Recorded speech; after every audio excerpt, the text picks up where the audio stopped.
Folks, welcome to the Call of Duty Varsity League. We're headed into another week, and we are ready to bring some more matches. As always, on the mic, myself, Seymour, alongside Cruz, and we're here to bring you the matches for the night. So let's take a look into it. Actually, no, before that, let's take a look at NACE's schedule that we do have as well, because, I mean, like always, NACE doesn't only run the Call of Duty Varsity League. We got Rocket League Overwatch on Mondays, League of Legends on Tuesdays, and CSGO on Fridays. But today, Wednesday, we're running through Call of Duty. Jesse, let's take a look at the matches we have. Yeah, really good matches today, actually. I'm really excited for a few of them here. We start off with Western versus Carleton. That's our game one on the day. Illinois State University versus Davenport University. That's going to be a banger as our second match. UNC Wilmington, that's University of North Carolina, going up against Full Sail University. That's our match number 3. And then, of course, our final match of the day. It's not going to show up here on the initial schedule. We'll see it a little bit later on the schedule. It's Texas A&M International University going up against Newmont College of Computer Science. That one should be interesting as well, because Texas A&M off to a very rough start this season versus where they were in terms of their season last year. It is, but I'm super excited for these matches, Jesse. This is looking like a good day of Call of Duty here for the Call of Duty Varsity League, but I want to hone in and talk about our first matchup. Western Mustangs versus Carleton Ravens. Two teams both relatively close in skill throughout the year, and not just in NACE, but in outside leagues as well. And now you're coming into this match with Western 3-0, haven't dropped a match, but the Ravens 2-1. Yeah, Western have looked quite spicy to start their season off so far in NACE. 9-0, like you said, not dropping a map yet, actually. Or sorry, 3-0, 9-0 map count. Have not dropped a map yet, so very good start to them. They've had wins over Ryerson, OTSU, and Utica. And then on the other side of Carleton, you've only dropped one series so far. It was a loss to Windsor back in week 1, but the rest of their time so far, everything seems to just be clicking and getting better and better week by week for this Carleton roster. Yeah, this team hasn't looked as good, since losing 47. The team's been dropping in standings, but with this new squad, it's slow and steady. It seems like they're just building each other up week by week and, gradually growing in stocks. Yeah, I mean, we say it all the time, but I mean, Rome wasn't built in a day, right? So it's going to get better. Things need to start to click. Things need to get better for this roster. And you know what? It was a rough start to their season, but they're definitely turning things around, particularly in hardpoint. It was an 0-3 start to their season in terms of hardpoint for this roster, for the Ravens. And all 3 losses came to Windsor in week 1 when we were still playing 3 hardpoint. So ever since that week, though, undefeated in hardpoint from this point on. They're 3-3 now in the mode. S&D also for them has been looking like a strong suit as well as a 3-0. So, I mean, realistically, as long as they keep winning their hard points and their S&Ds like they have been the last couple of weeks, they should be able to walk away with the series win here today. And this could be a tough one. Back in this CCL, in week 1, I got to cast over this Western squad, and I put a lot of stocks in CJ. So when you're looking across the board, I mean, this team has been well-rounded out behind CJ, their main slayer, and I'm excited to see what the Western Mustangs can bring tonight in this matchup. But let's take a look at the maps and modes for this series, Jesse, to see exactly where we're going to be going to. We got Berlin Map 1 Hardpoint, brought to you from Carleton as well. Tuscan, we go for map number 2. Gavatu Control, Bokosh, and Berlin to close this one out. How are you feeling about this map set? I like it a lot. I mean, I'm very excited to be going to Berlin for map number 1. I mean, we get that Tuscan S&D second. We've got a lot of Tuscan search industry right today, me and you. So we should be very well versed, ready to go for that Tuscan S&D. Yeah. I think the only thing that really stands out for me really is that Gavutu control. We're going there as opposed to Tuscan, so that just means that one of these two teams must not be very comfortable on Tuscan S&D. And I mean, I feel like looking at this right now, that must have been the Ravens' pick. So they don't want to play Tuscan, which just is kind of interesting to me because I feel like from everything I've seen, most teams would prefer Tuscan. So going to Gavutu must mean something for this Carleton roster. Well, maybe, Gavutu, they're trying to put a lot of stocks in their AR players. The automaton is definitely going to be something of value when you are looking at that third map, Jesse. So when talking about that, kind of the differences between Tuscan and Gavutu, maybe you're just putting a lot on your defense for that as well. Through your assault rifle players, you got a lot more practice on that as well, but in turn, it is a slower map than Tuscan, so maybe you're banking on that.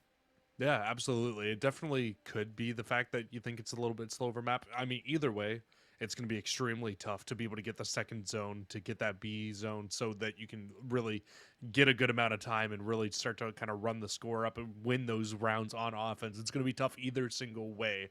So I mean, whatever map you choose, I just feel like a lot of teams right now are preferring Tuscan more and more. So it's like the fact that you see a Gavutu come through just makes me feel like Carlton not very confident on that Tuscan map, which kind of worries me a little bit for map number 2 being Search and Destroy on Tuscan as well. I mean, it very well could go that way. I see it. You see it. And honestly, I hope that it's going to be a different case when we do get to that map 3. But let's talk about our map number 1, Berlin. We're going to be headed to first between these two teams. We have casted a lot of Search and Destroy today, me and you, Jesse. Berlin wasn't one of them. But in Hardpoint, it's going to be a lot different of a question. We're going to go to this map first. So realistically, I'm looking at both of these teams to come out and look strong in their rotations. I think Berlin is something that can get out of hand if you're not winning your rotations, and I'm going to need these two teams to be on the ball for that.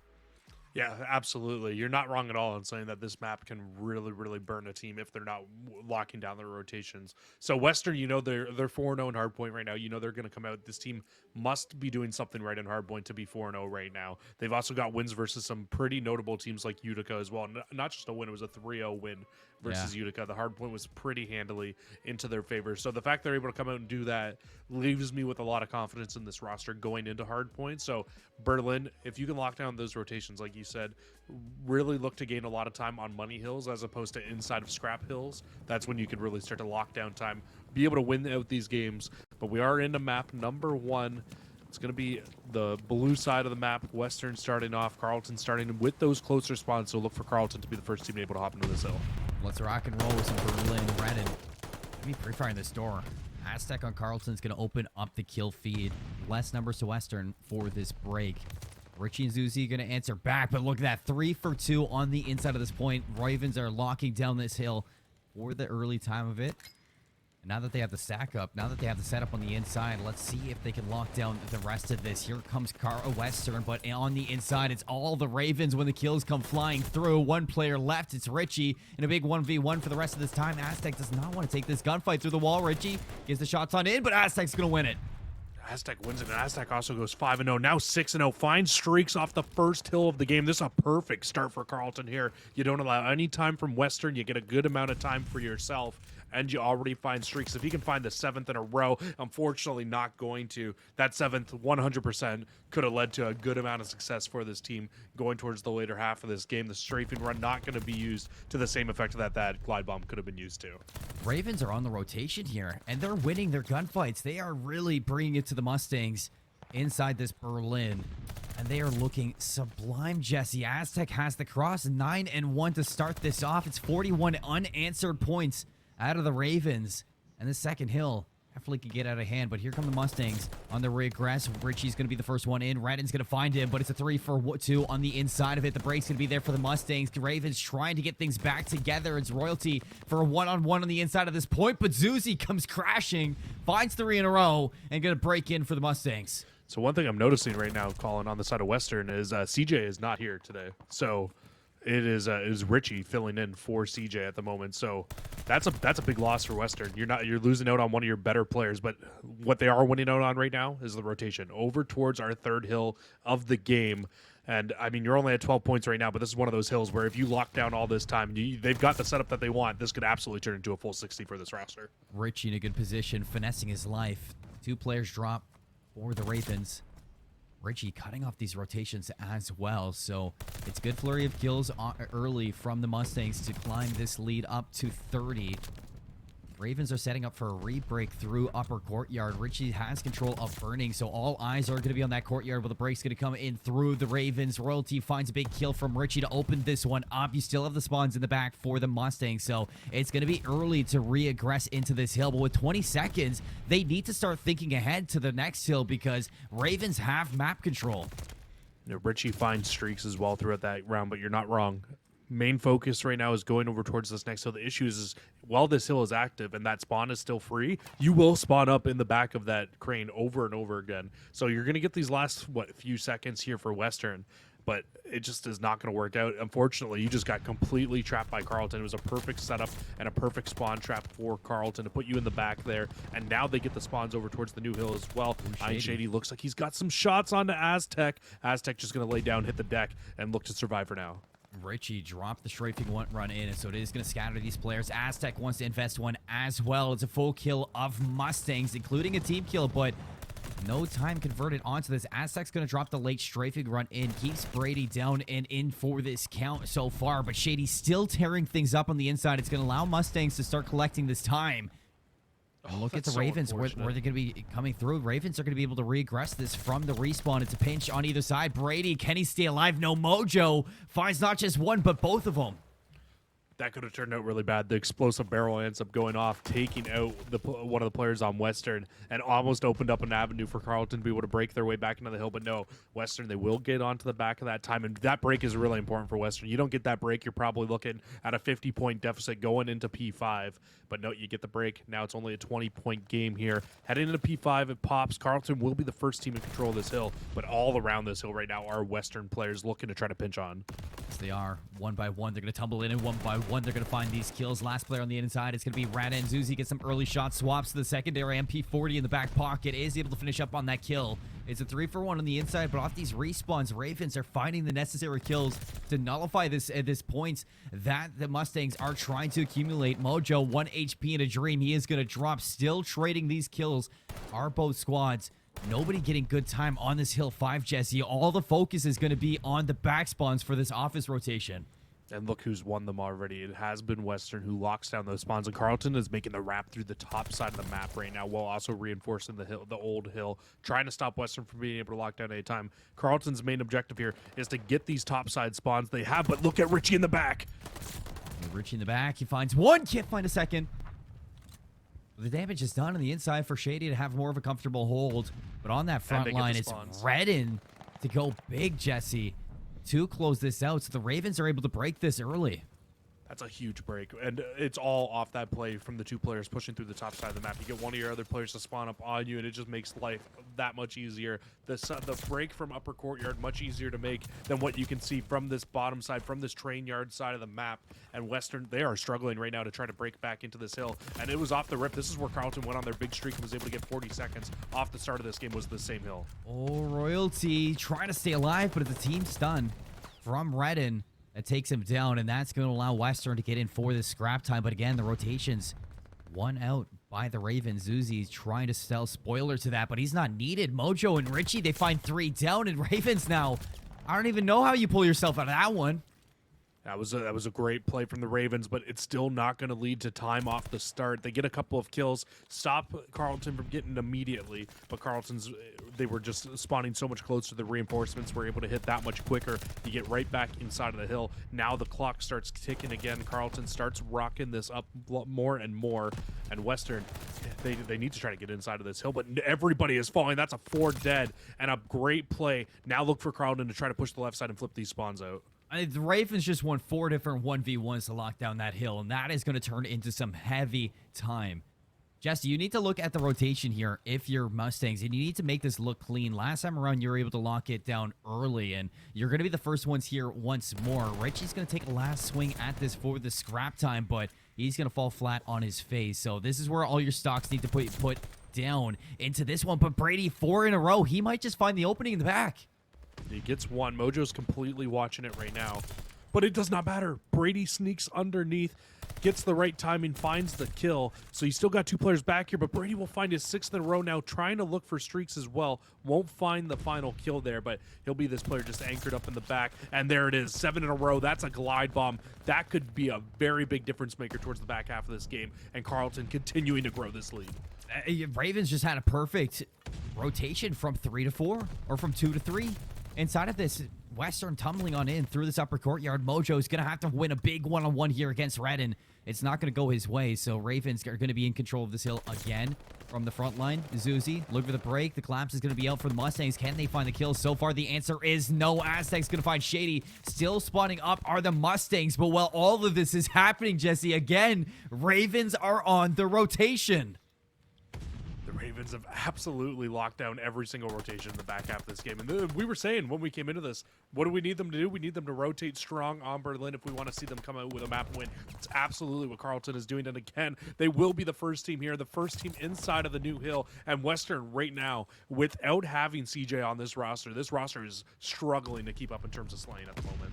Yes, it is. Ravens have the setup. Redden looking to spoil these rotations for the rest of him. Is going to find a nice one onto Richie. It's 4 down again for the Mustangs. That's going to allow the Ravens to get in, soak up more time inside of the Strain Hill. 34 seconds, enough to put this map away, Jesse. So you're going to need the Mustangs to hit this again. Shots onto Redden's going to clear this one out.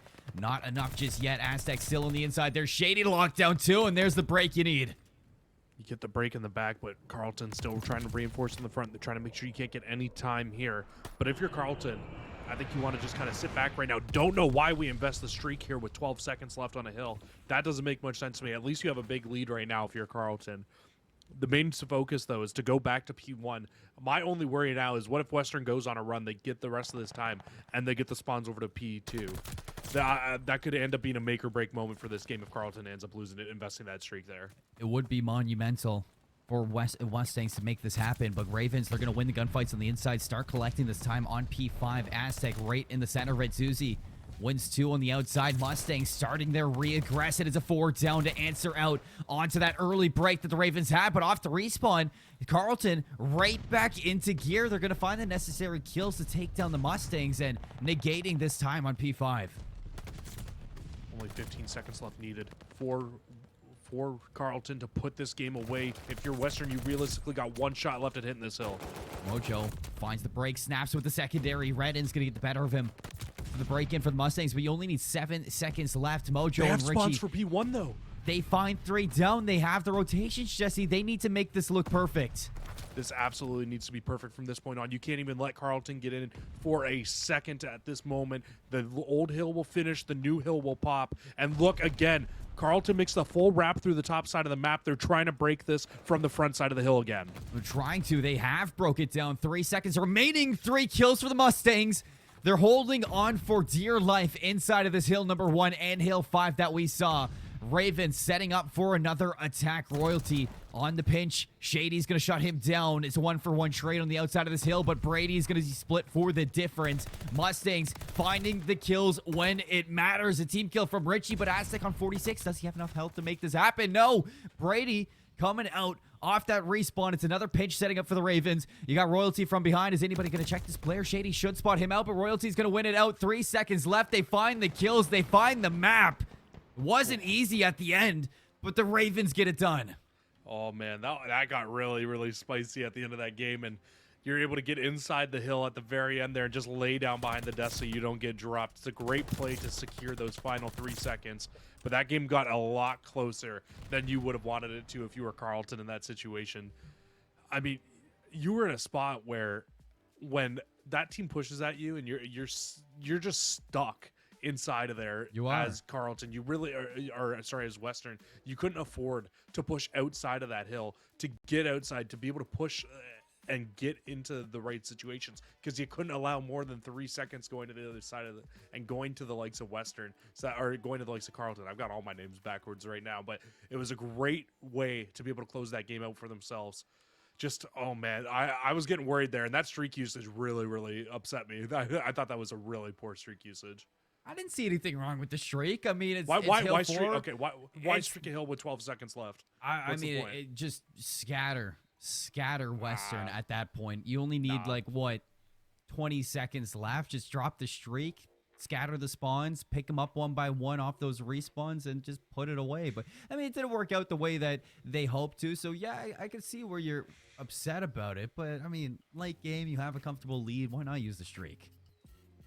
I mean, what if you? I hate to argue with you, Colin, but like, what if Western goes on a run towards the end of that game exactly like they did? I mean, they stopped them from winning on P5. If they hold on to a full 60 at P1 there, and then somehow win the rotation behind a glide bomb that you no longer have, I mean, I don't know. I don't see it would have been tough to win. But it definitely wasn't out of the question. Let's move. We'll talk about this later, Jesse. We'll talk about this later on. But we're moving to Tuscan Search and Destroy up next for this, where that glide bomb is definitely going to have a lot more impact than on a Berlin, in my opinion. And we've seen a lot of Tuscan Search and Destroy. So talk to me a little bit here, because originally we were saying that Western, they needed to kind of come out with a win inside this hard point, and Carlton have been looking fantastic in their Search and Destroy. So relatively, this is a really good spot to be in if you are the Ravens. Well, I think either way, we're about to get a really fun search and destroy here. You've got both teams coming into S&D at 3-0, but I think one thing as well, Colin, like 100%, I think that the S&D is going to be important here.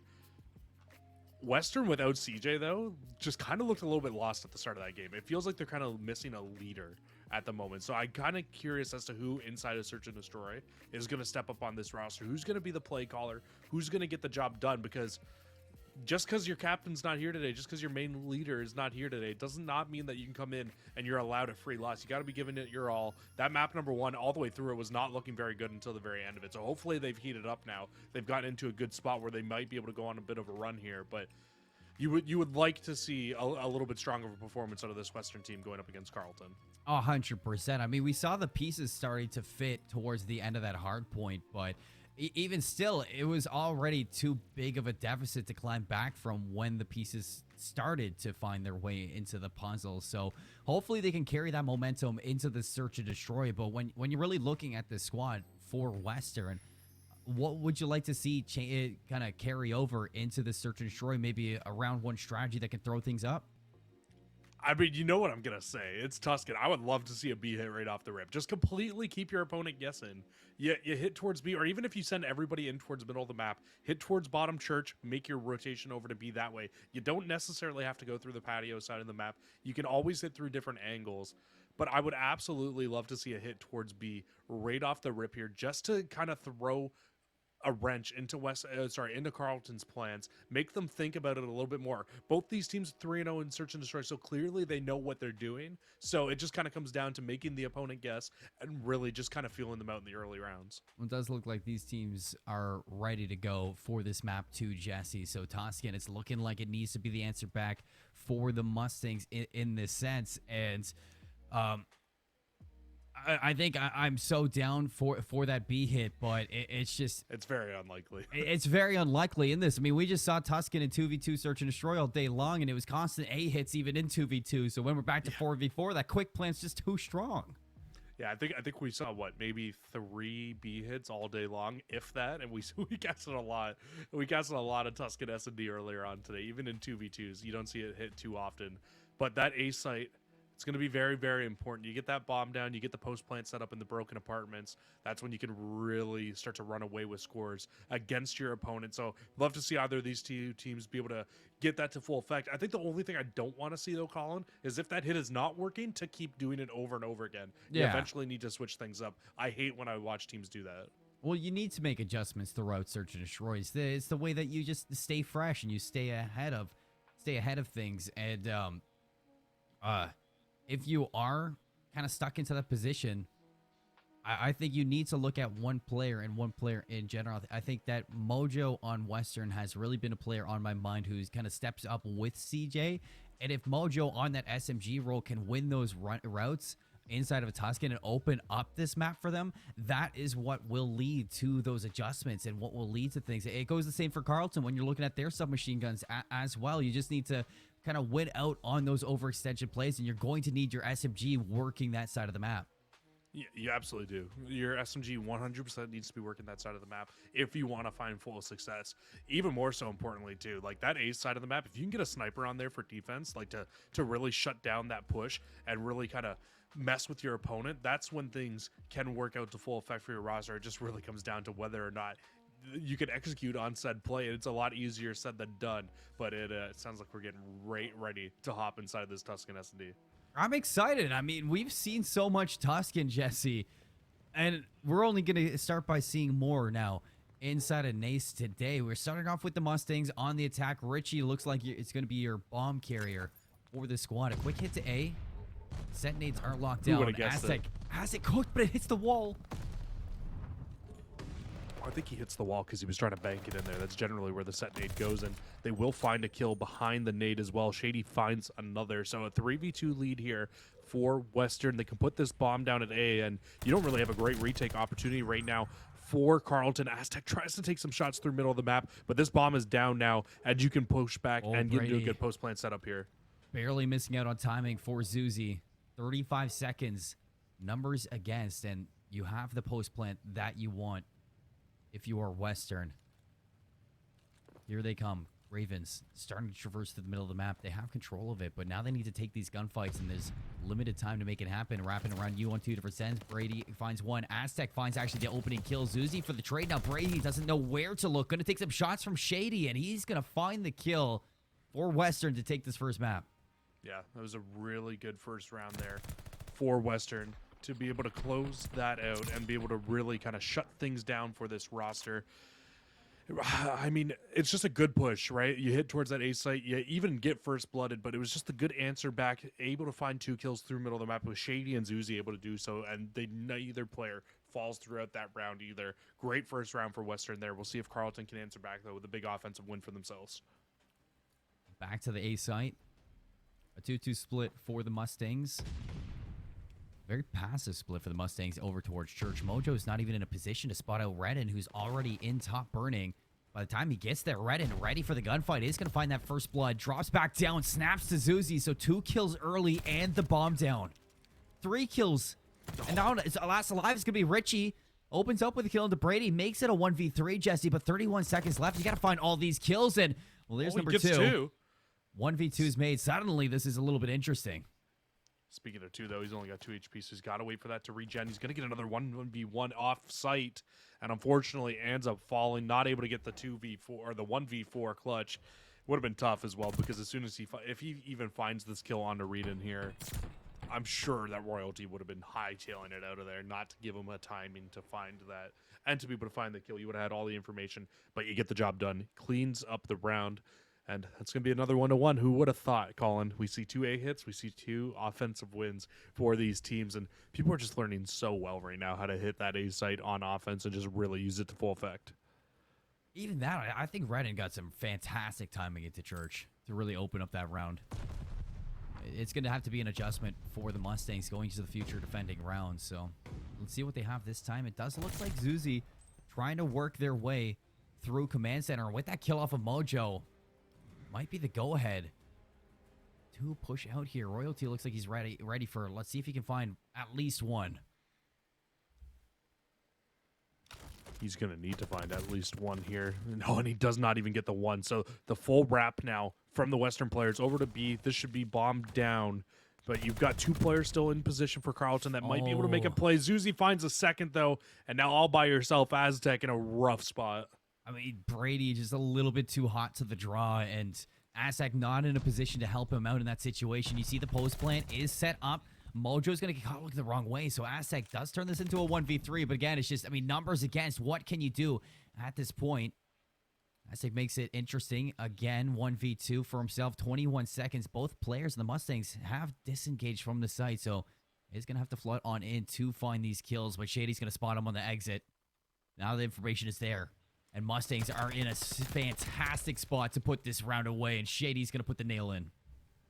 It's a good round there for the Westerns. I like the fact that you get a couple of kills, but then you just don't stay complacent. Everybody wraps off. We go down. We get the bomb down at B. Easy peasy. Nice and free bomb plant for this roster. And Colin, I said I was excited to watch 2 3-0 S&D teams going up against each other, and I think we're seeing why here. Both teams seem very even inside of the mode right now, but it's been all offense here so far through the first 3 rounds. Western might be able to make the change here in round number 4. They might be able to take their first defense and the first defense of the game, but Carleton once again with the bomb heading back over towards this A site. It's looking very similar to the last round. Want to get that bomb down quickly and for free, and look at number 8. Reedon's been able to sneak all the way in through Church. Aztec finds first blood. Right in now, the go-ahead. Who push? Player number 4 spotted him, so Zuzi hot out there, but where's the communication? Zuzi needed to give Shady the heads up, and Redden basically gets a kill for free. Yeah, that's bad. Can't let that happen, but Zuzi and Richie will find the trades, though, leaving us in 2 versus 2. Aztec through middle of the map finds one, so now a 1v2, Richie all by himself. On the hunt, not allowing Aztec to get too far away. Spots Brady on either side, but caught really between a rock and a hard place in this situation. Time against 11 seconds to make a move. Finds the first kill. Aztec now knows what he needs to do. Richie's going to hop this bomb, and here comes Aztec to take him down. Ravens, they keep the trend going. That's a great round, too. At the very end there for Aztec. like there's 10 seconds left on the clock. He stays in behind that box until 7.5 left and then challenges it. It's the little things. He challenges that a second sooner, maybe dies instead of winning instead of finding the kill. And then the player's still able to hop the bomb because he's right beside it. So it's a great job by him to just sit on the bomb, wait for the player, find the kill, find the success that you need to there inside of that round. And like you said, offense still reigning supreme. Western once again, though, on offense. Now back on the board. Taking this bomb through middle of the map. Zuzi falls immediately, though. Aztec gets some good shots as well onto Shady. So already into a man disadvantage for Western. And it looks like, again, they want to wrap this bomb offsite, bring it over to B. And again, it's Royalty set up in a different position, but you need the same outcome. If you're Richie or Royalty, or rather what you didn't find last time. At least one to slow this one down. Door opens, shots on a Mojo. Royalty on the exit, barely slips away and feeds him right into Aztec for the crossfire. Yeah, I was about to say, you have Aztec set up right now as well in a perfect spot to be able to shut down any pushes over here. And these players are getting trapped because Redden's pushing in from behind as well. They have no idea. Mojo, finally the jig is up. That's bomb down. 1v4, Shady last alive to make the magic happen, but Carleton have looked so good this time on defense. Looking to put the first defensive win on. They just need to clean up Shady, and the job is done. Zuzi fell so early in that round. It was middle of the map, pushing straight out. Zuzi falls, trying to make that cross. We've seen him do it a few times so far, but they've read it now. They found the timing to be able to drop that player, making the cross. You get the job done nice and simple there, really kind of closing things down for your team. Now, though, if you're Carleton in this situation, you really need to make sure that you keep winning out your offenses now because you've got the advantage. Defense has finally been won by you, and that seems to be the tougher part for these teams at the moment. And again, they're sticking to their guns. Back to the A site, bomb going down immediately, and you are in a great post-plant setup as well and already get a one-man advantage. These first bloods are killing the Mustangs in this early game. And Redden finds two. Zuzi this time to fall. Number is so far in the hands of the Ravens, and it's a flawless round to just keep pushing this 3 rounds in a row. And it happens again. It's literally every round right now. Carleton just pushes through middle of the map. They get bombed down. They close the round out. And getting the first blood as well on the overextension through A just helps even more for being able to win this round out. Man, it just feels like Western just don't know really what they want to do to stop that hit from coming through. But realistically, all it really takes is send another player or two and maybe hit out towards outer A. Because I don't know if they're, I can't remember exactly, but I don't think that anybody's really watching outer A. Hit towards that site, stop them from getting that bomb down completely for free. I think that might be your first play. Set nade comes through off the start. Royalty will drop 1, and that's actually going to make Richie a little bit scared to drop this bomb. So bomb will not go down.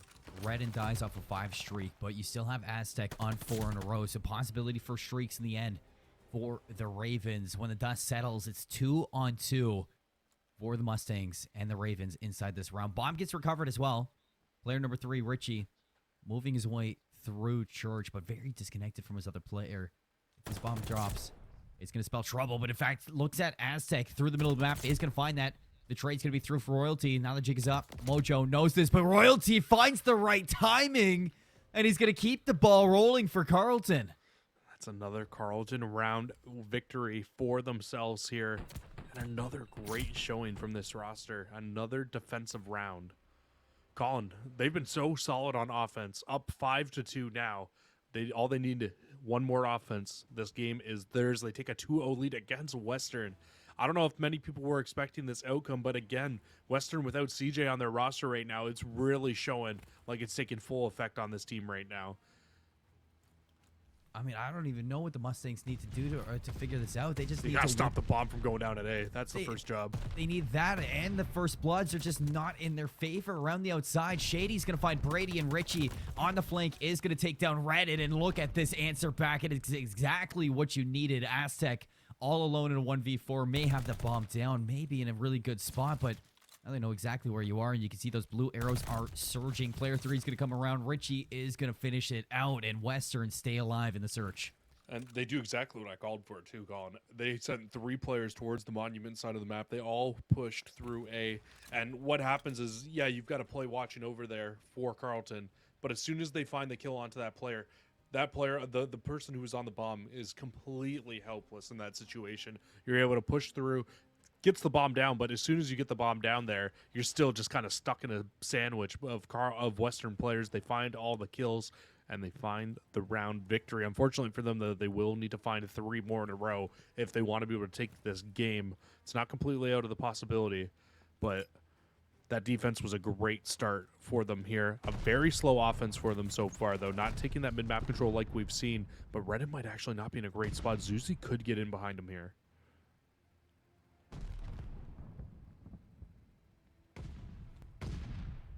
Redden just needs to sit put right now in this position. At any moment, I mean, this hit from the Mustangs, it is going to ring out, and it is going to be electric because they're letting a lot of time burn off this clock, Jesse. Now 52 seconds left. And the shots, Mojo, that was all the way through you. So that's going to be the call for the bomb to wrap around and the chance for Western to fly. Royalty this time in the same position or in the same area. Try to find these kills. The shoulder peek, they know he's there. The slide on out, good for 1, but the trade's going to be there. Still keeping numbers in the hand of the Mustangs. Oh, and they don't fall for the bait either. Redden stays on site, finds the player who was pushing towards A. That whole hit towards B was just a bait to try to push out the rest of the defensive players. Redden finds 2, so it's going to leave 1 player all alone now for Western. Richie needs to go massive, needs a bomb plant with 15 left, and to find 2 kills to close this round out. Redden completely moves away from the bomb. All the way on the outside. Looks like they're going to respect the plant. Allow Richie here. 1v2. Time to fly. Looks the wrong way. Redden's here, and Redden's going to put it away. Carleton, they go up 2-0 in the series, and they are looking fantastic today on the map. Yeah, it was perfect. I mean, either you push left there and you run into Redden, or you push right, and Brady's sitting there licking his chops waiting for you. And that was just a great Carleton win. That game started off 2-2, Colin, all offense, and then Carleton just took over from that point on. They took 2 defenses, and then later were able to take another offense there to close the game out for themselves. And just a really clean win for Carleton. I'm very impressed with this roster right now. Now improving to 4-0 in Search and Destroy. I think we're starting to see why this roster is so good at S&D. And Western, I mean, they just don't seem to have the confidence on the map right now.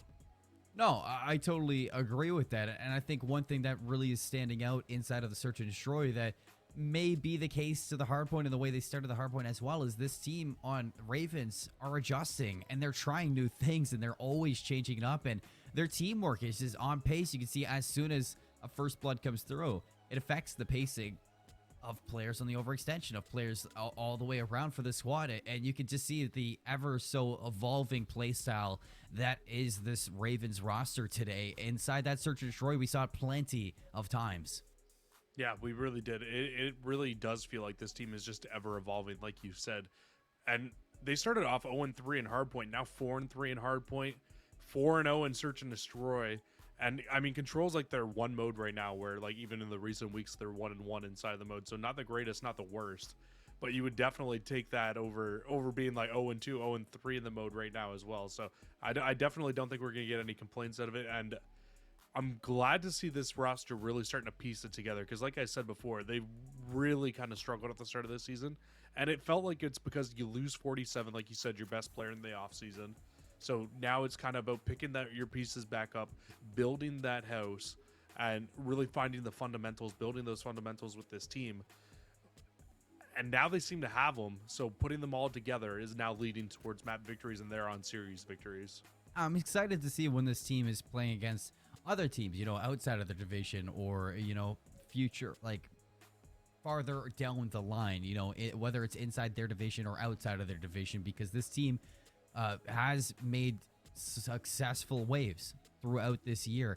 I mean, the Ravens are a team to watch out for, and we are seeing it right now. The Mustangs, however, they've been on the downward trend, where at the start of the season, they looked fantastic. And recently, inside of the varsity league, inside of other leagues as well, maybe in the CCL, we haven't been seeing the same Mustangs that we saw at the start of the year. So maybe a little bit of turmoil that they weren't expecting I'm hoping they can iron it out because this is a new team inside Call of Duty Varsity as well. So just things I'd like to see turn around that I wasn't really expecting. Yeah, you were a big fan of this Western team after seeing them in week one. I do remember you kind of hyping them up a little bit to me, and I remember seeing them once before as well. I can't remember what week inside of CCL it was that I saw this team play, but I remember seeing them. I think they lost the week that I cast them, so maybe I might be the curse for this Western roster. But I mean, it's definitely just feels like something has happened here. I mean, I don't know if it's the loss of CJ today, or maybe he isn't on the roster fully right now as well. Maybe there's something going on outside that we don't fully know of as well. So it just kind of comes down to maybe they just don't have the same trust in this current roster that they're running with at the moment that they have before. And clearly CJ being off this roster has hurt this team, though. Oh, 100%. It looks like it inside of this matchup for sure. But we're going to Gavitu control next. And this is something that you were a little bit worried about when you saw it. When the maps popped up on screen, you were expecting a Tuscan, but we're getting a Gavitu. From what we've seen out of Carleton, and this is their map pick, are you liking this map pick? I mean, clearly they are feeling confident today. They pick out Gavutu to go to. Now, I mean, I feel like their ARs have been on point today so far. I haven't really seen anything that makes me think that they haven't been throughout games 1 and games 2. So, I mean, Gavutu, I think, should be honestly a strong map pick for these guys now. Clearly feeling comfortable on Gavutu control. I think the big thing going into this control, though, and what we both know is about to happen, is we are very likely going to trade defense for defense, and the team who ends up outslaying the most through the first 4 defenses will get that final defense and very likely win this game. And I hate to say it like that, but that is how Gavutu control really has been playing to the season. Now, if you can steal on offensive win, you pretty much put the game in your bag at that point. Ball in your court. Oh, yeah. You can close the game out, but it's just so difficult to do on this map because of the way you can get spawn trapped. What I hint back to, like, I don't think it was this weekend. Maybe it was this weekend in CDL that we saw back-to-back offensive Gavitus, and we're all sitting there in the watch party. We're just like, wait, what? Yeah, everybody's jaws were dropped. It was like, that's something that we don't see every day, but hey, I'm open to interpretation of different Gavitu hits, different outcomes to this map. As I won't lie, this map hasn't been the most exciting to watch, as you kind of highlighted that the pattern usually remains the same throughout different instances. But I mean, this time around, Carleton, they do look confident, so maybe this confidence can carry over into this. Find an offensive round, really put yourself into a victory run for this 3-0 sweep that's about to happen. Whereas Mustangs, I mean, this needs to be where you dig deep to start this reverse sweep, or else you're going to be packing it a little bit early tonight. Yeah, I mean, first for the Western Mustangs, I mean, the undefeated map count was on the line. Undefeated map count is gone now. Undefeated series count, though, now on the line. And that is not one that you want to lose. You don't want to lose any games inside of this division that you don't have to lose. And I also believe that Western plays another game later on tonight as well. I mean, let me double check just back to make sure I'm correct on that. But I believe they play against St. Clair as well later on tonight. Yeah, they do. They play tonight at 9 p.m. So right directly after this match against St. Clair as well. So that could end up being really, really scary for this Western roster if you end up losing now. It's a 2-for-1 off the rip. It looks like they want to go to B. Richie's going to find 1 on the cross as well. But Carleton are going to stack this B site with 2. Not for long, because here comes Mojo. Hops up on top of this tank. Not able to find Aztec just yet. A little bit of ring around Rosie. Okay, finally going to find him. Take to B. Doesn't even go in. You got to respect the hit, though, off the start. At you least do. they throw something a little bit different. They were clearly feeling confident in that hit off the start of this game. But now heading over towards A will be the rest of the Carleton players. They can now hop on, try to start getting the ticks of progress going up. But Richie and Shady will combine for 2 and will completely mitigate that push for the time being. And now Carleton need to come off spawn once again. They have the setup at A. Radin gets a little bit too aggressive. Zuzi's going to punish.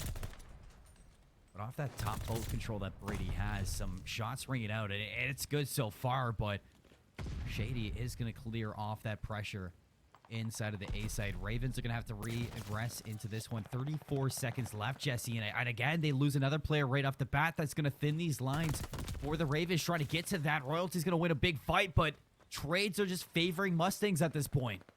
Yeah, you're seeing why defense can reign so supreme on this map, but you do get a wipe now for Carleton. You clear out the middle of the map. This opens up the avenue for you to be able to hop onto A, start getting this progress up. You get one, and unfortunately, I believe that was a team nade that came in, or a self nade from Zuzi to take himself out, unfortunately. So it's going to be even less numbers for Western to try to reinforce this hill, and really just a one-on-one right now for this hill. Shady side to side. He's going to get in for the contention. Pistol out. Royalty wins it. A-Side's going to get captured. Live still even after all of this. So Ravens aren't out of it yet, Jesse. Absolutely not out of it yet. And you get that A zone completed as well. So that's the big part. You get that extra minute added onto the clock. And you've got pressure already inside of South Jungle. Look at Royalty. Look at the trigger discipline. And if he can get in behind this player, he gets one. This should force the spawn out to Dox as well. And they find the second, so interested to see where they spawn up. And because he falls there, the rest of the players on Western will continue to spawn up South Jungle. The thing is, though, it has opened up so much avenue, though, for Carleton to now be able to push up, and you get that B setup locked in. Oh, Redden is tearing it up in the spawns. Richie finds a big kill for Mustangs to start to resurface. They have a crossfire lined up, but again, on the flank, Royalty this time. Ravens, they have the players here still to put some pressure on. They're going to lose out onto Aztec on the inside. They need to go big with these kills. It's a 7v4. Royalty can't pick them off at the respawn. He's going to take down Mojo. 3 players left for the Mustangs. Make it 2 players left for the Mustangs. And here come Ravens for one last attack. They know they just need to take down Richie and Shady, and they are going to be sailing for an offensive win. But it's not going to be an easy feat. Shady's going to find Aztec and is in a really good spot to find a couple more, Jesse. It's a 2v5, but 2 ticks of progress, and realistically, you just need to stack the point, especially once one more player dies. Shady falls, and that's an offensive win for Carleton. That round was looking really shaky off the start of that round. What was it? A few seconds left on the A zone before they were finally able to finish off that cap, and that ends up leading to a victory for themselves in that round. And I think we're seeing why Carleton wanted to play Gavutu. A hit's looking fantastic, or sorry, the B hit was looking fantastic there. And I mean, the fact that they're able to close that out the way they did, that's got to leave you with a ton of confidence going into your defense now. Oh, 100%. Typical off the rip for it for a B hit. They don't get it done, but later on, it's a lot better. Especially when you have 2 submachine guns, you can just tear it up inside the spawn of your enemies. Now on the defense, we're going to mirror this success. Aztec finds Mojo through the middle of the map, but it's a 3-for-1. And Mustangs now, let's see if they can use this success to get onto this B side. Richie, no, you find that team kill on Azuzi. And the Ravens, off of that misplay, they're looking to take back control of this map. You got Redden into the top artillery. Richie's going to fall on the inside, and the break back is successful from the Ravens.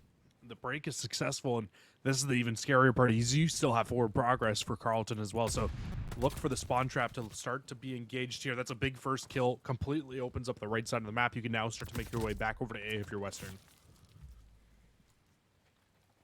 They need to start getting this hill. 43 seconds is not a lot of time to make this happen. Richie's found himself up top in the boat. Couple kills as well. Just for the road, but this trade feed, I was saying it back in the last attack for Carleton's sake. They just can't afford trades on attack, and back off the respawn. Now his power positions are going to be set up for these Ravens players. Aztec on this God Heady.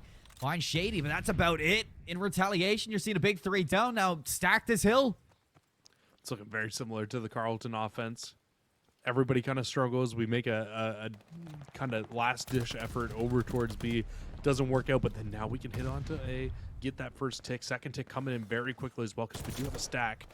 Royalty, he'll be the last player here to try to make a hit inside the zone. He finds Royalty 2 as well, and this could be the end to this Western offense. You just needed 1 break. Royalty spearheads it. The spike from Brady is going to put down 3. 12 seconds remaining for Western to push this clock even farther towards the A side, but they just don't have the numbers to do it. On the inside, everybody on Ravens, eyes peeled for this A side. Richie over the shoulder is going to get in. 1.7 seconds. They have the site stacked. They're working in this last tick regression. Brady's going to go down, and so do the rest of the teammates, but a kill on the inside. A set nade's going to take down the player in the hill, and the Ravens, they don't allow A site to be capped. Now the Ravens, they really have a chokehold on this series right now. 2-0 up in Gavutu. You go back to offense again. Your last offense, it looked a little shaky off the start, but you were able to get the job done. By the end of it, you win out on kills. I think they would have won out on points too, because there was just not very many players left for Western coming off spawn at that point. But you did end up winning out on kills. It was I believe it was a 4-kill lead at the end of it that they won by. But this time, if you're Western, you got to make sure you lock down this defense. Give yourself at least another offensive chance at being able to win this game. Real question is how much composure does this Western team have going into this final round? Nice shots from Shady. Ravens at A early, but a little bit over aggressive from Royalty. It's 2 down from the Ravens. You can see the setup from the Mustangs looking to take this back, but it's most importantly the overextension out of 2. Zuzi in the spawn now of the Ravens. They have a pinch set up, Jesse. This collapse, it needs to come soon because they are losing this progression at A, and they're losing it fast as well. Working on the second tick. Brady's going to find the kill onto Shady, and 2 ticks are in at A already. It's a good first 2 ticks as well. Aztec, oh, he's going to give the angle at the worst time, though, so Western can break right back into this. But while this is all happening, B has started to be progressed. You've still got a player over here in Royalty at the moment, and Royalty found the right timing, so now he can reinforce and just keep pressure on the spawns of the Western players. And the even bigger thing about that, Colin, is because Royalty stays alive on the B site for that little bit of time, the clock never moves at that point. So now they can hop back onto A, and you've still got a lot of time to cap this hill. All the players from Mustangs look to stop the A site, but 3 kills go the way of Ravens. Aztec's going to hop in there, stops the clock at 44 seconds. Western looking to find their way back into this. They have the kills on the inside, but only minimal. Still working this magic on the inside of this A site. It's Shady. Swamps to the rat. He's going to find Red, and that's going to slow down this wave once more for the Ravens. Mustangs really heating up into this defensive round. They are, but it just feels like even though they're heating up, lives are still only 1 life differential. And it's just Carlton down by 1 at the moment, and they're still on the point, and they get that extra minute now on the clock. But look at the exit kills. Zuzi finds 3, and Western now. This is where you need to lock in and spawn trap the crap out of Carlton here. You can't let them out. Yeah, if you're Shady, you actually have a chance to push up this beach, but the chance is missed. On this heading, though, still able to find Royalty. Another 3 down for the Ravens. A 6 life advantage for the Mustangs since that A site gray zone was captured.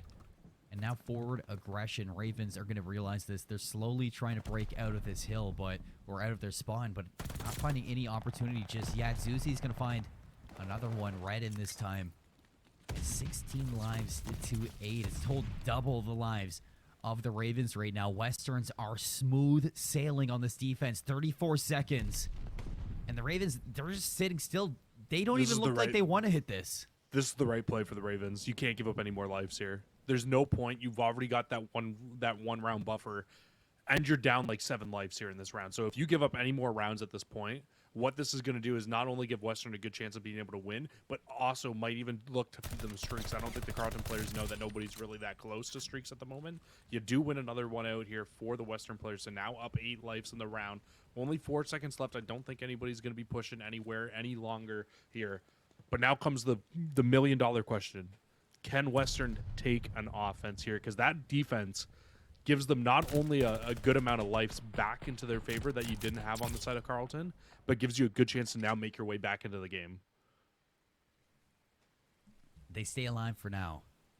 And it's a chance for Mustangs to find some sort of confidence back into the series, Jesse.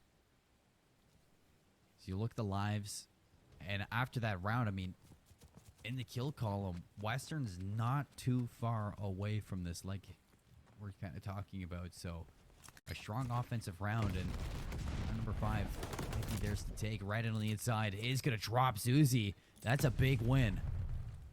So I just did the math, Colin. So it's a 3 life lead going into this round for the legs of Western. So they were up by 363 to 60 in terms of total slays through those first 3 rounds. So if they want to be able to get that final defense, they just need to win this out without being out losing on the lives as well. And they should get final defense here. Mustangs getting really aggressive here. Redden not ready for the gunfight. Still comes out on top of the trades. Ringing out from the Mustangs. It's another 3 down. They can stack this A side and put this away, but I think they know that they're winning out on the side and going to put this away. They're just trying to dominate this map control. While they do that, Royalty takes down Zuzi in the back line. So if they want to find this this B site rotation, they are going to need to clear out their spawn first. Looks like, yeah, well, I mean, that's a great overextension, right, from Royalty, because what he's doing is it's going to force a player to have to double back. But Royalty finds another one still inside the spawn. But the issue is for Western right now is the other 3 players are all inside the spawn of the Carleton roster at the moment. So really kind of being annoying, really getting into those annoying spots. And Richie needs only one to find a glide bomb, and he's right behind Brady. Did he not see Brady? Oh, he didn't get the kill, so he doesn't find it there. He will finally find the streak. No, Richie actually took the kill. So no streak still. Well, here comes the glide bomb from Richie as he is streaks for himself. Drops the hammer right down on Brady. Western looking to put this B site away. Working on the first tick. It is gone. Redden, Carleton off the respawn. Looking to take back control of this map, but they're falling flat on their face. They're not finding the kills that they need to get back into this. Mustangs are dominating this round. 23 lives to 11. And this B site, it goes fast. I appreciate you picking that up for me because I completely just lost all of where I was looking at there, apparently. But it was Richie that I was trying to keep eyes on, who does end up finding those streaks out for himself. For some reason, I thought I was looking for Mojo's name in the kill feed, but it was Richie. He found the streaks, ends up leading to the round win, and they won out by a lot of kills in these last 2 rounds. Therefore, now securing this final defensive round for Western. Colin, this might be the best Gavutu control I've watched all year. I think this is the best Gavutu I've watched all year. It seems like it so far. 2 offensive rounds from either squad now. Round number 5, Western on the defense. Which side do you really want at this point? Who knows? Redden's going to find first blood. They're on the A side for the Ravens, and you need some Mustang players to get aggressive to get back into this, but they lose the gunfights, and you're off to Zuzi now on the flank. He gets in, he finds one, snaps the second, and Aztec! What did he just do? Mojo's on 4 as well. If he finds streak, surely this could be the last nail in the coffin for these Carleton players. He will end up falling, so that's big. You can now try to move up a little bit further, try to get back onto the point. But the big thing to remember here, Colin, is even if you do get this A point, you've still got a strafing run on Richie if he needs to use it to lock down B if they get a break later on. So keep that in the back of your minds. Brady takes down Richie. So the Mustangs are going to be pushed back a little bit farther, but with a real big one-on-one is going to be when somebody finds Zuzi in the back line, because again, Zuzi in a position where you can really spoil this attack to A, and you're not even going to need to. The teammates find the kills, so Zuzi's in a really good spot now to kill these players off the respawn. Royalty's in the spawn of Mustangs, but it really doesn't matter. It's the fight against Zuzi that matters, and Brady's going to win it out. It's a big kill just to get that player out of your spawn, kind of mitigate things just a little bit here. And look at Royalty again. Same thing on the opposite side, trying to get into the face of the Western players, trying to get in and be annoying inside of their spawn. And you're constantly getting this overextension right now from these Carleton players, but you're losing out on a lot of time here. You've only got 19 seconds left to hop in and get this hill. Finally, Redden will push towards the hill, maybe touch inside of it, but he's waiting for his teammates to come off spawn. There's still so many Western players all in and around this hill. Richie's going to find Redden. 3 seconds remaining. Carleton, they got to hop on or else we're going to a map number 4 and nobody touches the point, so the Mustangs make it happen. A reverse sweep in the control, Jesse, to start their reverse sweep in the series. Wow, wow, wow, wow, wow. I mean, Western. After that first 2 rounds, I did not think that there was really a great shot of them coming back in that one, Colin. They did not look great, but just the immediate turnaround in that game was unreal. Western really turned things on in the second half of that. It was really Royalty and Aztec for me as well that just did a great job. And I mean, it was nice that I can't remember his name now. The guy, he's filling in right now for CJ. Richie found streaks as well in that round number 4, which just made things so much better for this Western roster to close things out. I mean, I didn't think we were about to get a reverse sweep there, but a crazy, crazy rounds. I mean, the smallest little light can ignite a full revenge tour for this squad. And for Mustangs, they got that little light. It's sparked. It's ready to go. They're going to send us to a map 4. But before that, folks, we're going to head to a break. And when we come back, the continuation of a battle in the north.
Folks, welcome back to the Call of Duty Varsity League. My name is Seymour. Alongside me is Cruz, and we're bringing you through our first match of the day, a battle inside the North. We got Western University going up against Carleton University. And after our first two maps, Jesse, it looked like it was all Ravens. And into the control, it looked like the same choice. I don't know what sparked inside of the Mustangs, but they managed to reverse sweep that control, and they're still going. It looks like straight up somebody just came in from the side and they're like, yo, do it for CJ. And then we just started to see a Western comeback inside of that control. They had no spark. There was no spark on this roster for Western through those first two maps, through the first two rounds of control, but something hit them. They came back. That's what's starting this comeback, and it leaves me really excited. I think the only thing that worries me a little bit is that we just had a little bit of a lengthy break in between those games. I mean, I know it was only 3 minutes, but I really hope that doesn't ice this Western team. I hope they come out frying still inside this Bocage Hardpoint. Well, we're heading to their map pick, like you alluded to, Bocage Hardpoint. It's a lot different than the Berlin we saw off the start. And if we're comparing, hardpoints going into this, well, we can really highlight at that first Berlin map that we saw between these two teams. Yes, it was a slow start from Western at the start of it, but they really picked it up towards the end. And they started to slay out. And if they can keep that up inside of this hardpoint, they're going to find a lot more success than we saw in map number 1. Yeah, I mean, I think saying that they started to slay out is an understatement. They were destroying them in those final 3 rounds. It was not very close. Richie really started to find his touch as well through the back half of that game. So it's great to see him really kind of starting which way he needs to go to really find some success for this Western roster. Now heading into Bocage Hardpoint. When you look at this map and you're looking at how this could possibly go, if they can slay out the way they were, rotation should be easy. Being able to lock down things should be easy. It just kind of comes down to being able to keep up in that same slaying factor. No, it really does. And, ever since the start of Bocage to what we have now, I've noticed a lot of changes in this, Jesse, that a lot of teams, at first when it was really brawly and they never really had an option for rotating or going early or really not understanding the pace of a map like Bocage, I'm seeing a lot more teams recognize when it's too late to hit a hill and when it's appropriate to rotate, where to set up, and you're starting to see Bocage evolve a little bit inside of the fundamentals that you need for this map, and I'm curious to see if that rings true between the Ravens and the Mustangs here, because Bocage, it's not the same as when we first started casting it, and a lot of teams, they get it now. They absolutely do. They do get it a lot more now.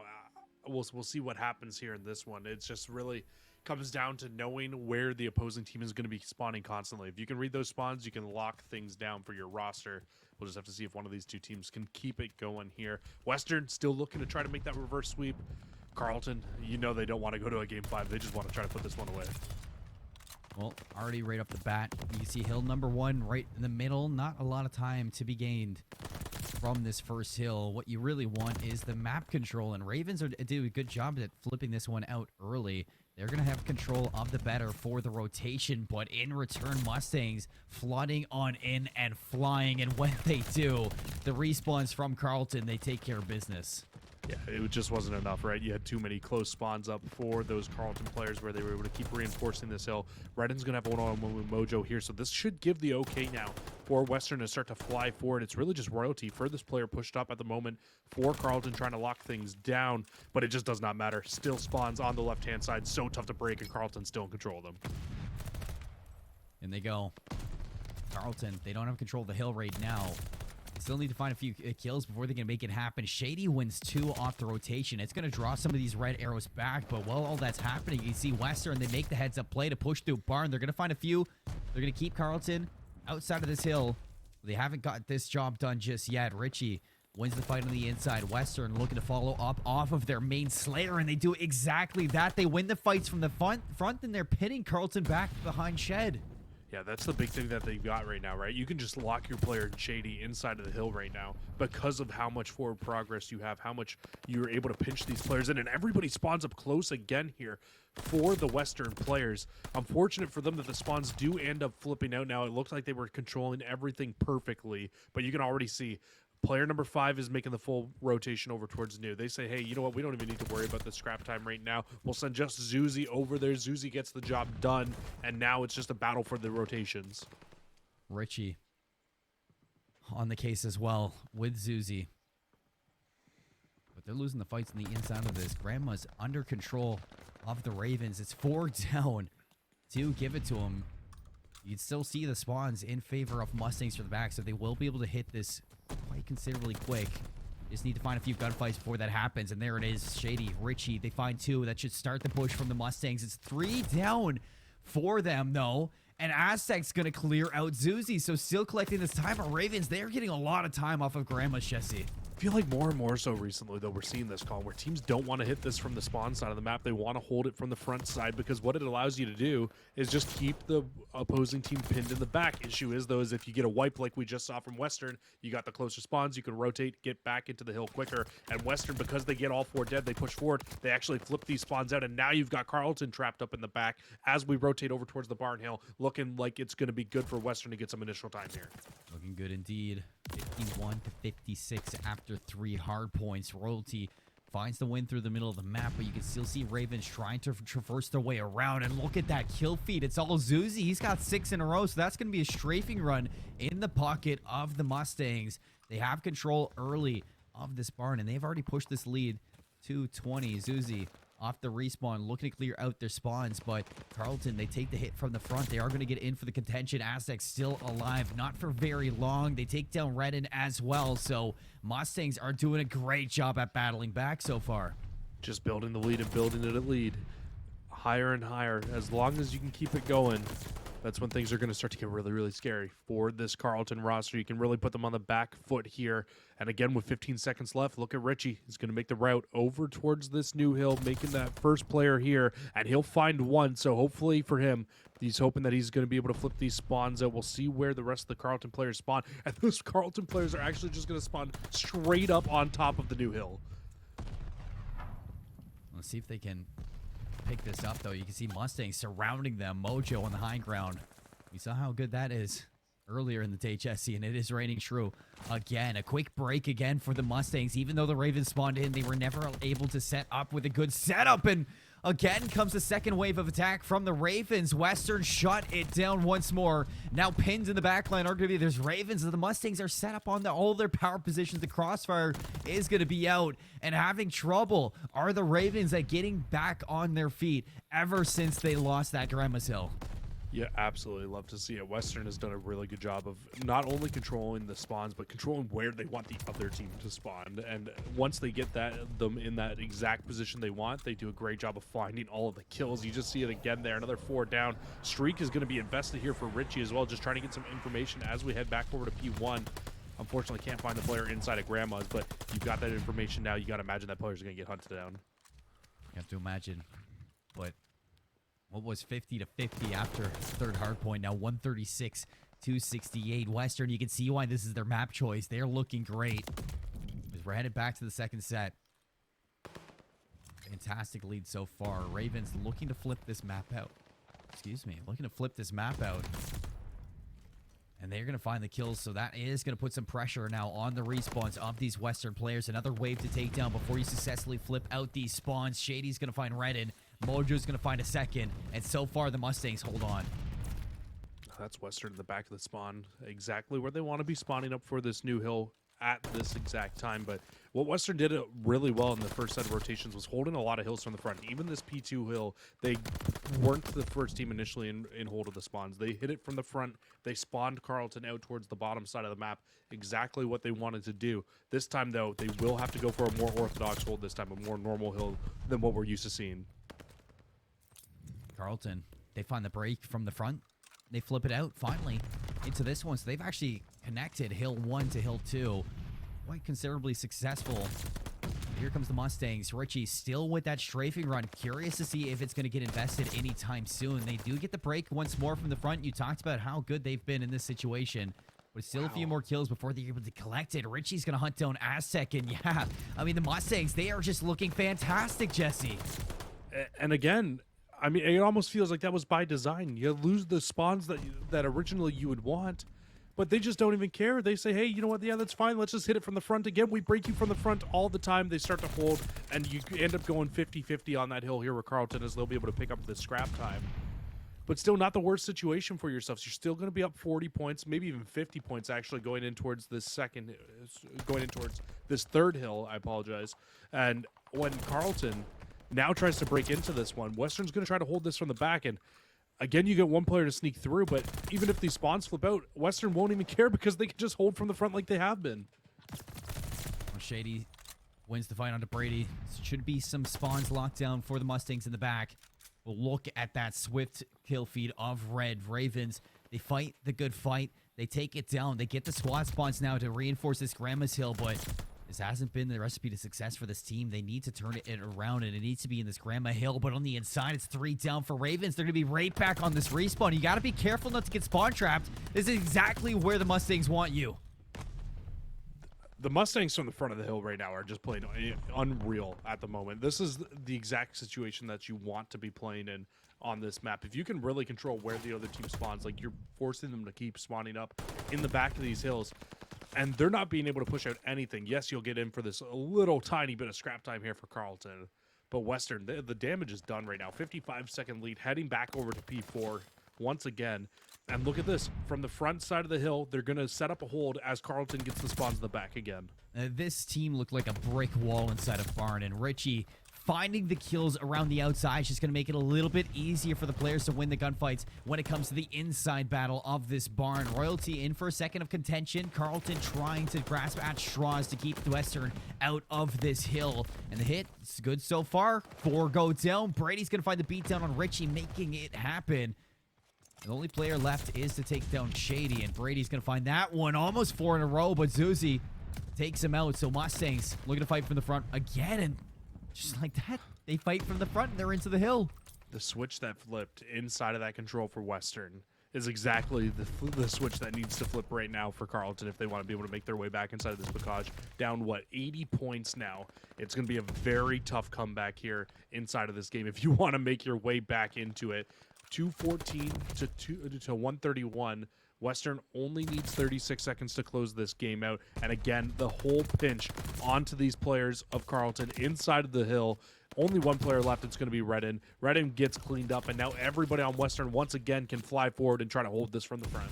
It just looks like there's some inexperience in Carleton for Bocage, and it's catching them off guard in the pacing that we're seeing. Still holding on to this hill now from the front line, trying to do a great cosplay of the Mustangs throughout this Bocage, but you still have a streak onto Richie.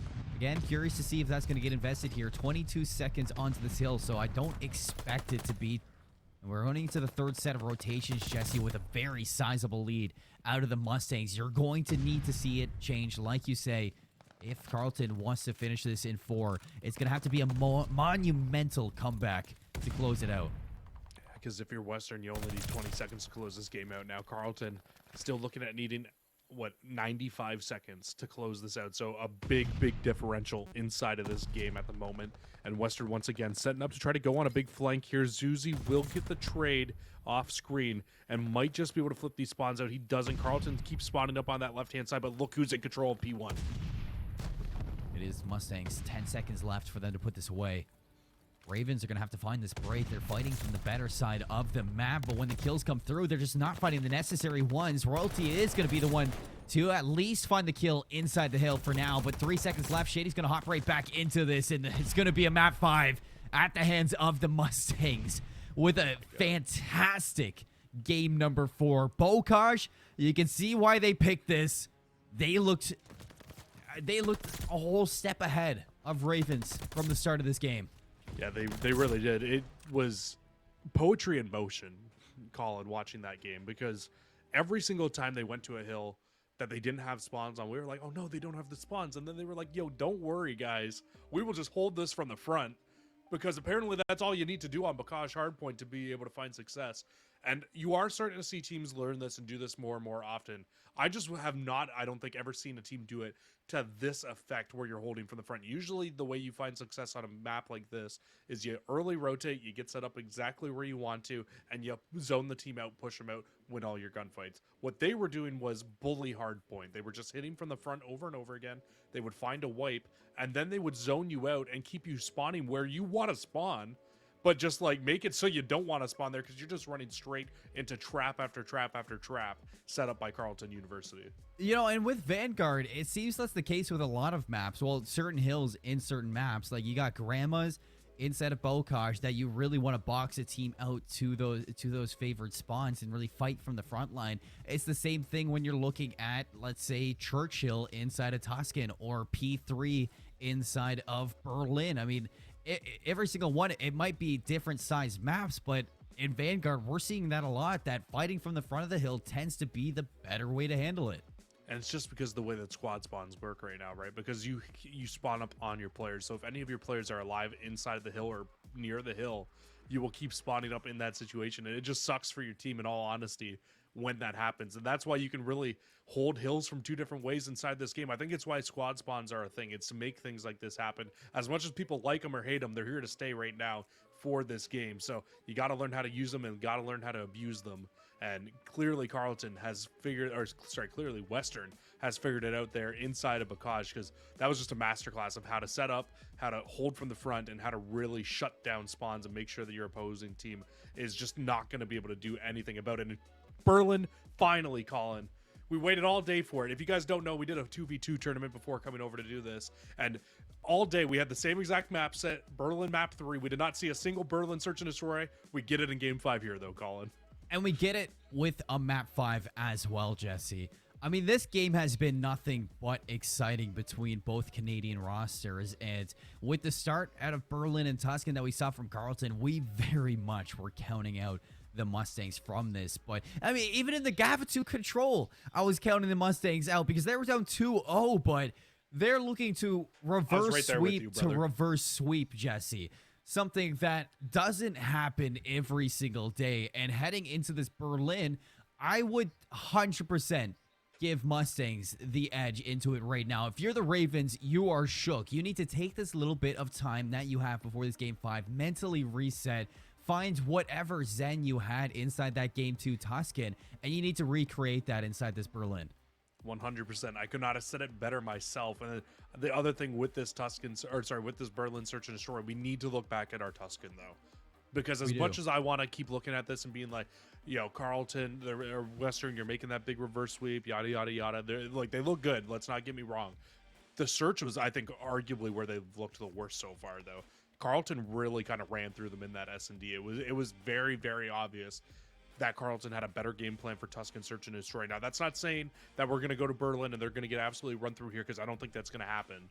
But we just need to keep that in the back of our minds, that Carleton, the way they controlled the way that they controlled that map and the way that they kept hitting towards different sites and really annoying the Western players, keeping them guessing, that's what worked so well for them. If they can find a way to do that here on Berlin, a map where both bomb sites can be utilized a lot better than Tuscan, I think that we could see something different happening inside of this map, but we'll have to play it to see. Aztec with a stun over middle of the map, so he's gonna get information that Zuzi is in that spot and not able to find anything with the kill with the nade, but a nice drop with the gun, able to find Mojo to start us off. And Mojo kind of caught in the open. Luckily, Shady was there for it. Bomb's going to go down at A. Zuzi gets caught, but the set nade from Richie will keep us even 2-on-2. Western looking for this retake. A pinch forming out of Richie. Royalty is going to be watching this. Actually, 2 players here to watch this, but really good timing out of Richie. He's going to get right in behind. Finds the start of this one. Now 2v1. Here comes Shady on the staircase, and he's going to take down Royalty. So Western to start off Berlin. A 2v2 retake that just looks flawless out of Shady and Richie. Oh no, it starts off to like this. Like, this is the perfect storm right now for Western in terms of momentum. You already get a bomb down. Things are looking great for Carleton. 3v3, get the setup you want, and just Western break it down like it's nothing. Drop the wall and able to push straight through once again. Western, man, they've got so much momentum on their side right now, Colin, that they just do not want to stop. It's like a freight train. You just want to keep it going. See what they can do on their offense. It's going to be an all-out hit over towards this B site. Got one player in Mojo just watching towards middle of the map, seeing if anybody crosses, and he'll get that information that 2 players have crossed over. Maybe might even see that 3rd player to just cross now. So that gives the all okay for the rest of these Western players to push up. But Aztec through middle of the map finds a first blood. Where was that from? That was all the way from upper Statue. courtyard. Yeah, right on the statue. So a gamble towards A. Bomb's going down at B. Carleton may have had the wrong guess, but with that player down, it is going to allow an opening for Redden on the SMG to slip in the lines of the mailroom. Step number 1 is going to be taking out Shady.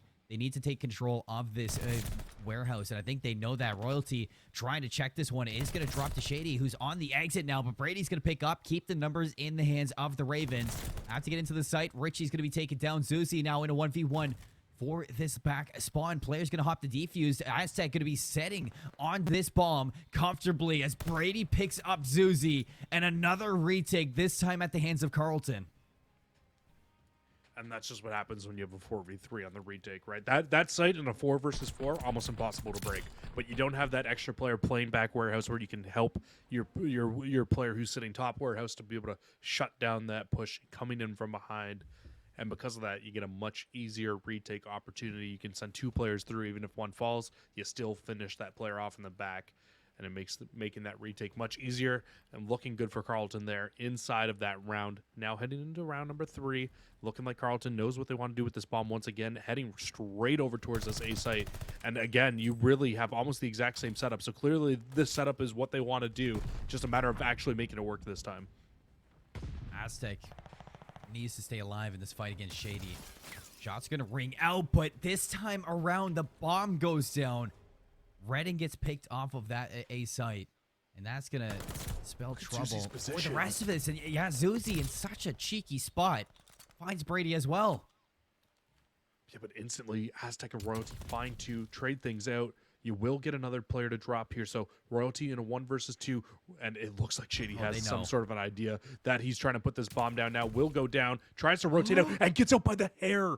The hair on his head, the smallest little bit he gets out. But this bomb is going to start being defused, but he might be able to check it from his angle. Oh, he's there. He's there, but does he see the bomb getting defused? He's on the inside. Royalty's got to find 1. Royalty finds 2! And Royalty goes so big to find both players and lock that down. Barely escaping by the hair on his chinny chin. And he wraps back around and does that. That is a clutch that you needed if you're the Ravens. Absolutely. I could not have said it better myself. You need that clutch. And, I mean, the fact he's able to get that, unreal clutch. Those are the clutches that can win or lose you games inside a Search and Destroy. And that is just one of those clutches where you're going to look back and you're going to remember that one for a long time there if you're Royalty. Great first round of offensive win for Carleton, and Brady spots the cross here from Richie, so that should give the noise going to Carleton, let them know like, hey, we got some players pushing over towards B, let's not have it all hit over towards A, and Redden will push through and find the bomb planter, but the bomb does go down. Bomb down. Post plant there for the Mustangs, but the kills are all Ravens so far.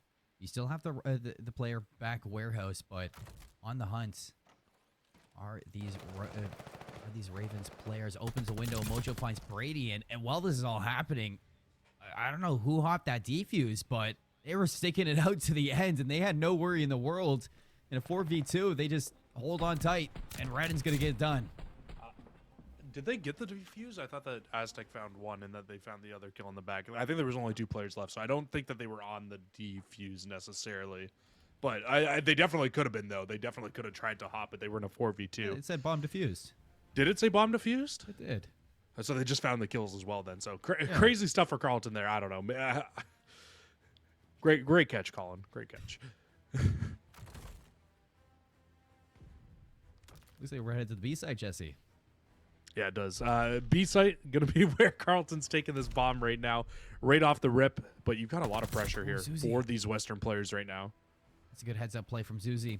He's going to find the bomb planter. Royalty now kind of stuck in a weird situation. The stun's going to give the information to the rest of the Mustangs players. And on the inside, Royalty, he doesn't find the kill. So even though has some help from Aztec, it doesn't matter when it boils on down. Western still with numbers advantage and bomb down inside of that B site. You do get one back, though, if you're Brady here. So not the worst situation. You still got 45 seconds to work with, and you have a player ISO'd over at the B site right now. Unfortunately, though, you lose one in Aztec through middle of the map, and now Brady is just... in between a rock and a hard place right now. Bomb down in a terrible spot. 30 seconds left only. Not only do you need to find this bomb, get it down, but you probably at least need to get one of these isolated gunfights if you want to win this round. And neither player's in a really good spot where you can find that isolated gunfight. Maybe he's going to catch good timing here. Zuzi hops right over, but Zuzi's sitting prone on the docks. Puts it away and puts it around on the board again for Western. Brings him up to 2. It's one they need. You can't go down 4-1 inside of S&D and feel good about your chances of being able to come back inside of the game. So it's a good round there to be able to bring yourself back, start clawing your way back into it, like you have very much so your way back into this series. And now Western back on offense. I think the big thing is going to be whether or not they can find a way to win an offensive round, because Carleton has won an offensive round. So you need to answer back with one of your own if you want to be able to bring your way back into this game. It's going to be a 3-man hit over towards the B side, but you still have a lot of pressure here for Carleton right now. You do. In fact, player number 4, Radin, has found his way through mailroom. Is going to cut right through the middle. Lose out on royalty, but Radin on the inside drops that bomb in the exit. Zuzi trades it out, 2v2. Brady finds Zuzi, so that bomb does not go down. This completely flips out. Mojo last alive. And with that little scuffle at the B side, it's really putting Western in a tough situation. Mojo's going to have to go big. I think the thing that's favoring him right now is how far away Aztec really is from this. It's almost the exact same situation that you were in last round with Aztec by himself, having to find his way through. Or sorry, it was Brady by himself, having to find his way through, get the bomb, get it down. Again, only 30 seconds left on the clock right now. Rocking a hard place, that whole yada, yada, yada. See if he can find his way through. Will get shot up, not able to find it, and that should give the go-ahead to Brady to fly forward and take the gunfight. You get tagged up. It's just a tough spot to be in, and we see it happen back-to-back rounds now, Colin.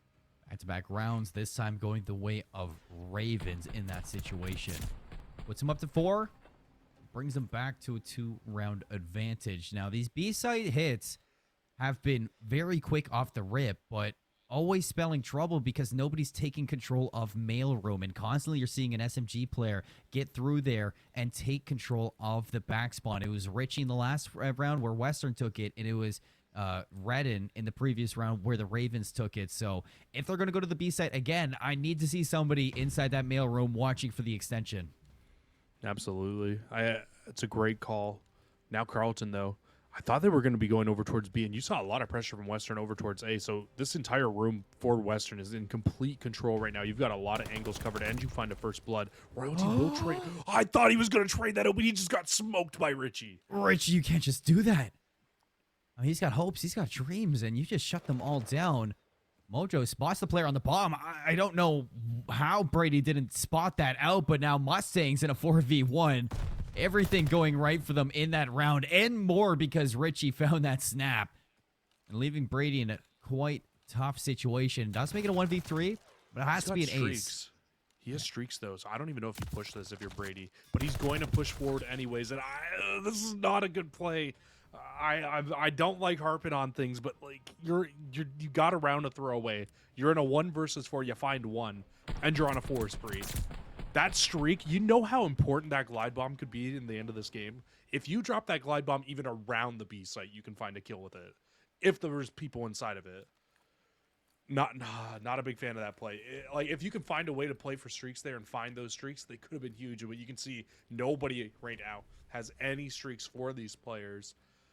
I mean, this game 5 has been insane, Jesse. So it could have been game-changing. It really could have been game-changing. Western, though, will take the bomb, heading over towards A. Richie by himself right now with this bomb. You don't have a very good follow-up for the rest of these players, and Carleton actually looks like they want to get very aggressive on defense. Redden has snuck the line. Time to get sneaky inside the spawn. Redden. Well, he's got to go, though, because he needs to find value out of this flank. I mean, nobody's seen him just yet, so nobody's put the bomb down. I think Richie very indecisive at what to do. Brady's going to take him down, so that's bomb down, and now Redden on the flank. It's going to pay off after all. Carleton in such a good spot, and it's just because 2 very big misplays out of Western to not close the lanes. And now that bomb down in a horrific spot. 2 versus 4 situation. Mojo and Zuzi trying to find their way to get out of there. And yeah, you're going to end up falling. It's going to leave Zuzi all by himself here, and they already know your situation. They know your spot. You'll fall, and that's Carlton taking another round. And I think Brady found 2 kills in that round, so if he even finds 1 more in the round before, they've got a streak here and possibly a chance to close the game out. But does not find the streaks. I'm not going to keep harping on it, but it is a 5-3 lead here for the likes of Carlton. Another offensive round win. And, I mean, what was once looking so good for a Western comeback, if you were to come back from this one now as well, it would be a monumental comeback to come back from 3-5 here. We've seen crazier things out of this squad today. So it's definitely not out of the books. It looks like the bomb's traveling over to the B site. For Mustangs, they're actually taking a very aggressive swing into mailroom. Player number 8, Zuzi, already inside of mailroom. While this is happening, you see that bomb for Carlton. It's wrapped over to A. You got a ton of mid-map pressure, though, for Western, so they can realistically wrap from whatever site to whatever site they want to. And they've pretty much got 2 players trapped and now position given away for these Carlton players. So, Carlton, you need to make a choice of what you want to do with this bomb because they still don't know. It seemed to look like they want to go into A. No, they need some information, and they need it soon. Richie, sitting in the middle of the map, is going to find Royalty. Shots are out. Can't finish the kill. Is going to tuck down into the train station. Richie wins the fight onto Aztec. Brady there for the trade. Bomb goes down. It's a 3v3, but look at where Royalty is. How is he Royalty can alive? make or break this. Mojo spots him out. Oh, and Royalty gets the kill. So that's going to completely flip the script on this round, Jesse. You need to take this kill onto Royalty. It did not work out your way. So 2v2, 25 seconds. Finally, Royalty's going to drop 2v1 on the inside. Redden is going to be here, finds the kill onto Zuzi, and Shady's going to cut this down and keep Western in this game. Oh, I thought Royalty spoiled it. That was a round of timings after timings after timings, and I feel like we're about to get that every round from this point on. It was so slow off the start, and then as soon as everything digressed, it got so quick. Everything ramps up in its timings. If Redden gets around this corner, they probably win this round. But in saying that, if instead you check a corner earlier on, you probably win the round earlier on as well. So it's those little things that are just kind of going astray right now that Western needs to close out these rounds. And you know what? They're able to get the job done there once again. Remember, coming into today, both these teams were 3-3 in S&D, or 3-0 in S&D. So both teams, very clearly, they know what they want to do. They know how to get the job done. It was just Carlton that was able to come away with the game in map number 2. Map 5, though, looking a little bit different. Western only needs 1 round to tie us up and bring it to a round 11. And the bomb that was once middle of the map now starting to make its way over towards the A site. Richie's in a good spot. If you can find Royalty in the A site, that should be bombed down. But they come flying. They haven't even checked it yet. And that's going to give Royalty the kill onto Zuzi. He gets out with his life. I think they were just calling to Richie like, hey, I don't see anybody in here. But Richie makes, unfortunately, the wrong call there. And Royalty will find one. Brady will get the second as well. So now man advantage still into the hands of Carlton. Richie loses the fight on the inside. Carlton now with numbers. Mojo lasts alive to keep his team inside of this game 5. It's going to have to be a 1v3. Bomb is down. Otto as the main weapon.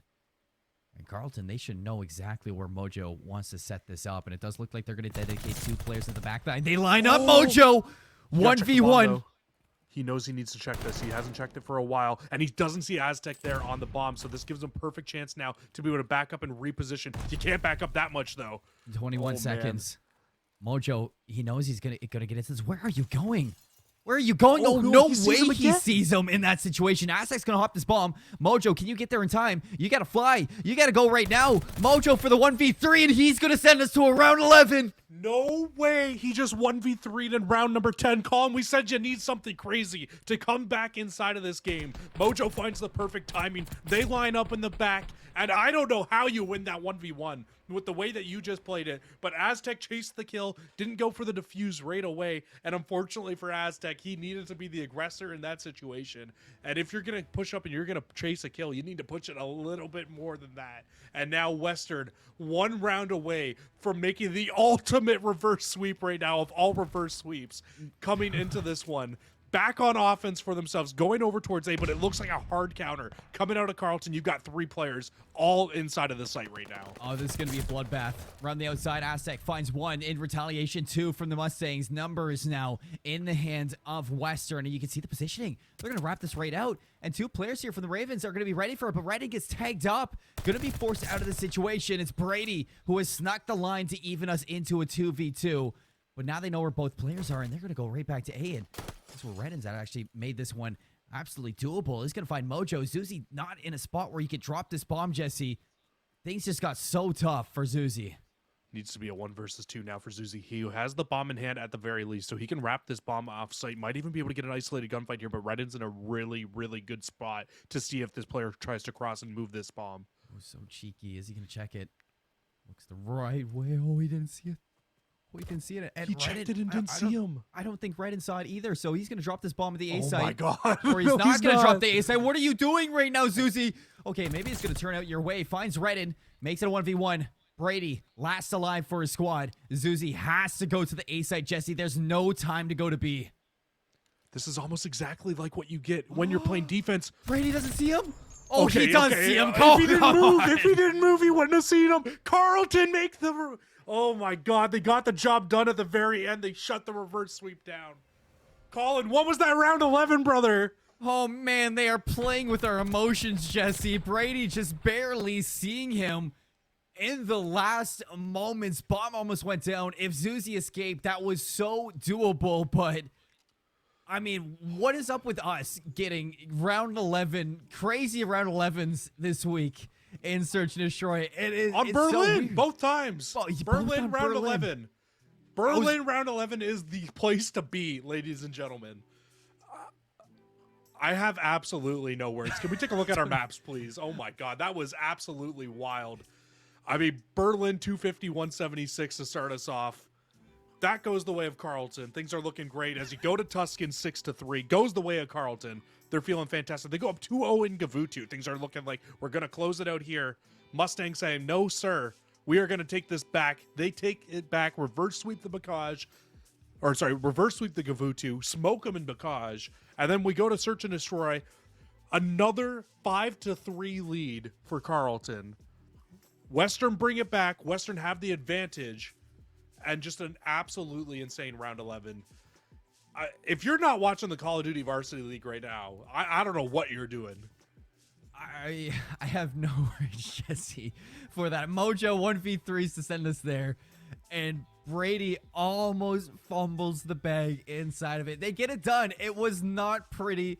It was not straightforward, but they get it done in the end. And honestly, hats off to Ravens for making that happen. They looked good at times inside that Search and Destroy, but Western, they were just not giving up. And they were never giving up at all. It didn't matter what kind of a deficit they were at, but they were always in it to win it, Jesse. But while we get things situated for this interview, we are going to cut to a break. And when we come back, we will have that player in the lobby and ready to go.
Folks, welcome back to the Call of Duty Varsity League. We're here now, ready to keep things going. But before we get going, let's talk a little bit about LLS and our hero, really, of LLS, Jaden, who was diagnosed with T-cell acute lymphoblastic leukemia in November 2018. Prior to his diagnosis, he was a well-rounded athlete playing almost every sport until one day, during a football game, he fractured his arm and was done for the season. After his cast removed, he was cleared to play sports, and it was basketball season. As the season went on, Jaden was always tired and complaining of headaches. And after seeing several doctors and being screened at a children's hospital, Jaden's family received devastating news and his diagnosis. The doctors took immediate control of he started treatment. As of December 2018, Jaden went into remission and remains in remission to this day. LLS has provided life-changing support for Jaden and his family, and they are forever grateful, as Jaden is an LLS hero. So just like Jaden, just like LLS is making an impact in the cancer community, the LLS hero of the game represents a player who has made the biggest impact in the match played, whether a clutch play or a sacrifice or provided strong leadership when it matters most. Today's LLS hero of the game is Brady, the clutch man in the end of the search and destroy, who took it all in that game 5 and closed it out. Yeah, it almost got thrown away, but Brady was able to get the job done at the very end of the game here. And here it is, that final kill. As soon as he sees that body move, the snapper was on, able to find the final kill. Unfortunately, no interview with Brady today. He wasn't able to get connected, unfortunately, but would have loved to have asked him about how how they were able to regain coming into that after almost a reverse sweep and then almost throwing away the game 5, round 11. But you know what? They kept it composed. They were able to bring it back. So a fantastic choice for hero of the game, though. Fantastic indeed. And big shout out to Jaden as well. And I hope things turned around for him for sure. But this is going to move us on into our second match of the day. Illinois State Redbirds versus the Davenport Panthers. Jesse, talk to me a little bit about this matchup that we're getting. Well, if you thought we just had a spicy one, well, welcome to the habanero pepper of our NACE varsity COD league for today. Because, I mean, we're about to see the Illinois State University Redbirds going up against the Davenport University. And this is going to be a great one. Honestly, both these teams have been fantastic so far this season. You can see the records right there on your screen. 3-1 ISU coming in with a 7-4 map record. Davenport coming in with a 6-1 map record. I mean, there's not much more to say. These teams have been just honestly fantastic to start this season off. Well, you look at each side, and we see Gecko, North, Anthrax, Sheldon representing the side of the Davenport Panthers. For the Redbirds, we're looking at Leo Bears, Boost, iFlob, and the Saints. And really, the one thing in my mind, Jesse, that's differentiating between these two rosters is, yeah, they're both dominant, but it's that Northwood win, or that Northwood game that both of these teams played. Northwood probably the second best team in college COD right now. And Redbirds managed to take a map off of them. Yeah, and that's the big thing, right? So both teams, their only losses come to Northwood. Like you said, Davenport, they lost 3-0. Redbirds, though, they only lost 3-1. If I can go double check back on that one, I can tell you exactly what map that was that they were able to take. Actually, won't be able to tell you the map. I can tell you the mode, though. They didn't have the mode written down. It was control. So they took control against them. So still, nonetheless, a very good opt and a very good feat to be able to take a map off that Northwood roster. Isn't that scary to think about when we're talking about how good you can be just because you take a map off of Northwood? That's how good Northwood is. But nonetheless, these two teams really kind of vying for second place right now within this division. And a win here could honestly secure you that second place seed, dude. It for sure can secure you the seed. There's a big implication for this division, and the winner will be walking away with that locked down. But let's take a look at the maps and modes for this series, Jesse, because we are in for a treat. Bokash Hardpoint to open it up. Berlin Search and Destroy for that map 2. Tuscan Control is where we're going to be headed to for that third map via Redbirds. And to finish this off, if it goes the distance, Tuscan and Bocage, we head right back to that. So talk to me a little bit. How do you feel about this series? Well, the first two are our last two from the last series. So if we didn't get them there, we're getting them again here. Apparently, I don't think we see enough Bocage Hardpoint because we're going to it again first and foremost here inside of this game.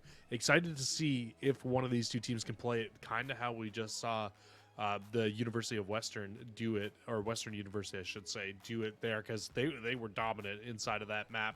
So we'll see if one of these two teams can come out and start off this series dominant. But besides that, though, nothing really standing out for me. Maybe that Game 5 Search and Destroy, if you do end up going to Bocage, that map can sometimes play a little bit weird. But besides that, every other map should be a very well, both your teams should be well-oiled machines on these maps at this point of the season.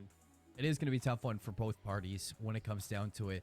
I think it's interesting that we do see the Redbirds, who were managing to take that control off of Northwood. They're going to go to Tuscan for that map number 3 as well. You know, it would be interesting if we went to Gavitu. Definitely if we went to Gavitu, I'd be thinking, hey, you know, Redbirds, maybe this is the map that they took off Northwood, but Tuscan, it's just another day around the block for that control map. So I was looking to see if they were going to pull out maybe something secretive inside of that, but it does look like it's going to be the typical map number 3. When we're looking at this map 1, you said it probably exactly how I was thinking it. I want to see if one of these teams can box out the team inside these hills, because Mustangs were doing a fantastic job at that back in that game 4 in our first series, and I want to see that mirrored here from one of these squads. Yeah, it's a great point, right? Because when you're looking overall at Bocage Hardpoint, the big thing with this map is you can rotate and lock down spawns all you want. And you know what? You can absolutely win the map by playing like that. But we just saw a team play the map completely differently and win the map like that. Because what Western was doing on the map was, instead of rotating early and setting up, they were rotating late and playing from the front of the hill. They find the kills, and as soon as they find the kills, they push up and they box out the other team who was trying to push in, but they keep them spawning close. And what that does is it just keeps you, allowing you to pick those players off one by one by one. Very, very tough to do. We'll see if either of these two teams can replicate it here, though. I think really when it boils on down, really we're pointing out some players from these squads. Redbirds, you're looking at Leo Bears. He has been phenomenal for this roster. I think that Leo Bears has really stepped into his own into the 2022 season for this squad, a new squad inside Collegiate Call of Duty as well to the Vanguard season. So Leo Bears has worked wonders. He's been the talk of the town for the squad from a lot of casters. We're on the other side. It is normally going to be Anthrax or Gecko, in my mind, that we've been seeing from this squad. Two players who have really been turning it around for themselves. But here, let's hop into this Bocosh, Jesse. Let's get this map number 1 underway as we're going to hop on board with Illinois State right off the rip. Well, we saw this Davenport roster last week absolutely bully an Illinois school on stream, so we'll see if they can do it again here. It's going to be a much tougher feat, though, against this Illinois State team. They are a very, very talented team, but right off the rip, it's a good start for the Davenport Panthers. Able to hop in, able to get right onto the point, start to collect a little bit of time here, but more importantly, fighting for those spawns on the top left side of the map. You've already got a player in position to do so. Yes, you do. Trying to sniff this out. iFlop finds north, so now Redbirds in full control of the left side of this minimap. Spawn's going to come through inside that shed, and Davenport setting up for this break. Players are going to be here. Can they win their gunfights? On the inside, Anthrax is going to go down. Davenport still picking up these kills. It's a full 4 down from the Redbirds. Last one alive in the back is going to be player 7 Boost, who did spawn up a little bit late, but still the kills from the Panthers, keeping them on the inside. Boost biding their time. Finally peeks out. Is good for 1. Gets them off that hill, but only for a moment's time. Now, with only 40 seconds left on this hill, you need to pretty much make a choice here if you're Illinois State. Like, how do we want to try to hit this hill one more time? Because clearly just pushing one by one is not working at the moment, and it continues to not work here. Davenport have a great setup inside and around this hill, and now once another 10 seconds, 15 seconds gets knocked off this clock, you're spawning out. Illinois State, you're taking less and less chances at being able to hit into this hill, and now North also finds streaks for himself. Full streaks, gets Glide Bomb, gets the strafing run, and they flip the spawns once again. This is getting really, really rough right now for Illinois State off the start here. 7 in a row, not too shabby for Panthers, but Redbirds, they need to resurge or else things are getting a little bit out of hand, like we said.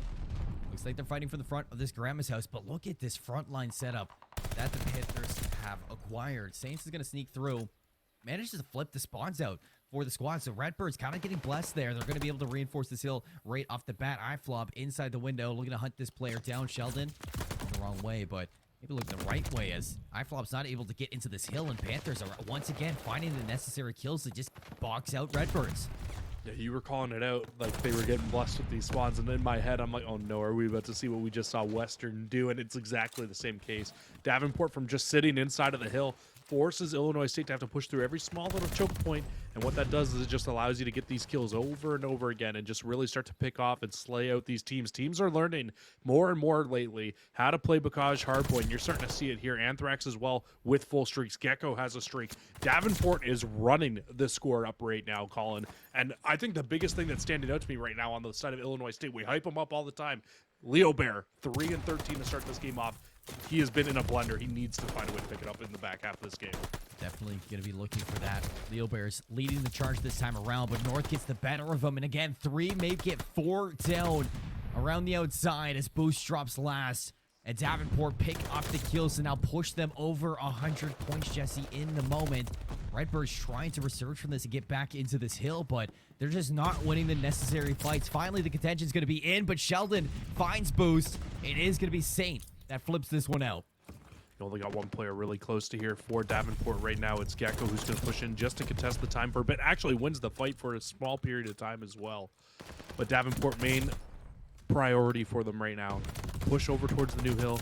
Let's set up. Let's try to not allow Illinois State to claw their way back in. And actually, Illinois State makes one more final hit at the old hill as Sheldon's going to just sit inside of it and just stop them from being able to get comfortable time for themselves here. Big thing going into this hill as well is even if you end up losing these spawns for Davenport, you have so many streaks if you need to do something to try to break back into this. Redbirds, they got a hefty task ahead of them, Jesse. If anybody's going to be at the task, it would be a team of this caliber. Here we go. Let's see if they can make things happen. Anthrax, the well-placed nade to take down iFlop in the back, and just like that, another 3 go down. Anthrax now 5 in a row on a streak. Falls before he can turn it into anything else. Still in control is this Panthers squad. Here comes another wave of Redbirds players. Gecko's going to find the first one to drop them. Panthers finding the kills around the hard point, and again, just shutting out the Redbirds. Jesse, this is getting a little bit scary. Oh, remember earlier when we talked about how Western looked like they were playing this map like it was poetry in motion? Well, 133 to 41 off the start. Can't get much more perfect than that here for the Davenport Panthers off the start of this game. A great start. ISU, I mean, you guys are in the blender right now. You need to find a way to pick your way out of this one and do it very quickly. Otherwise, this game is just going to get uglier and uglier. You have a 100-point lead for Davenport heading into our second set of rotations. And look at this first hill. Look who's all in around this hill right now. You can really zone out here once again here for Davenport and really start to close this game out. You do find a few kills now if you're ISU, so this gives you the clearance to open up, push through middle of the map, and try to now get some presence on the hill finally in this game. Redbirds really splitting things up. Haven't found good time here, but if I was the Redbirds, I'm looking to flip this map out, hold the spawns back over for P2, and keep Davenport out of this time for Hill 1. They haven't been successful with it so far. In fact, they're just getting shut out inside Davenport of Grandma's. is zoning on map 1, on Hill 1. You don't see this very often at all. You don't see it ever. At all inside of Bokosh, but this Davenport roster just looks so deadly. Finally, Leo Bears finds his way through. 10 and 22, not the best work so far inside Bokosh, but that one push is able to flip things out for his team. It's a great flip as well. So you've got Davenport spawning exactly where you want them. This is where you need to answer with a hold if you're Illinois State. You have the spawns, you've got the hold. Just make it work now. Find some time and zone this Davenport roster out to bring yourselves back into this game at least a little bit here. Davenport setting up. Not behind. They're going to call in a shriek to set this one up. They find nothing, but it pushes these Redbird players inside of the barn to take the gunfights to the rest of these Panther players. And when the gunfights ensue, it's a 2-for-2 around the outside. Redbirds trying to get back into things, but Anthrax with the heads-up play! And 3 in a row from Anthrax. He's going to get 5 on this spree, still with full streaks, so no need to get 6 and 7, but that little spree alone is going to push them even farther to a map win. And those back 15, 100% going to the way of Davenport here. And again, you get ISU set up early inside of this hill. It just does not seem to matter right now, though. Sheldon and North combine for 3 through the middle of the map. They find a ton more kills. This opens clearance to, again, try to fight this one from the front of the hill. You will have ISU with the close spawns that can reinforce quickly and often. But again, Davenport, they're just going to try to fight this from the front and bully their way right back into this hill. Well, they get the spawns in the back, so they don't have to fight from the front. They're going to get in for the contention. They're going to find the kills. It's 3 down. Anthrax sees a little bit extra love as well after that kill came through. Still some presence of the Redbirds around it. It's Boost up top. Going to get snuffed out by Sheldon. But while that's happening, they managed to break in from the front line, Jesse. So still Panthers fighting from the back with these favored spawns. But they got to be careful now not to fall in that same pattern. It's a flurry of kills out of the Redbirds. And what is that? A 5 make it 6 spree out of them to lock down Grandma's? I'm honestly just shocked right now watching this game. This ISU team is usually so locked down in in hardpoint that this is just very surprising to see them come out and just getting kind of tossed around the map like this from Davenport. It does happen sometimes in Bocage, though, where you lose those spawns early on and the blunder ensues and you just get put into it massively here. But you're going to need to find a way to turn it around, at least in this game. If you don't come back in, at least you put up a little bit of a fight. But again, from the front of the hill, Davenport, they get the spawns in the back, they hold on, they zone out Illinois State. And now Illinois State, you've allowed Davenport to hit this 200-point mark, 40 points left to close it out. You can't do it here, but Davenport, unless there's a break from Illinois State, they can get very, very close. Oh, they can get close indeed. Redbirds are going to be spawning up into the back of this barn. In comes Saint for the contention, only for a short while. It's the rest of the Redbirds that are turning up inside that kill feed to find a fuse. It's nice stun on this Gecko, still ready for the gunfight. And the war that's happening on the inside of this barn is all Panthers inside that kill feed as they're locking down more and more time, Jesse. If you're the Redbirds, you need to hit this 1-4 to deny this time, but at the same time, you need to get this rotation from Hill 4 to 5. I don't think it really matters, honestly, Colin. You've got full streaks on 2 players still on Illinois State, or sorry, on Davenport. So even if you win this rotation over towards the new hill, you're just going to get streaked like crazy out of it. It's going to put you in a tough spot. They get the start of the rotation over there, but here come in the streaks now, and you've got a full setup for Davenport. Everybody in the situations and the spots that you want them in. Unless Illinois State have a perfect break here, this could be the game. Cool, calm, and collected. Gecko wins the fight on the inside, starting to collect this time. Only 20 seconds needed for the Panthers to put away this map number 1. It's another 3 down for ISU as they are spawning so far out. They got to traverse through all of Bocage just to get back into things. Saints wins a big 2 on the outside. The fight on the inside not going their way. Panthers come out when the dust settles. You're going to be able to hop back into this. You still need to touch if you're ISU. You got nobody in a position to make this happen. 2 seconds remaining. Saints is going to go in. Saints is going to drop in Davenport. A statement in map number 1 to win 250 to 99. It's by 1 point, but put them in the club. 100-point club there, Davenport. They put Illinois in it. I mean, I knew that this Davenport team was very talented. I'm a big fan of this Illinois State roster, though, so to see this come out like this in map number 1, very surprised. Leo Bears, 20 negative, 18 and 38.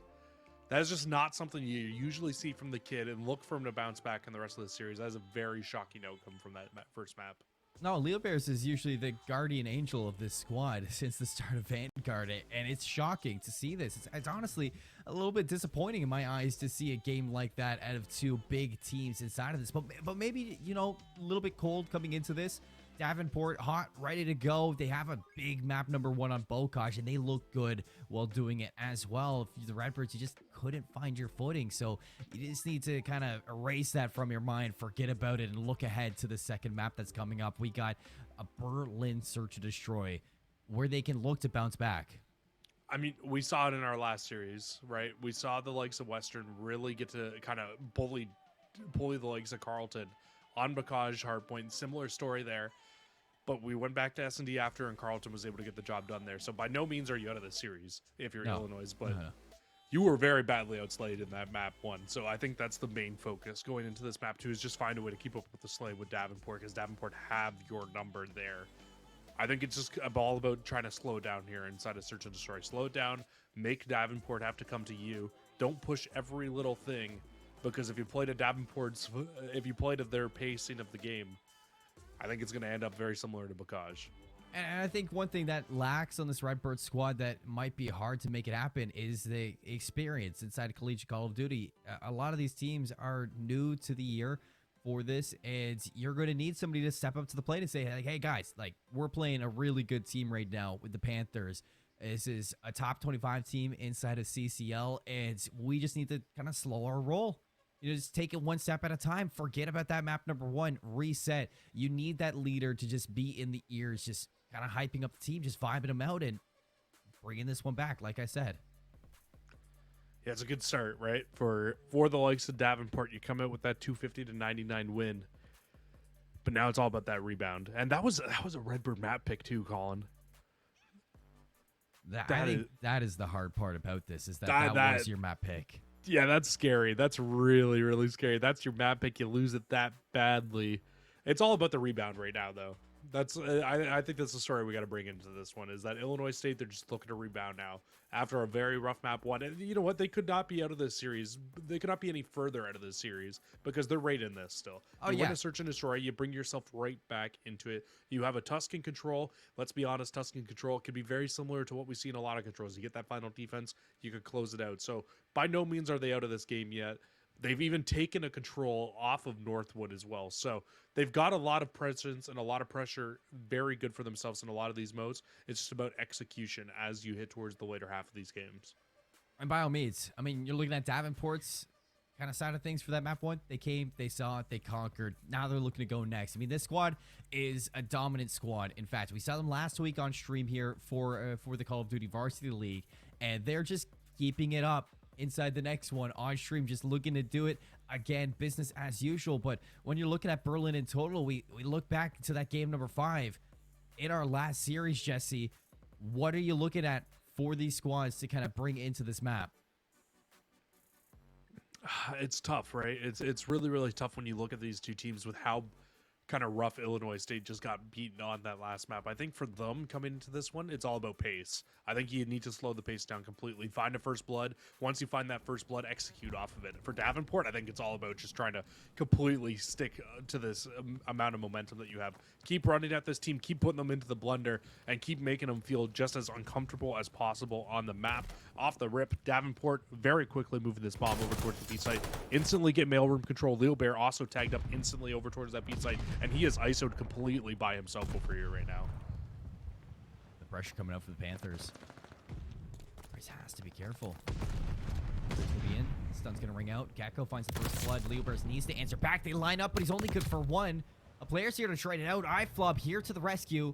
Is gonna drop that bomb and leave us even Stevens. And a sniper in the hand of Sheldon. That is going to be a little bit harder to bring this back, but a little bit of a saving grace is Gecko. Davenport with the numbers. Now Sheldon is probably just going to pull out the pistol, be first man in here, check the corners. That's exactly what happens. As soon as they realize that he's not in here, bomb should start to go down. No, Gecko overextends a little bit too much. Leave us in a 1 versus 1, and the shot is missed as well. So Sheldon, sniper in hand, needs to go massive here. Has 27 seconds to get this bomb down or make a play. And Flop is going to make the perfect play around the side, find the final kill, and close that round out. Illinois State continuing the momentum for map 1. Take round 1 here. Flob was in such a strong position there. He was sturdy as ever. Gets in and out with that kill to trade out that player on the inside of that B site. And as soon as you stay alive, as soon as you escape into docks, that is just pushing your success story even farther. And then you find Gecko. I mean, Sheldon with a sniper, it's a good position to be in. Flop made a big play in that round, though, too. As soon as Leo goes down over towards that B side, he instantly makes the wraparound to make the exact same angle that Leo was just playing. Stops that bomb from going down. Big plays out of the man there to get the job done. And now heading back over to the A side will be Illinois State right off the rip. But Gecko's in a perfect spot to shut things down. Finds the first, and now just dancing with the devil, trying to play his life inside the site. iFlob seems to be the devil. Gets 4 in a row before dropping. Still trading back and forth. Now Saints last alive when the dust settles. Gets through the door. Gets the shots out. But not able to finish it. So now Davenport are able to kind of regroup together. They're holding hands in this position. But Saint is in such a good spot. Tucked away on the outside. Maybe able to catch these players by surprise. As a back turn by now. But here they come. Around comes Sheldon and has a sniper away. Automaton this time around. Better for the duel. He's going to win it out. I don't know why he doesn't see him there. That is just kind of caught Saint with his pants down. Unfortunately for Saints, he was not in the right space of mind to find that final kill there in the round. And just simply gets caught up, ties us up at 1-1 here. ISU back on offense, or sorry, back on defense, and it's been all defense here so far inside these first 2 rounds. It's been good, solid holds. And even Illinois State on that round, I mean, you got the man advantage. You thought everything was going to look good, and it was just trade after trade after trade. Could not find anything, and now Davenport, they want to take this bomb back over to B again. And I think if you want to find success on this B push, you might need to try to find a way to get in behind this player in Leo Bear and shut him out of there before you lose a player this time. Yeah, Leo has such a tough task in here. There's the Panthers. They check it. It is clinical to get Leo Bears out of that corner. Nobody in a position for the Redbirds to trade this out. In fact, Sheldon's going to find a second onto Flob, who's trying to make that play. Boost with the good nade is going to deny the bomb plant. Oh, and he finds Anthrax looking the wrong way, so heroic play out of Boost. And that bomb never goes down, too. So big plays, like you said. Will end up losing one here, but Boost instantly ties it up, so it could be for the ace this time if Boost finds this final kill. North will throw a nade. Boost challenges from the side. I'm not sure if he got tagged up by that nade, but like just a beautiful kill to be able to close that round and Davenport take the first offense of the game. I mean, there's just no reason to challenge that. You know where that last player is. You know he has to get that bomb down. Just back up. Play it safe. Wait for him to come to you. He was definitely feeling himself there in that round. 100%. You're working for that ace. You want to take that ace, but instead you're giving North now 3 in a row.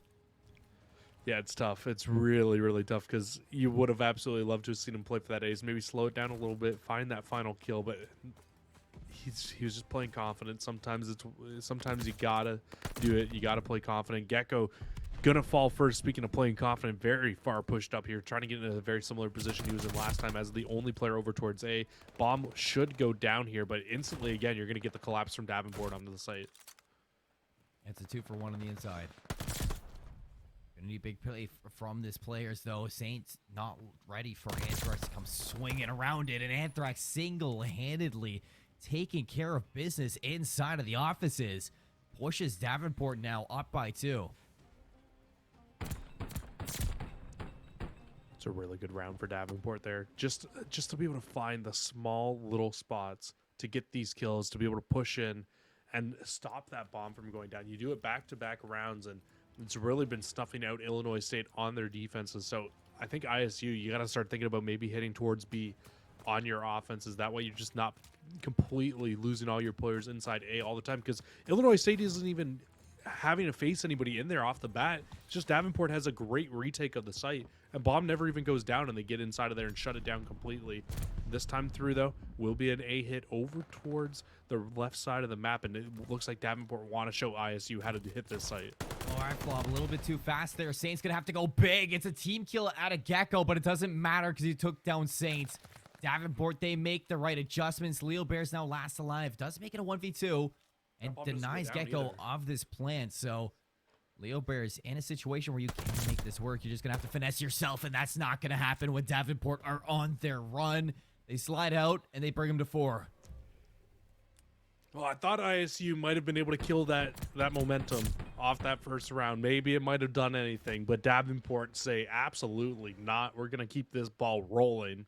Up 4-1 now here inside of Berlin, and I mean, they're just playing so well right now off of each other. Every single time you look at a player on this team, it is just more and more success helping to be found by just how well they play off the backs of each other going into this game. And you would love to see Illinois State start to try to climb their way back into this one. It will be a hit more towards middle of the map. A has not worked out well into their favor. It looks like they just want to try to play for a pick off the start of this round and then try to rotate whatever bomb site they feel afterwards. Oh, Gecko, worst timing in the world right there. Anthrax still to pick up where you left off, finds one. Where's the communication to trade this one out? Nobody's looking his way. Saints tries, but denied. Does get the angle inside the window, but at that, the adjustments are already through for the rest of the Panthers players, and they are able to take him out. Flob makes it a 1v1, Jesse, so not totally out of the books just yet. Sheldon, though, is in such a good position to spot this slide. He's going to be there. Flob still has to pick up this bomb, and he doesn't know Sheldon's right behind him. He does get the turn, but can't ring off any shots. Davenport, 5-1. They just look unstoppable right now. This team looks elite. Yeah, they really do. It's just, it doesn't look like Illinois State knows what they want to do with the bomb right now, Colin, because in that round there, and just specifically, you just sit in the middle of the map and you let Davenport just kind of crowd you and set up pinches on all different angles and then just shut it down, completely close things out. And Davenport is just, like you said, been on another level here today. It just looks like they woke up and the first thing in their mind was, hey, let's take an energy drink. Let's get going because we need to smoke ISU today inside of our match. Flob will fly out. He'll find first, but instantly traded again for Sheldon. They are smoking them, Jesse, at the moment. Saint 1-6. I mean, Leo's 2-6, like not much better. No, these are not good numbers out there. Leo's able to find Gecko, who was trying to get the better of Saint. A little bit of guardian angel action there from Leo Bears. And they have control of the B site, but while this is happening, the bomb's going down at A. Boost is going to get tagged up, so the jig should be up. And I'm looking at these two players, Saint and Leo Bears, to start this flank. This is a big play here. You need to find a way to answer back if you're Davenport, or if you're Illinois State. Davenport Sheldon will find his 5th in a row. 2v2 retake now. Leo Bears in behind, find Sheldon, 1v2, 28 seconds to make this happen. Player number 3, Gecko, or North, was trying to get on the exit, but Boost catches him, tail between his leg. And ISU, they stay alive in the search and destroy, Jesse, barely staying alive, but they live to see another round. That's a big confidence booster, though. You get into a 3 versus 2 in that situation. If you lose that round, I feel like this is probably the series at that point, because Illinois State would probably have absolutely lost full in that situation where you lose a 2v3 retake on a site that's generally really easy to retake inside of when you get information. But They close it out. Davenport, though, still on this map point, and on map point by a lot. You need 5 rounds in a row for Illinois State to be able to win this. They've got 1. Still 4 to go. And now a push from Illinois State, and it's right back over to that A site. What has not worked out for them once yet here today. One player at A for Davenport. And he finds blood again. He finds 2 on the Leo Bears. Bomb still there. Saints is going to get the trade, but the damage has been done, and Sheldon is here for the answer back. Saints caught reloading. 1v3. Last alive is going to drop as well. And the Panthers, they drop the hammer inside this round, and they win it out 6-2, taking a 2-map lead into the series. Yeah, Illinois State is just not on it right now. They are not on the ball at the moment, and Davenport is taking full advantage of it. You're getting probably one of your weakest days out of Leo Bear at the moment. 4-7 again in this map, 20 negative in map number 1. Just numbers you don't expect to see from a player of his caliber, a player who is generally the leading slayer for this ISU team. And when he's having a bad day, the team is having a bad day. It is, to be quite candid with you guys, it is quite an ugly series at the moment between these two. It's an unexpected series, Jesse, because both you and I mean, we were talking about it in the digital green room.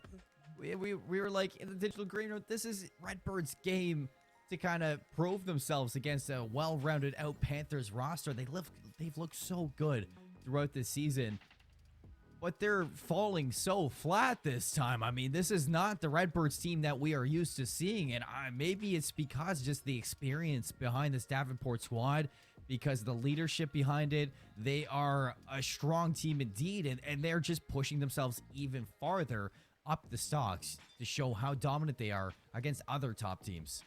I mean, hey, we know this Davenport roster now. We talked to them last week during the interview. We know they like to play together a lot. They've been playing together since they were kids, and now they have grown up together. They've got some adult responsibilities, they said, but main focus right now is trying to get better at COD again, trying to win within these college leagues. And Davenport, they have just gotten better and better as the season has gone along, and thoroughly impressed by this roster and how good they have played as this game has gotten more and more developed. So have they, and they're just hitting that next level right now where they're starting to even, I think if they even go up against Northwood with how they're playing right now, as opposed to week 1, they might even be able to come and compete, take a couple maps off that roster now, because they just look that good and that much of a well-oiled machine at the moment. 100%, Jesse. I can definitely see it going a different way. Even though Northwood, I mean, they are a different beast, but Davenport, they have made leaps and bounds to improve their gameplay. Now looking to 3-0 sweep the team that is next to them inside of their division and cement themselves into that second place spot inside of their division. This is their game to lose at the moment. I mean, we just saw Carleton go up 2-0 and then almost get reverse swept. Maybe Redbirds are hiding a little bit inside of these next couple or the back end of the series, but they got to make it happen on Tuscan, and they got to make it look good. I mean, you never know, right? Like, you saw the resilience out of Western. There was no quit inside that roster. They kept coming back and coming back and coming back. Illinois State, on the other hand, we have not seen that side of resilience yet. You never know. We might be able to see it. You might be able to see a comeback start to happen here. I didn't think it was going to happen in the last series. Starting to feel like it's probably not going to happen, but because of that last series, I believe in anything at the moment. And Illinois State University, I know there's a fantastic team under this roster. You just got to pull it out, hit that regain button, and come out flying here in the control. Bring yourselves back into this series. You don't want to get 3-0'd by Davenport. Otherwise, so many eyes are on this match right now, probably too, because this is two schools who very many people will consider to be top 25 schools within the collegiate COD. And if ISU loses this at this fashion, like, this could really drop their ranks.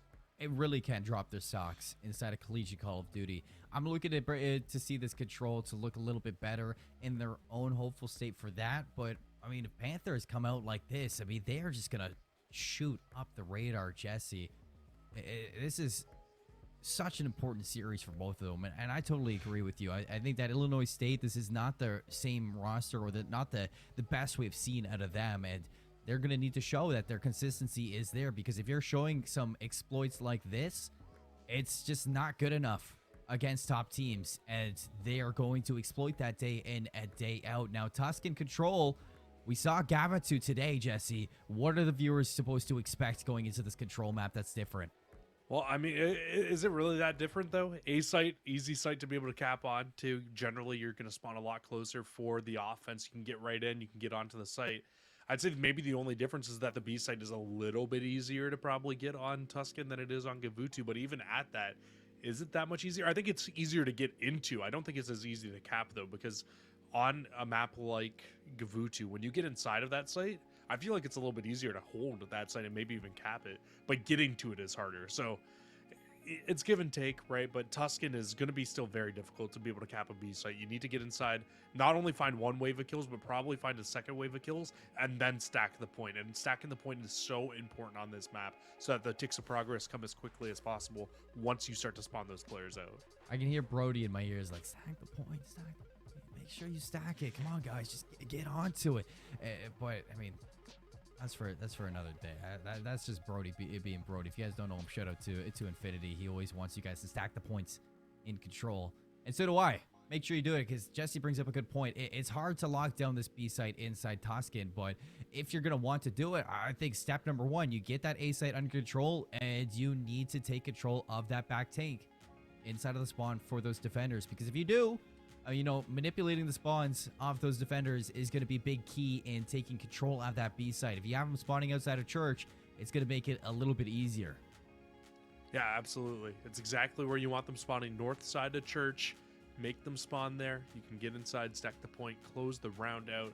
But Colin, we say it a lot, but I mean, much easier said than done. Let's be honest here. We've been playing league play. We know how hard it is to get inside that site, be able to get it done. Actually, I'm 1 for 1 on Tuscan, and I won an offense in my game. So I don't know. Maybe it is a little less easier said than done. I don't know. It's a lot harder when you're playing kids to this level, though. That's for sure. Oh, 100% it is. As we're getting a little bit of a hiccup inside of the cams, we're gonna wait to see what the information is on that, but just before that was happening, I mean, when we're talking about this Illinois State team and what we were hyping up with them, Jesse, throughout the whole start to this, it was the fact that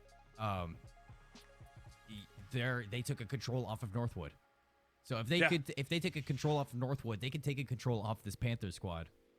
Yeah, exactly, right. And you got to imagine that it was very likely a defense for defense game, and at the very end you finally ended up getting that final defense for ISU, and they were able to close it out there. I doubt very many offenses won inside of that game, and I think it was earlier on in the season as well, so probably when Control was just coming into it. But nonetheless, it actually looks like we were able to get back into map number 3, back into round number 1, and it is looking much the same here, though. Colin Davenport just running away with this 20 seconds left.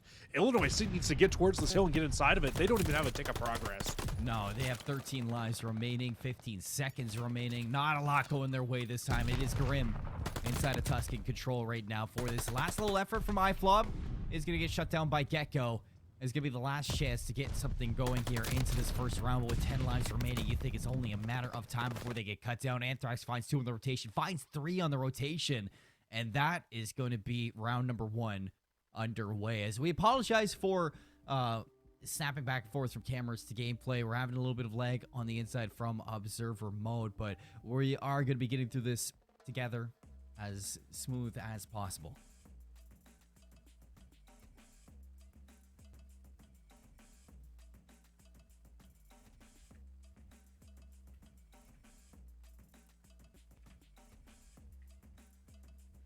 I'm so sorry, I was muted. I hit my button by accident earlier on, but yeah, I mean, we're all good here. It's very unfortunate, you know. Would it be a COD stream if we have a little bit of tech issues here and there every once in a while? But it is what it is, right? No, I was actually just about to say, Jesse, I think you're muted, but we got it from our producer in that whole sense. A whole little hiccup right now coming through for this as we are working for a fix to get into this third map right away. But I mean, what did we expect from Panthers all game long? They outslayed in the hard point in that Control, Jesse. They just look final boss against this Redbird squad. Yeah, they really did. It looked like they were completely ready to go to start that map off. And I mean, by the way that we came into that, and we saw, what was it? It was like a 26 to like 13 in life. So you got to imagine they've just pushed right into it, and they were able to get back in. Looks like the observer issues are over. So we still have that 1-0 lead here for Davenport, but now they are the team on the offense. Already capped the A site as well. So already trying to make their way forward, and look at the forward progress they have.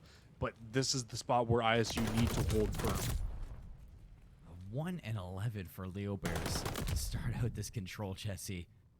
The A side's getting capped. You see Davenport looking to put pressure on the back spawns. Anthrax was that player. He's going to fall. So back to the drawing board they go.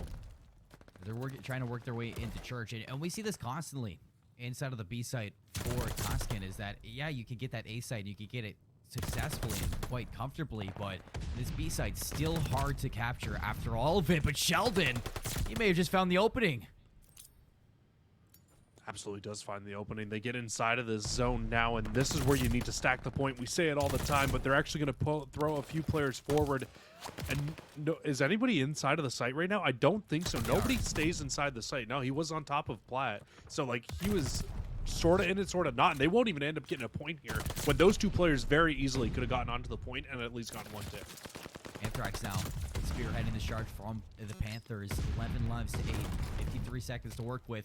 Gecko's going to find Leo Bears, so they have control of radio. They lose out on one. It's going to be a 3-on-3 for the fight into the site so far. But Saints is going to shut them down even more. And look at this play at iFlop. He is on the flank, Jesse, and he is ready to pick these players up off the respawns. Is going to find Sheldon. That's going to draw these players away from the Panthers and lessen their numbers. Let's get picked up. So no danger zone just yet. There it is for Redbirds. No respawns remaining. This is the last chance. Yeah, it feels like instead of stacking the point, their plan was, hey, let's just fly forward and try to take these players out team deathmatch style. But now in a 5v3, only 15 seconds left as well. You need to push forward as a unit and try to get either onto this hill and stop the clock, close this game out with kills. Maybe even both. Gecko finds one. 8 seconds left. They need to do it here. Somebody gets on the hill. Leo Bears finds Gecko on platform. Saints takes out one on the inside. Leo Bears needs to go big. Finds a second. Finds a third. Leo Bears, welcome to the party. He's going to go big in the end for a 2v5 victory inside of the defense. Redbirds, a heroic play to stay even. Welcome to the series, Leo Bears. I mean, man has been struggling all series long. This is the Leo Bear we expect to see pop-off moments over and over again. I mean, he's 8-13 right now in this game, but at the very least on 5 in a row now. That means he was 3-13 going into that little spree we just saw there. Not the best that we've seen from Leo Bears today, but maybe that's the moment he's needed to heat up in the rest of the series. Well, we haven't seen the best from Leo Bears today, Jesse, and this is finally a chance for him to redeem himself, taking it early right to the setup. But it's a 4 down with the investment of a streak out of Anthrax. Glide Bomb's going to start pushing this map control for the Panthers. This is looking very similar to round number 1 when we came into it, when the Panthers were just completely trapping the Redbirds into the back of their spawn. It's looking very similar here. Leo Bear, the furthest player pushed forward, ends up falling as well. So this will give the okay to Davenport now to push up the map even further at this point. Oh my Sheldon, God. They're locking down these power positions and cutting down the Redbirds as they're walking into the slaughterhouse. You're going to see another wave setting up for the Redbirds. Anthrax takes down Saints, still locking things down on the inside of that broken building. 35 seconds, Jesse, and a 10-life lead as well. I mean, this is just frightening sights inside of Tuscan control to be looking at. This is just utter dominance right now, Colin. Like, there's no easy way to say it. This is just dominance from one team over another. And Davenport just has the number of these ISU players right now. They're dialing it up, they're calling it out, and they are just absolutely running away with this game. You do hop onto B for a small bit of time here if you're a Leo. You shut it down, you stop the clock. And what this will do is it will open up the rest of the map for the rest of the ISU players to come off spawn, push over to A. But with the lives left and the time left, I just don't know if it's going to be enough at this point of the round. It seems like this is a hole that has been dug way too deep for Redbirds. 9 lives to 20. Even if they capture the A side, you got to get control of B, and that's hard enough to do when you're even in lives. So 10 seconds remaining. Gecko finds the break with the help of Anthrax. Last chance for a push out of the Redbirds to do something miraculous inside of Tuscan control, but that is not going to come to light at all. They walk right into the players once more, and Davenport, they find themselves on match point. Davenport, both of these defenses for Davenport have just been dominance as well. So, like, I don't even know if Illinois can do anything in this round to be able to get the kills back into their favor to close this round out. Like, just look at the kill feed on both sides. You've got, what, 20-48 on the side of Illinois State. That might be quick math done completely wrong, but I just don't even think they have the numbers. If they have like a 30-0 here to close this out, it doesn't feel like it, and very likely that won't happen. But a good start to the round for Illinois State. But realistically, I think it's going to come down to, even if they win this round, they need to find a way to win an offense after.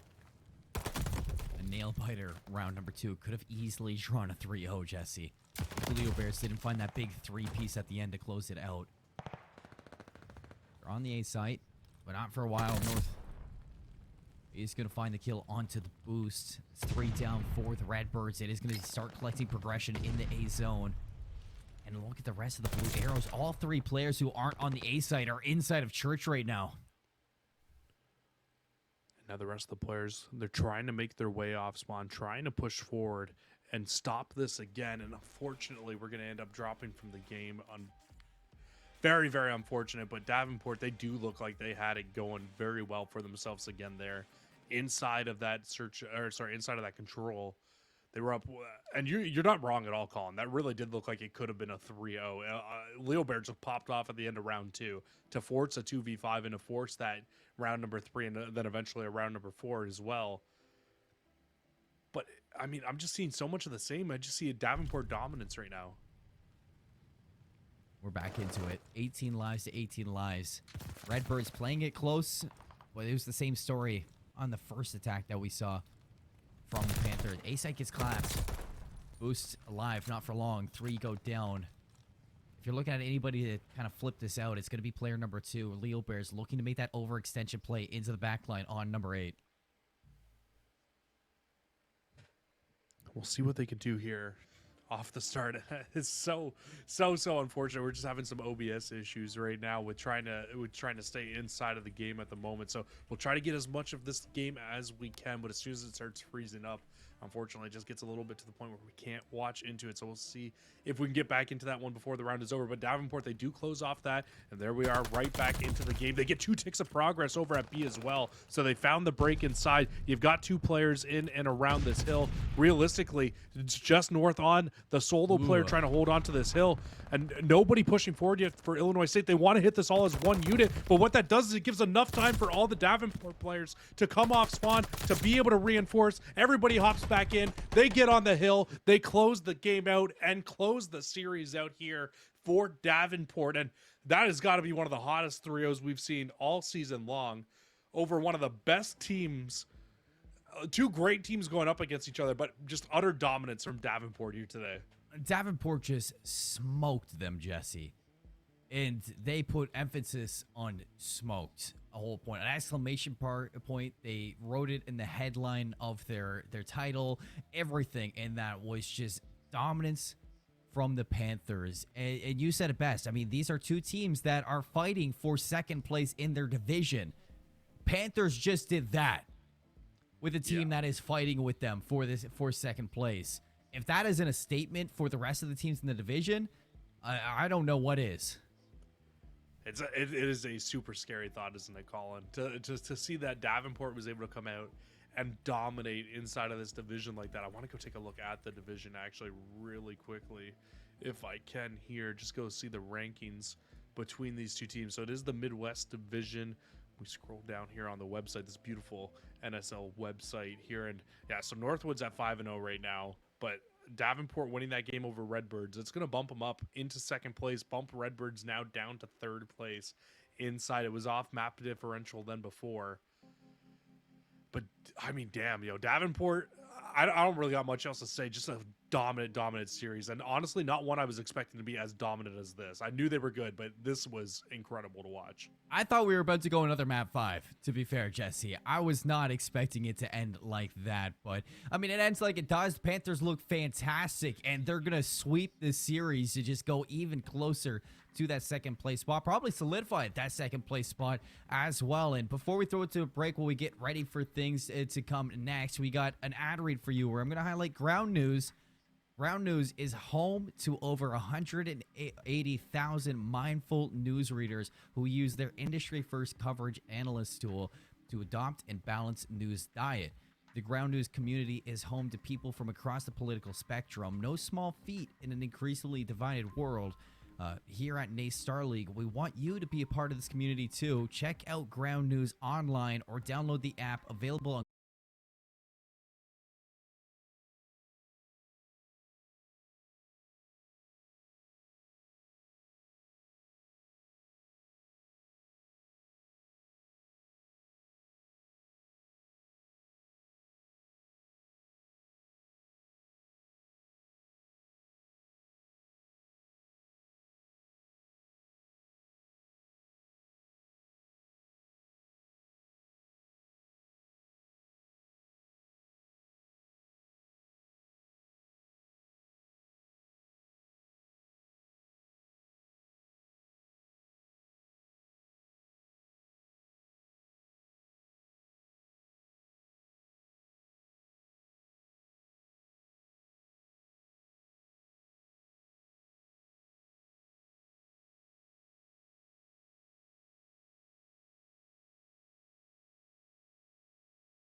So hopefully we get a tight one here between UNC Wilmington and Full Sail Armada. I think it's going to be a good one, honestly. I'm excited for it. Let's take a look at our head-to-head, though, between these two teams, Jesse, because as alluded to, two big teams inside of Call of Duty Varsity, Full Sail Armada, veterans inside of it. Seahawks looking to make waves into this season, 3-1, whereas they're going up against a team 2-2. And as we're looking at this, over on the Seahawks, we got Alpha, D-Tatty, Percy, Fatality, and on the opposite side, Full Sail, Lavelle, Devil, Skillshot, Courtsley, and Nick. And I mean, when both these teams start, you look at these records and you're thinking 3-1, 2-2. Oh, Wilmington probably has the advantage. It's not really a big advantage here between these two teams. Although I will say UNT Wilmington's only loss so far was a forfeit loss to Chattanooga. So not even going to end up counting towards the overall map record, as their overall map record comes in at 9-1. But Chattanooga is a very good team. I honestly expected, if that series happened, it probably would have been the same outcome. I hate to count anybody out, but Chattanooga is just one of those teams that is on another level. And then when you look over to the side of Full Sail Armada, it's 2-2. But both those wins coming against Kaiser schools, they were able to beat Kaiser and then Kaiser Lakeland University as well. So good start to the season for Full Sail, but they also got beat by that Chattanooga roster. So it's an interesting start here. They actually did end up playing against Chattanooga, and Chattanooga did run away quite badly with that game. So we're going to have to see them turn this one around, Jesse. Inside of this game, let's take a look at our maps for this series for the Battlefield. That's going to be taking place because, again, we're going to Bokash hardpoint right off the rip by the hands of Full Sail Armada. Tuscan Search and Destroy, second map. Tuscan Control, third map. And to finish this off, a double dose of Berlin if it goes the different distance. Now, Jesse, right off the rip, I mean, I'm looking at this, and I'm seeing a whole lot of Bokash today for hardpoint, where normally we're seeing triple doses of Tuscan to start off the NACE streams. I don't know what changed inside these teams, but I guess Bokash is just on the hots right now. You know what I think it is? I think it's what I called a few weeks ago, Colin. Remember when I said that Tuscan Hardpoint is going to start getting played less and less because every team is comfortable on that map mode combination? I think that's what you're starting to see at this stage of the year. Teams are starting to not want to play so much Tuscan because they know that, hey, you know what? We might be good at this map, but this team is also probably very good at this map. Let's go to something a little different. Let's play some Bocage. And interesting to see that map pick come in from Armada as well. So Armada wants to start things off fast and heavy inside of the cage, inside of Bocage. And it's going to be an interesting one because we've seen it today so far. Both times we've seen this map come up, it was just a stomping one way or the other. And we really haven't seen a close Bocage yet. It'd be fun to see a close Bocage go down right down to the wire, right down to the game clock like we normally do. But teams today so far inside of the Call of Duty Varsity League just doing a great job of zoning out the other rosters and playing and hitting hills from the front. We'll have to see if either of these two teams can do that here today, or if maybe we start to see maybe one of those more normal Bocages where you start to see teams early rotate, get a full setup, but just see break after break after break coming in from both teams. I know a lot of teams are going to be born in the fires that is Bocage. And it's where we're really going to see the true colors of certain matchups. But I think there's big implications to a Bocage when you're relaying it to a Tuscan Control in the end. I think the fact that Bocage is so needed to kind of bully out a team and take control of the map, that's what we need to see in Tuscan Control as well. So I think there's a lot of implications on this map 1 Bocage when you're looking at it in comparison to this map 3. So whoever comes out in the series and looks like the more stronger squad in slang, bullying out the other, I would definitely favor them to take that map 3 as well. It's definitely a fair comparison, right? Because if you're able to come out and you're able to completely outslay on Bocage, there's a very real chance that you can do that in map number 3 as well. When Control right now is just such a slay heavy game mode because of where the sites are and how hard it is to be able to break into the site. So you're absolutely not wrong at all. And also, if you're on offense and you just completely outslay the team throughout the entire round, you're going to find success. So I'm right there with you. I agree. Bocage 100% could turn into a very good telling tale for the rest of this series as we move on. But it does start there. It starts on Bocage.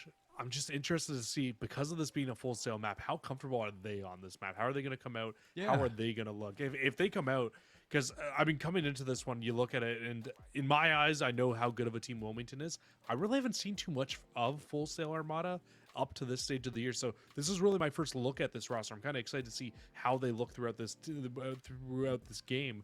But with a 3-4 hardpoint record coming into this one, maybe they're just looking for something to maybe spice up the record a little bit here.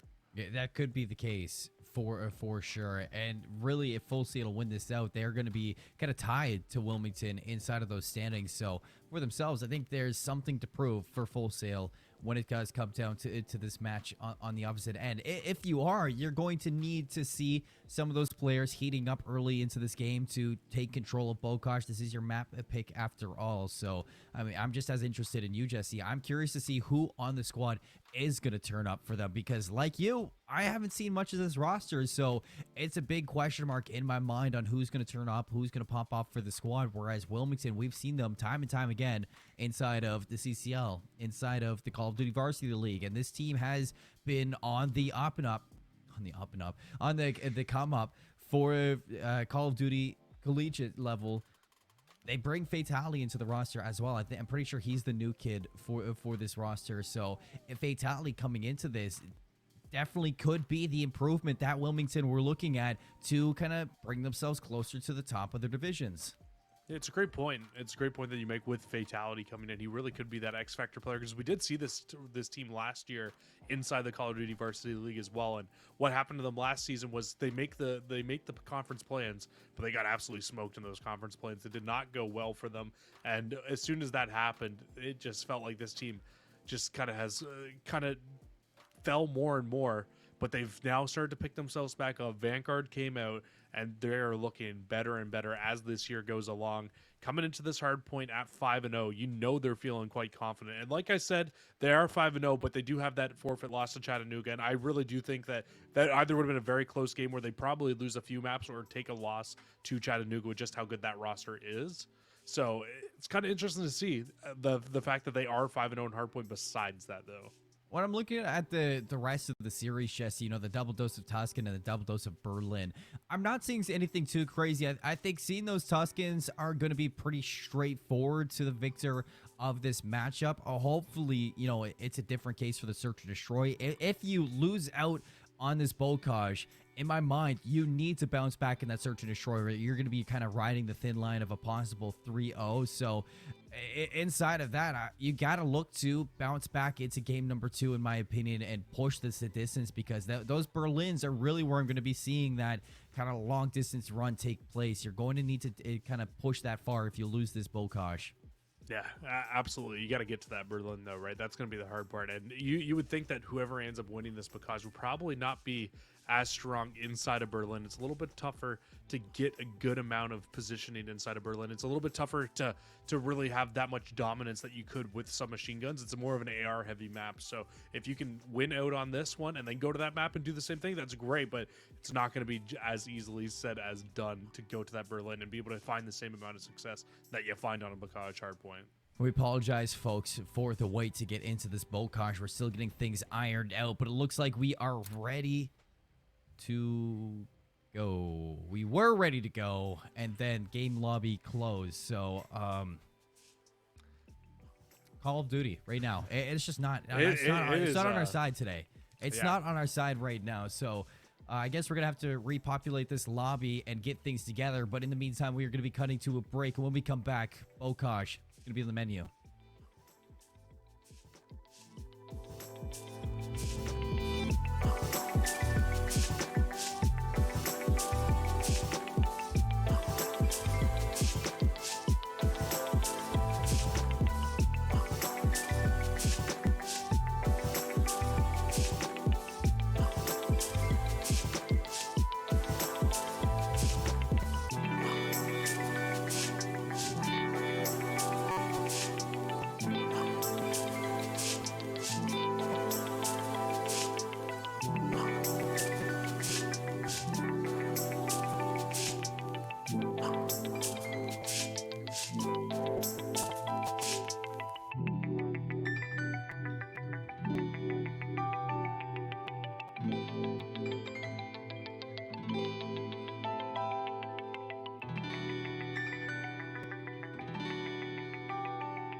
Welcome, everybody, as we're hopping into this bocage between UNC Wilmington and Full Sail Armada. Starting off on the better side are going to be Wilmington. However, Armada, they're going to be having to push this one out, take control, and flip things off the get-go. Nick's going to find the opening one, fatality for the trade. Big 1-for-1 out that to keep Full Sail on the kind of slow rope right now, Jesse. And with 3 going down, it should dedicate some players for Seahawks to start collecting time. Oh, what a perfect start here for Wilmington, though. Hop right inside this hill. But Nick, from the side, he'll find 2, completely mitigate that point and give Full Sail the clearance that they need to push out, get back inside of this hill. But D-Tatty will respawn with 3 of his own. And welcome, Bacaj. If you've never been here before, that's exactly what you get. It's going to be a very scrap-heavy hill, number 1.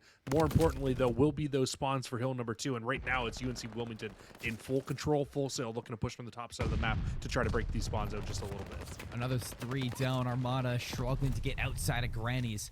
Nick's gonna find 2. Gonna be the opening he possibly need. It's 5 and 3 right now from Nick. The only player really turning up at the start of this for Armada. You're gonna need to see that turn around. They're gonna want to flip out the Seahawks team, but fatality again hits the route and he gets paid, Jesse, in dividends. But it does look like we are struggling once more inside of this, so we're gonna have to figure out what is gonna happen again off of that. But so far, Seahawks, man, they are looking good off the hop of that Bokash. I think you're starting to see why the Seahawks are looking 5-0 inside of Bacaj or inside of Hardpoint in general. Very good start, but we come back and Full Sail has broken their way in. They flipped the spawns out, but maybe not a full break, as you do have UNC still trying to hit from the front, keeping them mitigated, keeping them out of the hill for a small bit of time here. But now with 10 seconds left, once again, the rotation's going to be so important here on this map, and you can see Wilmington on that right-hand side doing a great job once again, zoning out the old hill, starting to get the streaks and everything locked together, moving towards hill number 2, and this is where you're going to be in a great spot now, locking down time. And here we go once again, UNCW looking to set up strong for another good hold here. Percy locks down the rotation, boxed out on Armada, but again, Nick makes a big play to open up this site, reads Alpha as well through the front door. The Armada now collecting times inside of Grandma's. Let's see if they can get the spawn trap. 4 Seahawks going to be inbound. Court Slay picking up this time on the inside, while the rest of the team slaying out around the edges. But just like that, on a dime, Seahawks are going to flip this out, find 2 kills to break on in contention. Going to be on board, but Devil skill shot down to a team nade. It's going to allow Seahawks back in.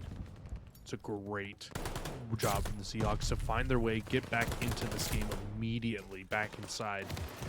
All I gotta say when I look at this one right now, though, is Court Slay gonna have to turn it up here a little bit. Devil skill shot, Lavelle, you're all right in and around. But I mean, somebody give my man Nick some help here. 13-8 off to a fantastic start in this game. Exactly what you want to see from your lead Slayer on Full Sail. But again, though, it's going to be right inside the hill. UNC Wilmington pushing. They get the good spawns, and this should be yet another break here from the front. In control, Barn. Our Seahawks run the outside. It's the Armada. Nick, Devil. They find 2 to open things up for themselves to get into the contention. Nick now in. Gotta finish those kills, fatality, because Nick's not going to let you stay alive if you hesitate. Court Slay is going to find 1 as well to keep their toes on into this hill. Still contention going to be out. Fatality off the respawn. Breaks back in for the Seahawks. Now in control of this hill and control outside of the hill as well, Jesse. 20 seconds still left on this. 103 to 33. Seahawks are in a great position. I think the one thing you're looking at for Full Sail to kind of a silver lining is the fact that you haven't given up streaks. They did unfortunately give up streaks. They did give up streaks. They did give up streaks. Fatality did find 8 throughout that throughout the Barn Hill. Sorry, don't mean to burst your bubble there, but unfortunately, I was looking at him like 20-8. He must have found streaks. I must be wrong with this call, but I didn't even see it. Yeah, so he did find streaks throughout that. Right before he actually lost that gunfight inside of Barn, but Nick wasn't able to get that kill. I mean, if he finds that kill, even 2 kills sooner, then they find that they're able to get back in. Hopefully we can hop right back into this one. Still not quite sure what the issue is right now between us and being able to stay in this game. Unfortunately, we're just having a little bit of a lag issue. So we might be hopping in and out throughout this game, but kind of gives us a little bit of time to just analyze over things as well while we're inside of the game. And here we are hopping right back into it, and you're going to see the lead still continuing to grow, but looking like a good setup right now for Full Sail inside of this. They must have gotten a break and been able to spawn these UNC Wilmington players out. Back into things. Full Sail have found 60 points now since the time that we dipped on out and back into this. Fifth hill is going to be done and dusted as we're hopping into another set of rotations. Last time around, Seahawks, they completely boxed them out to take control of this map. And again, it looks like they're trying to find that pattern once more. Percy takes down Court Slay, setting up for this Grandma control. And Percy, look at this route. He's running all the way in behind these last players, but a little bit too late. They find the opening. Armada's going to wipe this hill. They're going to get in for a while. And by the time Percy gets here, he's going to be playing with his teammates to fight them out. And look at that. T-Tatty fatality. They get it done before it happens. Yeah, Percy hasn't even had to do anything on the map yet. Man, it's 4 and 10. Usually you would think that this would be leading to a ton of unsuccessful fights for your team, but hasn't even mattered. Percy barely has to do anything, only has 15 engagements. I mean, some of the players have more than 15 deaths on the side of Full Sail. He doesn't even have 15 engagements yet inside of the game, so clearly hasn't had to do too much, but he is that main OBJ player on the team, so just sitting inside the hill, locking down time for the roster. And, I mean, he's doing what he needs to do, and it's been enough so far here inside of this map. 65 to 157. Seahawks look fantastic, Jesse. Nick, the only one really putting up a fight. No, Lavelle has picked it up, I'm going to say. 19 and 17, not too shabby on his own end, but still having trouble with his leg issue. So we're going to get the time to kind of bring this back, kind of calm things down. And honestly, Bokash, this Seahawks team, I knew they were going to kind of be battling against another team that's looking to kind of put themselves up in the standings, Jesse, but they are bringing it to Armada right now, and they're looking good in Bokash. Yeah, they really are looking good in Bacaj, and I think the big thing that you're seeing is you're seeing a really well-rounded effort out of this UNCW team right now. Full Sail really feels like it's the Nick show at the moment. Everybody kind of struggling to keep up with Nick and Lavelle on that roster, and it's great when it's working, but you need a full 4-man unit when you're going up against teams as good as UNCW is right now. You're just not seeing that out of Full Sail Armada off the start of this game. You would love to see the rest of the players pick it up a little bit so we can get right back into it, but it's unfortunate that we haven't been able to get back into the game yet. No, I'm curious. Honestly, I'm getting a little bit of, what is it? FOMO. Fear of missing out. I'm missing out on what the Seahawks are bringing right now inside of Bokash. I want to see what they're doing right now because, I mean, Full Sail Armada, I had a lot of expectations for the squad, but not meeting them because the Seahawks, I mean, bringing Fatality on this roster, and we saw them a couple weeks ago, Jesse. He has been quite the change for them. They look good with it, and they're just kind of proving it now, solidifying that in my mind now against Full Sail Armada. This game so far so good, and even when they're boxing out Armada from these maps, they're not even boxing them out. They're trapping them out by pushing that line of scrimmage even farther. The struggle is you're even seeing like Armada be able to break into the hill slightly, and they're getting the breaks, but then as soon as they get the breaks, nothing is coming of them because it's just UNCW breaking right back in. Maybe once we go towards a Berlin hardpoint or something like that, maybe that's when you get towards a spot where you might be able to have a little bit more success off finding a break. But on a map like Bacaj, where once you get a break, they spawn up so close and they're able to push back in immediately, that's when struggles can really start to bring yourself back in. And we are back into the game now, but you can see the scoreline is no different really here, Colin. UNCW still running away with this one back inside of P4. Full Sail Armada trying to make the break back in. I feel like we haven't missed a thing. I haven't skipped a beat at all. All players in Armada are going to be inside this barn, but boxed and trapped. As Wilmington looking to set up this attack, Nick makes the heads up play to exit this barn, take the gunfights to the Seahawks players. Goes on a quick 5 spree, but is going to be ended at that. D-Tatty now on the inside, does it all himself, finds 4 in a row to break into this barn, deny Full Sail of any more time, and making 5 in a row right now, working for streaks. Going into this 5th hill, these streaks would be good, but Court Slay is going to find him looking the wrong way. Yeah, it's something standing out for me on the scoreboard right now is Court Slay at 5 and 31. You need to pick it up a little bit here. It is one thing to ask for Nick to carry the load, but a load like that is just a little bit too hard. Court Slay must be just in the blender and a half right now. Maybe in a jet turbine or something right now, because it has just been a struggle of a map here off the start of this one. But 240 will hit Wilmington, 10 seconds away from closing it out, and look how far away Full Sail are pushing from. You know, games like this, it happens. And Seahawks, they are a tough roster. So nothing to be shy about right here. Court Slay trying to get in for a little bit end of it. 3 seconds left. And the Seahawks are going to be taking this Bokash in a very commanding fashion. 250 to 104. May not have been the 250 to 99 that we saw from the Panthers, but another full dominant fashion from another team here. Seahawks, they just look fantastic, Jesse. I don't know what more to say to the squad. There's not much to say. Fatality, new kid on the block, 42 and 21. 33 untraded kills from the kid. It's absolutely ridiculous. Those are crazy numbers. And I mean, we say it all the time though, but I mean, I guess because it's not like that typical to find kills like that. But still, I mean, 44 kills, 33 non-traded. That's the big one right there, is the non-traded kills. So yeah, impressive stuff coming out of this UNCW roster right off the start here. And I mean, when you look back at that one from start to finish, what we were able to see of that game, Colin, was just a whole lot of rotating early, setting up in the right positions, and then even when Full Sail would break in, they would break right back through. So just everything clicking right now for this UNCW team to be able to break into these hills, to be able to find success inside a lot of these hills, and to be able to close things out for themselves.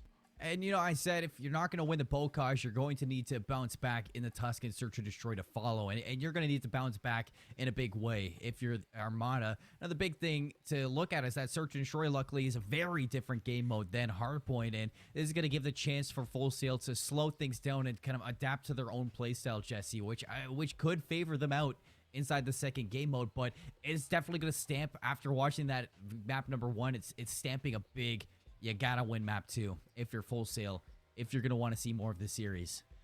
So I think the thing that kind of gives me a little bit of positives for Full Sail, in Search and Destroy especially, is S&D is one of those modes where an individual can really pop off and make a difference, I think. Nick might just be able to make the difference here. But the thing is, though, is if Nick falls, I'm very worried for this Full Sail team. So I think all lives should be focused around trying to keep Nick alive as long as possible inside of this game, because Nick clearly the lead slayer on this roster. Him and Lavelle were playing very well throughout that map 1, but the other two, I can't remember their names, but just struggling throughout it. I'm looking over. It's Court Slay and it's Daddy Skill Shot. Daddy Skill Shot. I'm thinking of the guy from who am I thinking of? You're thinking about the Oregon player, Daddy Skillful. That's what I was thinking of. We had him on last week. I'm such a fool. But Devil Skill Shot is his name on Full Sail. That is man, it's a struggle today, man. It is absolutely. It's just one of those days today.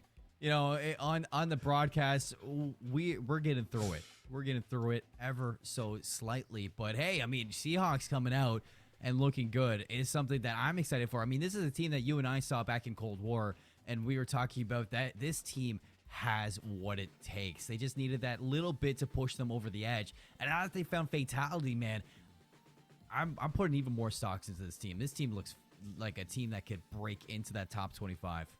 Yeah, they look much, much better, this roster, this UNCW roster, than what we've seen in years past, like you said. And, I mean, looking at their Southeast Division right now as well, I mean, you've got Chattanooga, you've got them, but besides those two rosters, maybe the UCF Knights, they don't look as good as they did last year. Somehow the Barry Bucks are 3-2 in this as well. I don't know how they have lost 2 series. I don't know who they lost to. Maybe it was a forfeit loss or 2, because that just really surprised me. I just want to go look at that right now. And yeah, okay, it was indeed 2 forfeit losses for Barry, who you expect to be a very good team. I think they're like top 10 right now, rated inside collegiate COD. So it's a little bit surprising to see them outside there, but UNCW, if they can make that top 3, get inside the chance to be able to have a play-in match again here, they want to avenge themselves from what happened last season. Well, if you can, I want to take a look at the maps and modes for the series, folks. Just to look ahead for this one, because we have still a lot to go between these two teams. Tuscan Search and Destroy coming up next. To follow that one up is going to be Tuscan Control for sure. But Full Sail are going to need to take one of these maps if they want to see the rest of this series. And with it being a Wilmington map pick, Jesse, I think that is a really scary thing to look at. They beat out Armada on their map pick for Hardpointed now, and they beat them out good. I mean, 250 to 105. Now you're moving over to your map pick. This is just a scary story for Armada. I think saying they beat them is an understatement there, Colin. They absolutely took that roster, picked them up, and chokeslammed them into the ground against Full Sail on that map number 1. It wasn't a 100-point club, but I mean 4 points off. It might as well have been a 100-point club. And Tuscan Search and Destroy next, like you said. I think the big thing here, is Nick just needs to run absolutely rampant for Yeah. Full Sail. You need Nick at his like 140%, no longer 110, 140% for this man. For And the just moon. needs to be pushing. Yeah, exactly. Nick to the moon here for the Full Sail roster if they want to find success inside of Search and Destroy. It's going to be really, really tough though, because I feel like UNCW, the way that they all play off of each other, unless you're getting 4-man wiped immediately and the communication isn't there, I feel like they should be able to get trades and be able to find these players out for themselves, because you can't just run as a one-man unit at the other team and expect to find success. No, you can't. And in doing so, maybe if Full Sail want to adapt mid-game and make a hit to B, then that 4-player kind of jumble can be effective. But other than that, I'm going to need to see a lot of individual players start stepping up to the plate. If just like you're saying, Jesse, and for Wilmington on the opposite end, I mean, it's just keep doing your thing. You look good, you look great. Don't change it up. Just keep on going. It's Full Sail who need to change it up. Yeah, it's I mean, fatality. What more can we say about the man? Fantastic game number 1. The rest of the team looking pretty good as well. Alpha, D-Tatty were both keeping it up, and Percy didn't even really have to do anything like we were alluding to in map number 1. The man was didn't have to do a well, thing. he was like 6 and 10 at one point. He had barely any engagements, but I mean, when everybody else around you is finding the sleighs, not much for you to be able to pick up. Hopefully inside of S&D that he can find a little bit more pressure on the map for himself, find a little bit better of a game just to kind of show up for themselves throughout this one, because I mean, if he starts clicking too, UNCW is probably going to be pretty unstoppable throughout the rest of the series. Well, let's take a look at these two teams as we're ready for Tuscan Search and Destroy, Jesse. It does look like the teams are ready to go. Had a little bit of a lobby crash, so let's hop into it now for our map number 2, Full Sail Wilmington. Already up 1-0 are the Seahawks. Full Sail, this is where they need to bounce back. It's not going to look good if you go down 2-0 with a Tuscan Control up next.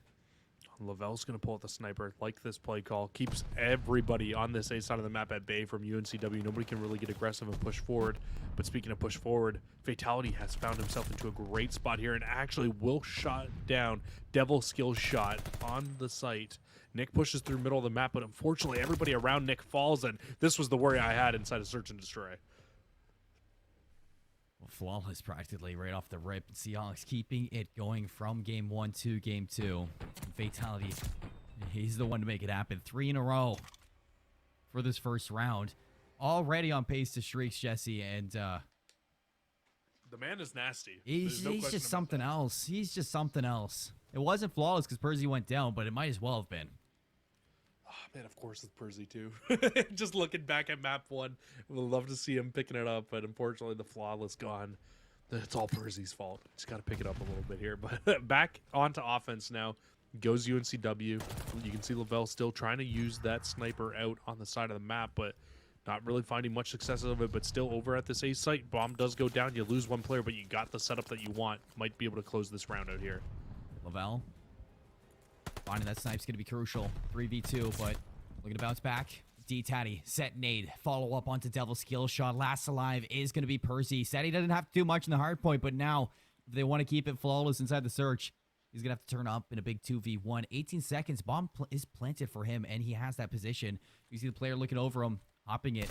He's going to be Full Sail. Here comes Percy, finds the shots, but can't get the kill. Lavelle watching over his teammate. Gort Slay only has to stick it and wait. The trust is there, and Full Sail bounce back. Love to see that. Great teamwork, great trust out of the Full Sail players. Exactly what you need to find success for yourself here. And Percy, unfortunately, a couple of those shots don't hit. And I think, honestly, even if he takes out Lavelle there, I don't think he would have had enough time to get the kill onto Court Slay as well. So a great job there to at least be able to, kind of slow things down, give yourself a good chance inside of these rounds here. And we tie us back up at 1-1. Probably the best round, or the best little bit of life that we've seen from Full Sail there. A good amount of trust from teammate to teammate inside of that round. And Nick through middle of the map will find 1, but instantly traded from T-Tag.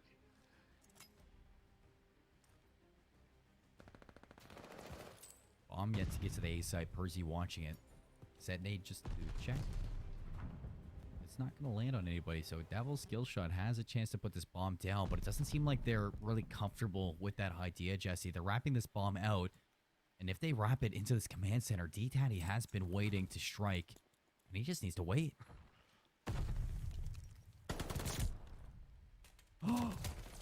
Oh, no. Courtsley, No. you can see No. in that as well. Courtsley stood, looked at what she did, and she's like, oh, man. Oh, You no. can see the disappointment. You knew that there was shock in our voice when we saw that happen, and we didn't say a word. We were like, what just happened? Oh, no. We were doing a little thing there, Colin, called letting the game breathe a little bit before I picked up my portion of the game. I was trying to read the room, see what was going on. It looked like a push over towards the B site. They're just looking at Courtsley right now. Like, oh no, what just happened? That is so unfortunate. I've done it. I think we've all done that, though. We've all been been there. We have all been there where you just get a little spooked, you take your shots, and she did not miss that time, not at all. I think I do it about like once a game inside my ranked games, to be honest. Making up for it, Answers though, back, with the first blood, though. Makes up for it instantly with a kill onto Alpha.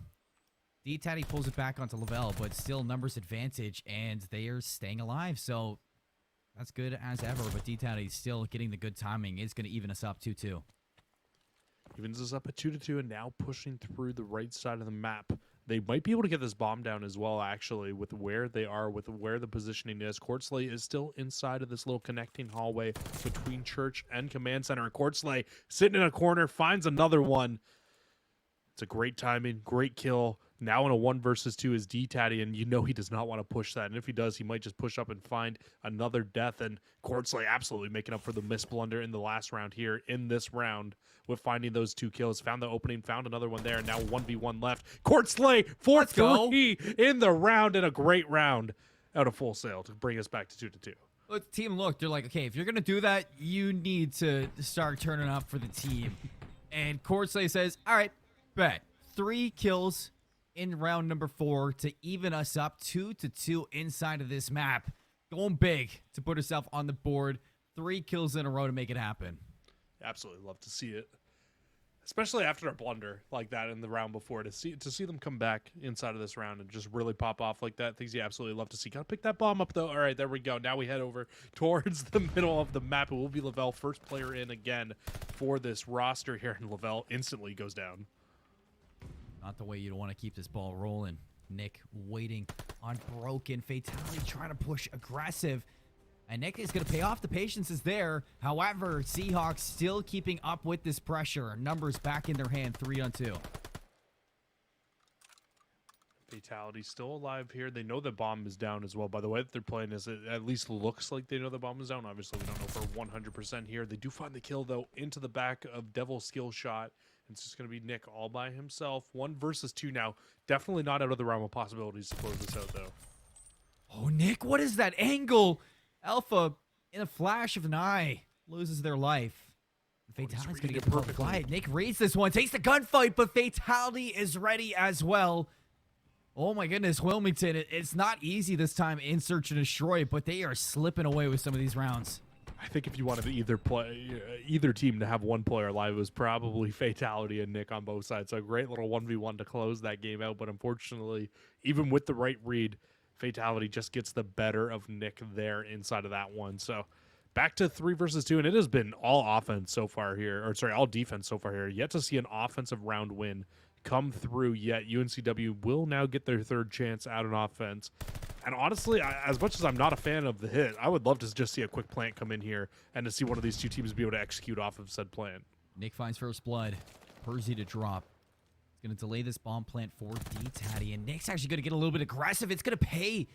It's going to punish him.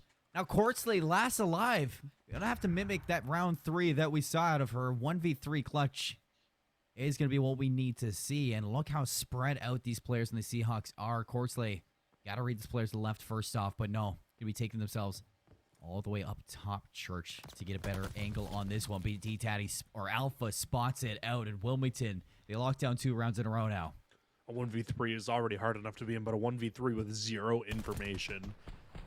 You have to check every single corner, and that's what Courtsley was trying to do there in that round, trying to check every little bit. And as soon as they came out that door, out the window, out the top of the church, you would have been absolutely dead to rights with all the players inside and around, ready to go. They had all the information in the world that they needed to close that one out. But Colin, you know what I just noticed, and I hate to harp on it, but Percy 0-5, he is having a very rough series for himself so far. I mean, it's not that bad when you got D-Tatty 9-4.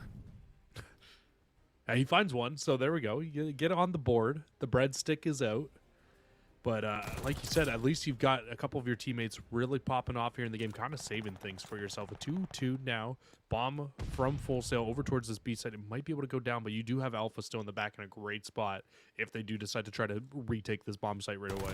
Oh, Nick might have the good timing here, and he does. Fatality drops, and that's going to put him in the 2v1, but Alpha spots out the rotation for this bomb.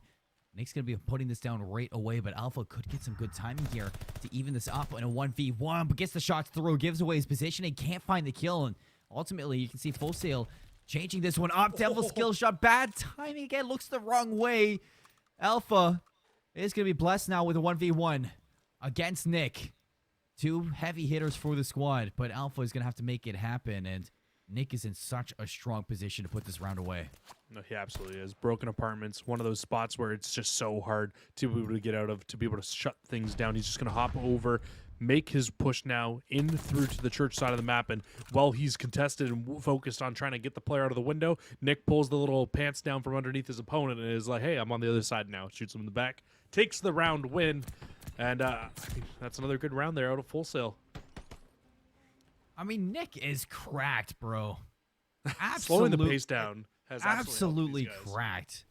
This guy is something else. 11-5. You said that an individual can turn things around in Search and Destroy, and we highlighted Nick, and he has stepped up to the plate.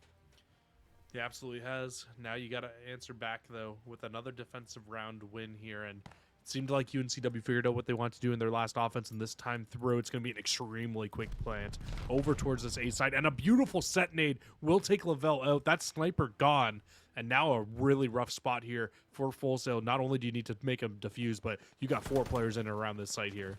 Alpha finds Nick. Big hitter off the table. D-Tatty triples down for the team. Courtsley last alive again, this time in a 1v4. Panics a little bit in that last gunfight, and Wilmington pushed themselves onto map point inside of the Search and Destroy, Jesse. 5-3. Oh, and it was a beatdown for Fatality. It's a little disrespectful fatality. I expect a little bit better out of you. You know, at least shot punch the person. You know, you don't need to go for the double beatdown. That's just pure disrespect right there. But UNCW now on map point, like you alluded to, just looking to take one more defensive win. I think they're perfect on their defenses so far, unless Full Sail snuck an offense out of somewhere that I don't remember. Maybe they took one, but nonetheless, like you said, need to take only one more round here for UNCW to close the game out. Nick will find first. Nick will find second. So if they haven't won an offense yet, Nick is looking good in terms of trying to lead this team 2-1. Courtsley will put this bomb down, and it's going to have to be a 2 versus 3 retake here for UNCW. Nick still pushing through. A little bit too aggressive. Alpha spots it out. 4 in a row for Alpha is going to even us up 2-on-2 for this retake. 35 seconds to make it happen. We see Fatality already pushing out through Upper Church just to get better eyes through the middle of the map. But tucked away are these last Full Sail players. Courtsley on the inside of you. Lavelle up top, Broken Apartments. Both players from Wilmington pushing on out. Courtsley finds Alpha, puts him in a 2v1. Now 1v1 Fatality. 13 seconds to make this happen. And Lavelle, you just need to play the clock at this point. You just need to play the clock, push Fatality into the zone, peek back out, and keep Full Sail in the search. The big kill there was Courtsley finding one in that 1-on-2 on the side of the map there. As soon as they get one, makes Lavelle's life up here so much easier. They get all the information in the world. Only 13 seconds left, so Lavelle says, hey, you know what? I'm going to just get out of dodge. I'll come back and check in a few seconds, and if you're not on this bomb, I win the round. If you are on this bomb, I kill you, and I win the round. It's easy as that. Lavelle closing the round out, really stepping it up to the plate there in that round. And Courtsley's at 4-7 right now and absolutely has bounced back from the rough start in that first map. It's not pretty numbers, but they're keeping it going. They're getting key gunfight wins, though. That's what's important, right? Oh, nice nade from Devil Skill Shot. Can't follow up, though, onto D-Tatty. The pressure's going to pay off for the Seahawks as they are surging into Church. In the back line is Fatality, and it's going to pay off. Nick looking the wrong way. That's Top Slayer off the board. You're going to need Lavelle and Courtsley to turn up once more. It's a lot harder to do now on defense as well because you need to be the team pushing to the aggression. It's easy to get kills when you're the one sitting and waiting, But once you need to play the aggressor, that's when things get a lot tougher. You can see they're putting a lot of focus on normal spots where teams would be holding to watch over these bombs, but nobody playing in those normal spots for UNCW. A very unorthodox post plant setup. No, watching the back here. Lavelle gonna get caught out from D-Tatty. There it is. Oh, shots. A little bit shaky, but both players winning their 1v1s on the inside when they present themselves. And Wilmington are going to go up 2-0 in the series with a 6-4 win on Tuscan Search and Destroy. Wasn't as straightforward as I expected after that Bokosh hardpoint, but you know, we did highlight that in a Search and Destroy, you have the opportunity to change things up and slow things down. And I saw that out of Full Sail. They were making adjustments just when it came down to the key mechanics. You can see that Wilmington were the better team. Nick had more damage and kills than every player on his team combined. That is that is a stat and a half right there. We said in map 1 he was carrying the load, and in map 2 probably the best chance of being able to take a map, because this player inside of Search and Destroy, you have a much better chance of being able to take over a map. He took over the map multiple times. It's just unfortunately not able to close the map out here for Full Sail, and it's going to lead to a UNCW 2-0 lead here. And somebody needs to get my man Nick some help, because this team, like, they were getting some important kills to close rounds out, but Nick was really the one doing a lot of the heavy lifting towards the start of those rounds to find a lot of those trades, to find the man advantage, to give them those round wins. I mean, I said it in the Search and Destroy, and I'll say it again. Nick is cracked, let me say. And you can see the kind of saplings to what could be growth inside Full Sail, but they still need to kind of look at it, iron it out, and come together as one full squad. And heading into the Tuscan Control, I really labeled that Tuscan Search as a must-win for Full Sail. And now losing that, that is really spelling trouble for the rest of the series. This is red alert now for Seahawks to get a 3-0 sweep. Yeah, and this is a good chance for the Seahawks to really build some confidence as well. Not only to get a 3-0 sweep, but also to kind of build things going towards other series, right? Like, you finish this one off in a quick, easy fashion. That just helps you in the standings more and more, because if you're tied with somebody else, after it goes to head-to-head, if you haven't won the head-to-head, it then goes down to being who has more points and who has more round wins. And you know what, UNCW, getting these 3-0s, they absolutely do help you out on the board. And this would be a great way to start their season. They'll start off 4-1 with, if they take the sweep here at 12-1 map count. I mean, I don't think you really could have started off much better than that. No, you can't start off better than that. Well, you can. I mean, undefeated would have been great. But you can go undefeated, but right now, if you're Seahawks, you're just making the best of the situation in that whole sense. And confidence would be huge going up against other teams, whether you want revenge off the team that did hand you your loss, whether you want to kind of just secure yourself as a top team in your division and really prove yourself to other collegiate teams. There's a lot residing on the minds of the Seahawks right now. And with this performance, you know, if Percy steps up to the plate in a lot of these, we're kind of highlighting Percy as having a slow series right now. If he steps up to the plate and finds that consistency, this is one dangerous Seahawks roster. yeah, I completely agree. I mean, if Percy steps up and starts playing to the level, like, he even played better than what we're seeing him right now last year. So might just be having an off series, to be completely candid. But if he can step up from this rough series and play to the level that we saw last year, UNCW will be absolutely a scary team from this point going forward. Now, to kind of hone things back in, though, to this control that we're coming up to right now, Colin, UNCW, the only map that they've lost so far has been a control. So I think that leaves you with a little bit of confidence here. If you're Full Sail, you come into this one. Hasn't been the greatest series for you, but at least you know you're going to a map or to a mode where UNCW hasn't been the strongest. So if you can come into this one, you can play off each other, play to the same pacing that you were playing inside of that map number 2. Maybe you can come away with a win. It's just going to be tough, though, to be able to do so. Oh, it is going to be tough. Let's hop into things for this map 3, Jesse.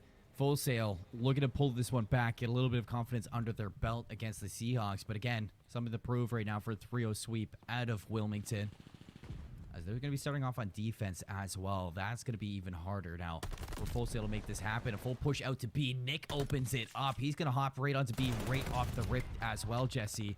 And Courtsley doubles down. Nick falls on the inside, so it doesn't amount to anything, but not too bad of a hit to B. It's just Wilmington, again, they adjust and they shut him down. I wouldn't say it amounts to nothing as well, because at least you do get a little bit of like a split push out of the UNCW, right? So it allows you to get onto A for a small bit of time here. Now, unfortunately, it's looking like it leads to nothing, though, because you do get the full break coming back in from UNCW. At least it's taking a half of progress over towards A, but now to get out of what is looking like surely another spawn trap here, it's going to take a pretty big effort from this Full Sail roster, and it actually looks like the call is just to, hey, let's just push straight in towards B once again here. If it doesn't work at A, or go back to B, no, vice versa right now. And I think Seahawks are about to pick up on that quite easily here. Nick finds a kill into Alpha on the back, loses out on the farthest push-up player, Tefl's skill shot. And now Nick, all alone on an island, needs to turn up for the squad. Has a little bit of extra love for Alpha off of that kill. But here comes the teammates to come right back and get revenge on that one as well. 30 seconds left. Rest of Armada flooding on into the site, and that's fatality to find 4 in a row. He's on an 8 spree. 4 in the kill feed. He hasn't died yet in this game. Fatality absolutely popping off, finds full streaks once again, and right now, against Full Sail, it is just his map, and we are just spawning in it right now. I mean, he's just played such annoying corners too. Like I would absolutely hate playing against this guy. He has the gunny and he's sitting in corners. Like get out of my map, Fatality. Absolutely running through things here in round number 1. 10-0 for Fatality, and just a very clean defensive round win here for UNCW. And they only lost 7 lives, and we've always been kind of talking about Wilmington last year inside Cold War. I mean, they had what it takes. They just needed that one extra piece of the puzzle to really solidify themselves. And Fatality, he's looking like he could be that puzzle piece, Jesse, and he's looking real good tonight. 10-0, like you said. Ratty corners, got the gunny. Doesn't matter. He's getting the job done, whatever it takes. Am I right? Brizzy opens up with first blood into this round. They're at A, and they're stacking A, Jesse. This is going fast. It's going super quick. 2 ticks of progress, already almost 3. You've only got a 2 stack, though, left. But as soon as Percy pops back up, or sorry, D-Tatty pops back up, hop right back into this A site, and this will go even quicker. That's going to be the A zone completely done and dusted here. Heading over towards B now. You've got streaks to follow it up as well if you need to push into this one. This could get really shaky. I mean, if you ever had a round where you were wondering if you could win inside of control, it's probably looking like one of those rounds right now. D-Tatty finds 2 inside of Church, keeping this forward pressure very much alive. Nick's going to be looking to make this heads-up play through the middle of the map to cut off these rotations, but bad timing. Percy's going to spot this one out, communicate to the rest of it. Nick still finds the kill, but here comes the rest. They're on the B site, stopping the clock at 1:51. Percy beats out Devil's skill shot, but again, trades are going to be ringing through, and that's going to be Full Sail resurfacing off the respawns.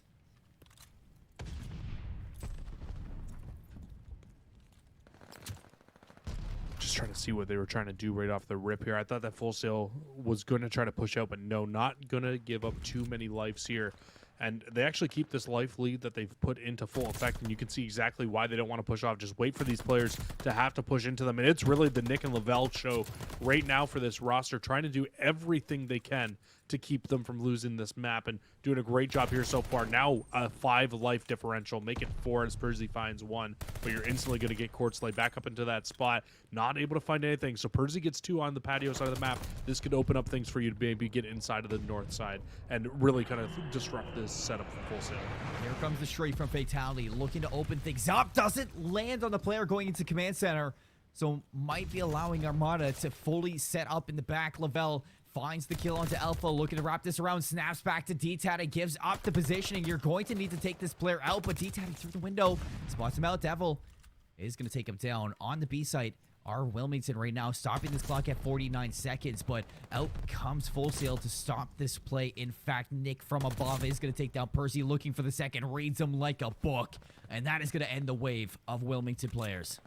Yeah, it was looking like they had a chance to make their way in, but not going to be the case here. Now UNCW, with 30 seconds left, only 8 lives, probably got 1 solid shot left at trying to break into this hill together, and it needs to be 1 team hit here. Can't do it by yourself. Fatality's going to try, though, on this left side of the map. He gets 1, but fighting on the Godheady once again. He'll end up falling, but the rest of the players trying to make their push through the front, and it is just not working out. 14 seconds left, 4 lives, last hit from UNCW if they can even get close. You know, it happens, Jesse. Tuscan is one of those maps that the A site, it might look good to go for your squad, but B site very much easy to hold for some squads. And when you have Nick running rampant off leash for Armada, it's just allowing the rest of the team to kind of set up in comfortable positions so they're not freaking out, so they're not fumbling around and stumbling to try to take these gunfights against the Seahawks. And it's this pressure that Nick's applying that allows the rest of his team to step up the way they are.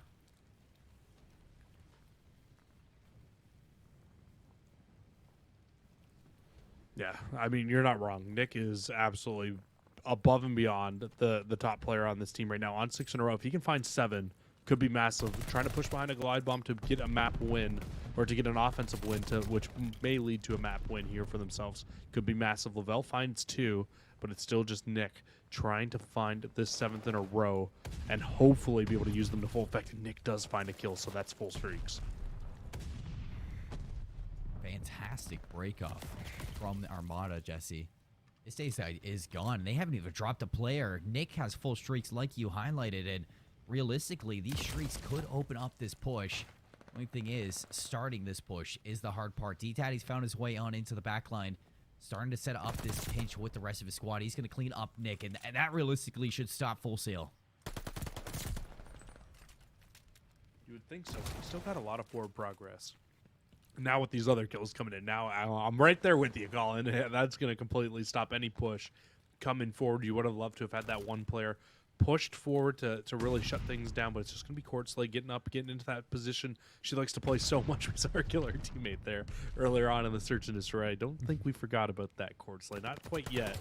Might have to take a couple weeks for us to forget about that one, but another push coming in from Full Sail, coming out from the side. Jesse. She did, but I'm just saying, I ain't never forgetting about that. That was funny. Devil slides on into the command center. Goes for the beatdown. D-Tatty, though, puts him 6 feet under. 21 to 20. 1 life advantage for this. As you can see, Full Sail looking to set up on different sides of the map again. No real idea for this push at a Full Sail. Just try to open it up, but look at that. All 4 players find their kills on separate maps, and that's going to allow them to get onto the B site. Now you got to push through. You got to stack the zone. UNCW going to all come off spawn. Everybody going to be trying to make their way back into this one. If you can find another wipe of kills, you could win this round. On the inside, Courtsley soaking up this time. Shots on Percy, finishes him off as well. The player above him, D-Tatty, not going to peek out just yet. There's going to be a little bit of a flood out to flush out Courtsley. Fatality cleans it up, and they go right back into form. 14 on 14, Jesse. 47 seconds left. They've really brought this one back. If you're UNCW, you're down, what, like 6 lives at one point in this round, right off the rip. So to bring this back to a tie game, now a lead here, 13 to 12 in lives, and you were doing a great job of just zoning these Full Sail players out, not letting them get too far forward. Courtsley thinks she's cleared out her left. Unfortunately, not. D-Tatty right there for the trade. Nick trying to get the trade back as well, but D-Tatty's right out. Oh, gets into a great position. Nick still rips him off of Eddie. Good chance now. Percy over the shoulder is going to clear off Nick from this side. 20 seconds left. A 1 life disadvantage. He gets overwhelmed inside that patio. And here's the go-ahead now to flood. Courtsley finds 2 big kills to open things up. And again on the flank, it's another play from the Seahawks. This time Alpha starting on this pinch for the squad. They flood on in. They take care of these players. Still time ticking against Nick now, needing to be that hero that is there for Full Sail. He's got to find a big kill onto Alpha in the back. Second one from Courtsley, keeping them on this hill. Nick is going big right now, Jesse. 5 on 5, dancing inside of this statue. But he's finally going to be found from D-Tatty. Wilmington resurfaced, trying to find these last couple of kills on these last few players to put away the round, and they get it done. It was close. It was scary. It was neck and neck, but Wilmington, they are going to be wiping the sweat off their forehead for this round win. Damn, Full Sail looking great, like they had a great opportunity to get this one done, but they couldn't close it out. It was right there. It was for the taking, Colin. If Nick stays alive in that situation, I think they do it. But I mean, the man already got what, 2 or 3 kills there, so to ask for any more is asking for a lot. But that's what you need against this UNCW team, to be able to pull out round wins like that. You need a lot out of your top slayer, out of your top player on your roster. Nick did everything he could. It just still was not enough to close that round out. Now off the start of this round, they do have streaks on Nick, so even if they do get A or get B, whatever site they have left afterwards, you got to think will be very tough to be able to break back into, having all full streaks on the likes of Nick. I mean, you still have a strafing run on Fatality. I say it, Jesse, that I don't like seeing players use the strafing run, but still an option. It's there. Yeah, it's still an option to use as they're working on the third tick of progression. They've lost 3 lives in this first little scuffle for the A site, and now they're going to be starting their siege to B. Strafing run for sure is still better than that bombing run was. That bombing run would go rogue sometimes, bomb anybody that was on the map. But you'll see a good push coming in right now from the UNCW players. But unfortunately, you dropped 2, and you saw what happened in the last round when Full Sail was able to get a full 4-man wipe. That opened up so much opportunity and potential for them to be able to push on in. You just haven't gotten that 4-man wipe yet from UNCW at any point throughout this game yet. Alpha going to be spawning these players towards the northern of the minimap for Church. Lavelle aware of that, gets the shots. They're flying back to take care of them. Devil's skill shot finally clears out their spawn, but while this is happening, 2 kills go the way of Wilmington. They're going to hop on this board. You take a look at their minimap. You see Corsley starting a play that we've seen again from the Seahawks to clear this one out from the high ground. Corsley finds Percy. Here comes the streak from Nick, and it's going to be taking down a teammate because Devil's skill shot was able to win that one-on-one. That could have worked out really, really poorly there. If you find a few more kills from the rest of the UNCW players along with a team kill from the streak on your side, could have been really, really bad. But you know what? They do find that final kill. But now Percy pushing forward, be the furthest player. He gets one, instantly flies in, instantly dropped from the other team. D-Teddy knows somebody's around the corner, throws a shoulder, goes in for seconds. He's going to eat him up. Now working on this tick towards B. They have one lockdown. They're stacking the side. Lavelle from the side gets shots on in. You gotta finish those, buddy. Alpha's not gonna let you get seconds. You're down to 6 HP is Fatality. Here comes the strafing run out of Nick, but the B side is going fast. They're working on that last tick, and they're going to get it. Wilmington, they get the job done on attack, and their 3-0 sweep is very much alive. They take the search, they control 3-1, and they take the series. And they finally got a wipe. We've been waiting for it all game long for this UNCW roster. They finally get the wipe onto the hill that they need to give themselves the clearance to break on in. It's a very, very tough loss there for Full Sail because, I mean, Nick played his heart out for this roster. I mean, that player is very, very talented. He dropped, I think it was like 28 and like 18 at the end of that last game there. So by no means is Nick the issue with this roster. I think a few things need to go their way if this team wants to really, really compete at the highest level. And right now they are just not there yet. But, you know, a substitute maybe making just some small adjustments, maybe roles, just playing together a little bit more even will help this roster out because you saw some highlights and you saw some glimpses of hope from this Full Sail Armada team that I think that in the future, with the right adjustments made, this team could definitely see some improvements. Honestly, Jesse, I think in that Bokash, we were getting a little bit of early stream jitters, you know, maybe being on stream for the first time at a Full Sail. And we weren't seeing the same team that we saw in the Control. I mean, they looked a lot better in the slaying category for Control rather than that Bokash. Maybe it was Bokash itself just being the factors to that one. But I agree with you. I mean, we see glimpses of hope from this Full Sail Armada squad. And we see some fantastic plays out of them. It's just to find that next step up. They gotta look through this. I would wipe that Bokash out of my mind, but looking at that Tuscan search and Tuscan control, I mean, there's some good things you can get out of that series, and there's some improvements that are very much there, and that could take you to that next level as a team. It's just figuring it out, looking over the VODs, and talking about it. Yeah, and I mean, it won't take much for this team to be able to take out other mid-pack teams. It really just kind of comes down to the fact that you're going up against UNCW, who we know is a very good team. They made it out of the top 3 of their division in the last Call of Duty Varsity League for Cold War. So for UNCW, it was business as usual today. Full Sail, you got your first test against a really good team here today. After, I mean, obviously they played Chattanooga earlier in the season, who is a very good team in themselves, but finally get a chance against. I might put UNCW more as a strong mid-pack team as opposed to calling them a top team still at this point. But UNCW, I think they still have a few little things throughout that if they work on and they are able to get a little bit stronger on, they absolutely can close it out. Because in all honesty, UNCW probably should be able to close this series out even sooner than they did, especially after that, watching that map number 1 go through the way it did. So still a few things for this team, I think, before we can really consider them a top dog, but they're definitely getting there. They're getting a lot better, and Fatality was a fantastic addition to this roster. Well, folks, that's going to be the end for a third match of the day. As we get set up for a last one, Texas A&M International versus Newmont College of Computer Science. We're going to head to a break, and when we come back, we're going to be closing out the stream here in the Call of Duty Varsity League.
Folks, welcome back to the Call of Duty Varsity League. My name is Seymour. Alongside me is Cruz, and we are here bringing you the last matchup of the day. Texas A&M International Dust Devils versus the Newmont College Llamas. It's going to be a big one, Jesse. I'm excited to close up the stream with these two because we get our first look at Newmont, and we get a look at Texas A&M, who are looking to redeem themselves still. Yeah, last week, Texas A&M, not the strongest showing on stream. I mean, what was it? It went to Game 5, did it not, against Oregon? Correct me if I'm wrong. I'm going to scroll down and find that out. It did. It went all the way to Game 5 before they lost in a Bocage search and destroy to close things out. So, not their best showing, not their worst showing. At least they got a couple map wins, but you know they would have loved to have found that series win against Oregon. But now, like you said, a little bit of a redemption arc here for Texas A&M on stream, going up against Newmont College, who I have absolutely no idea, but I've never seen this school before play.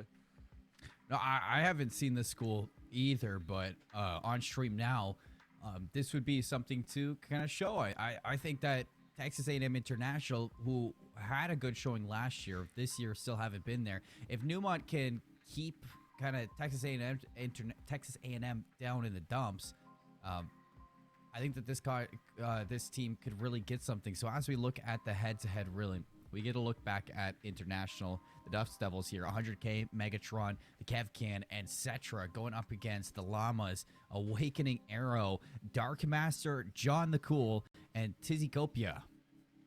Tizicopia. These are some names on the likes of Newmont College. I'm absolutely here for it, though. But I mean, looking overall, I'll give you a quick little rundown of these records. So Texas A&M with that 2-2 record starts off with a bye win. So technically, this roster, I guess in a technicality, 1-2, but the bye adds to the win column. So they will come in at 2-2. A loss 3-2 to New Mexico State and a loss 3-2 to Oregon, but a 3-0 win over Providence. So I mean, a good start to them for the season. But two matches lost against two of the top teams in your division. I mean, at this point for Texas A&M, with how we saw last season break down, it's win or lose at this point. Yeah, it is. If you're going to be able to make it towards the play-ins. And then looking on the other side to Newmont College, a forfeit win week 1 versus El Camino, a 3-0 for themselves over El Camino, and then they got a bye, and then a 3-0 over Providence. So, I mean, a very strong start to the season for them. But, I mean, we know from previous season, Providence, not the strongest team. Keanu wasn't the strongest team as well. They have a forfeit win. So I think the big thing for this team is going to be, this is your first test game. You need to come out. You need to play this team in Texas A&M extremely strong if you want to be able to show up and kind of prove to yourself, to prove to everybody else, like, hey, we're a strong team. We are absolutely no joke right now. But this is a big test. 100K, Megatron, the Kevcan, etc. 4 fantastic players on this international roster. Yeah, this is really Newmont's opportunity to shut out Texas A&M's opportunity to get into that playoff spot, to get into that third place spot. So, I mean, we're still early into the season, but if Newmont secures this 4-1 record, it's going to be hard to battle back if you are Dust Devils in that sense. But let's take a look, Jesse, ahead of this at the series layout as well, because we're going to be heading to Gavitu Hardpoint first. Something we haven't seen yet all day long. To follow that up, 3 Tuscans, and to close it out, if it does go to map 5, Berlin Search and Destroy.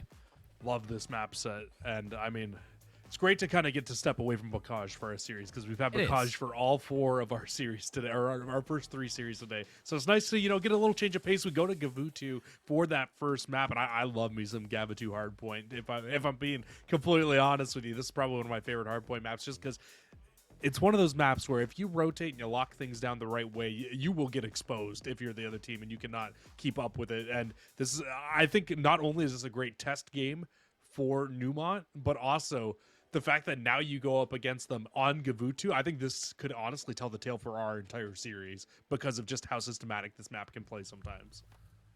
Let's take a look at this game number 1. Looks like the teams are ready, Jesse. So we're going to hop right into the action. Love that. Well, this is Newmont's chance now. What do you have to offer? Oh, look at that Armored Titan leading the way for Texas A&M. The Dust Devils charging into action. As this is an interesting breakoff, Jesse. We don't normally see teams send 3 right to the ship, but Newmont, they think they're safe. They're not. They're gonna flip this one out. 100K finds 3 inside artillery. He's gonna find all 4. All right. Well, 100K. when the only man on the team not wearing the skin, Oh, he able is. to come out. Oh, is he? Okay. His hand didn't look originally like he was wearing the skin on his character there, but yeah, they absolutely come out frying off the start of this game. 100K on 6 in a row. Kevcan on 4. Tetra the only player to fall and fell twice, unfortunately, but I don't think you could ask for a much better start here. Everybody pushes through mid. You get full control of the map. 100K now looking to possibly find some streaks. A big one-on-one here, and he absolutely will. 100K, he don't miss shots like that. Now 7-0, full streaks, and the rotation on lock for the Dust Devils. As you see the Llamas setting up around this LST ship. They have the players here. They have the numbers, but they're being cut off by the crossfire. Kevcan finds the first, and then on 100K completely closing the door. 10-0 start to this game, and he wants more. He's going to hop down, find number 11. On the inside, there's 2 players still to take down, and he's struggling to find them. In fact, he's just dancing at this point. Jesse, how much more can he get to his streak? Honestly, that's the big question right now, right? How many more can you go? And of course it's 12. me. Of course it's me talking. As soon as he falls, I'm blaming you for that one, Colin. You asked the question. I was just I was a bystander of that caster curse there, and he's gonna end up falling finally. Ends at 12-0, but so many players on this team right now with streaks. 100K full. Kevcan full. Kevcan also has not fallen yet inside of this game, but looking at the rotation, going over towards P3. This West Beach Hill will be 100K first man here. First man set up. He does fall here, so will actually be Darkmaster able to get the break into the first player to start scoring points here on this P3 hill. That's Darkmaster's first kill of the game. Is able to break in for the moment, but right off of that respawn is the Dust Devils to get back into gear. In control of this West Beach, and they have eyes on artillery as well. Nice shots from 100K. A little bit of a jump shot fade away to take down Darkmaster, and you can see how far away these llamas are spawning to traverse through Gavatu, through this western beach. And even still, I mean, Dust Devils, they don't want to allow anything to happen. They don't want to allow anything to form. They have control of the map, and they're making sure that llamas are playing off the back foot.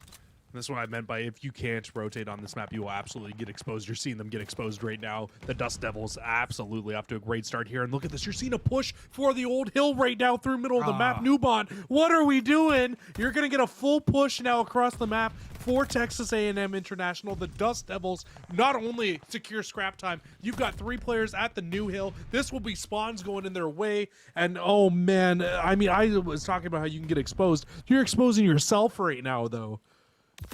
Well, here It's the fundamentals, man. It is the fundamentals. Megatron's going to be on the inside. Tizzy chance for the break is going to be able to find that on the resurgence here. Dust Devils, they have the spawn, so they're going to be able to pinch out this player from all angles. 100K with the sidearm is going to find it with the pre-nade as well, so not even needing the gun.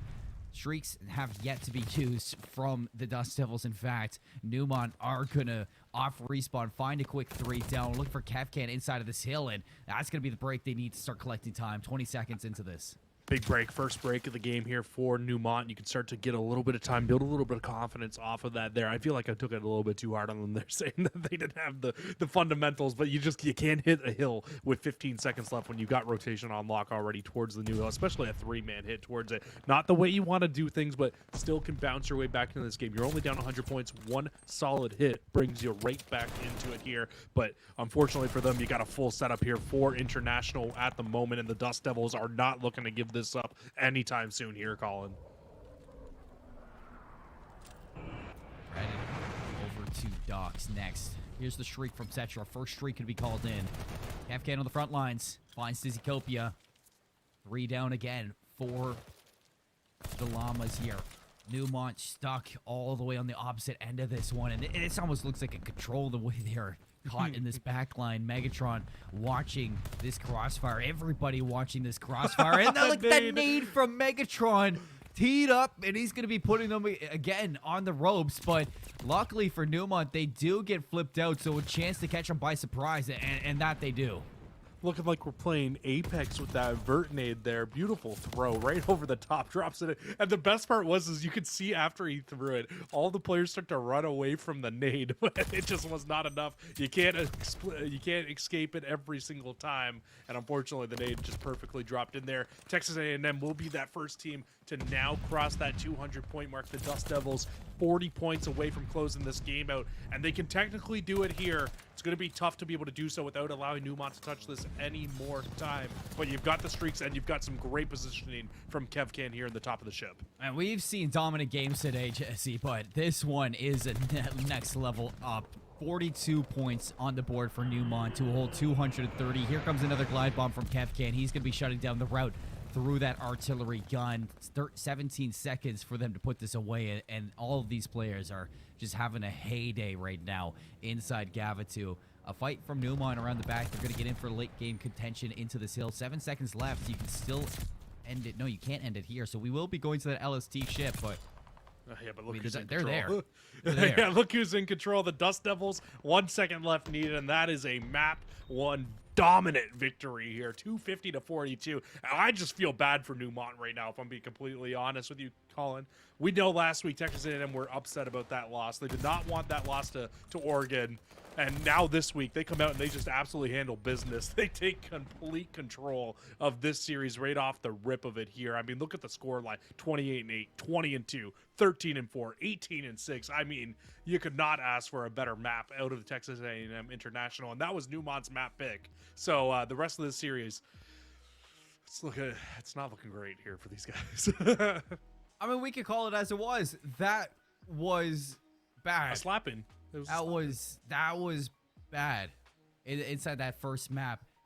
I need to see some big changes out of Newmont fast, immediately, and I can't see it happening, Jesse. I mean, that Tuscan Search and Destroy that's coming up next. I mean, we've seen the Dust Devils on this map mode combo, and we know that this team is a good Search and Destroy squad. We know this team's a good squad from last year, but I mean, going into now their choice of map for Search and Destroy, I mean, it's only going to get harder for Newmont. Well, in the great words of our producer Pythian, where he comes from, he calls that a shellacking. Well, that I think you can absolutely call it that. Map number 1, not the prettiest. Like you said, Tuscan Search and Destroy next. It's going to be a tough one for Newmont. I think a big answer for them here in this series is going to be finding a way to slow it down and play to their pace, because they played to Texas A&M's pace in that map number 1. And I know I talk about it all the time, and you guys on the stream, if you guys are here a lot, you're probably tired of hearing me say it, but Search and Destroy, it's a very different paced game mode. If you can play to your pace, we even saw it in our last series, where those two teams, I'm sorry to say, were not the most even matched teams between Full Sail and UNCW. It was very clear after map 1, but you went into map 2, and you still played them close if you were Full Sail. It was a 4-6, so you never know. You really never know throughout these series. You can really try to bring it back here on Tuscan Search and Destroy. One of those maps where it's even slower of a paced game mode. I'm just a little bit worried, because I know the Texas A&M, they've got the set nades, they've got the gun skill. If you're Newmont here, you pretty much need to play perfect Call of Duty if you want to be able to win a series against a team the caliber of Texas A&M. It's going to be tough. It's not impossible. We've seen stranger things happen.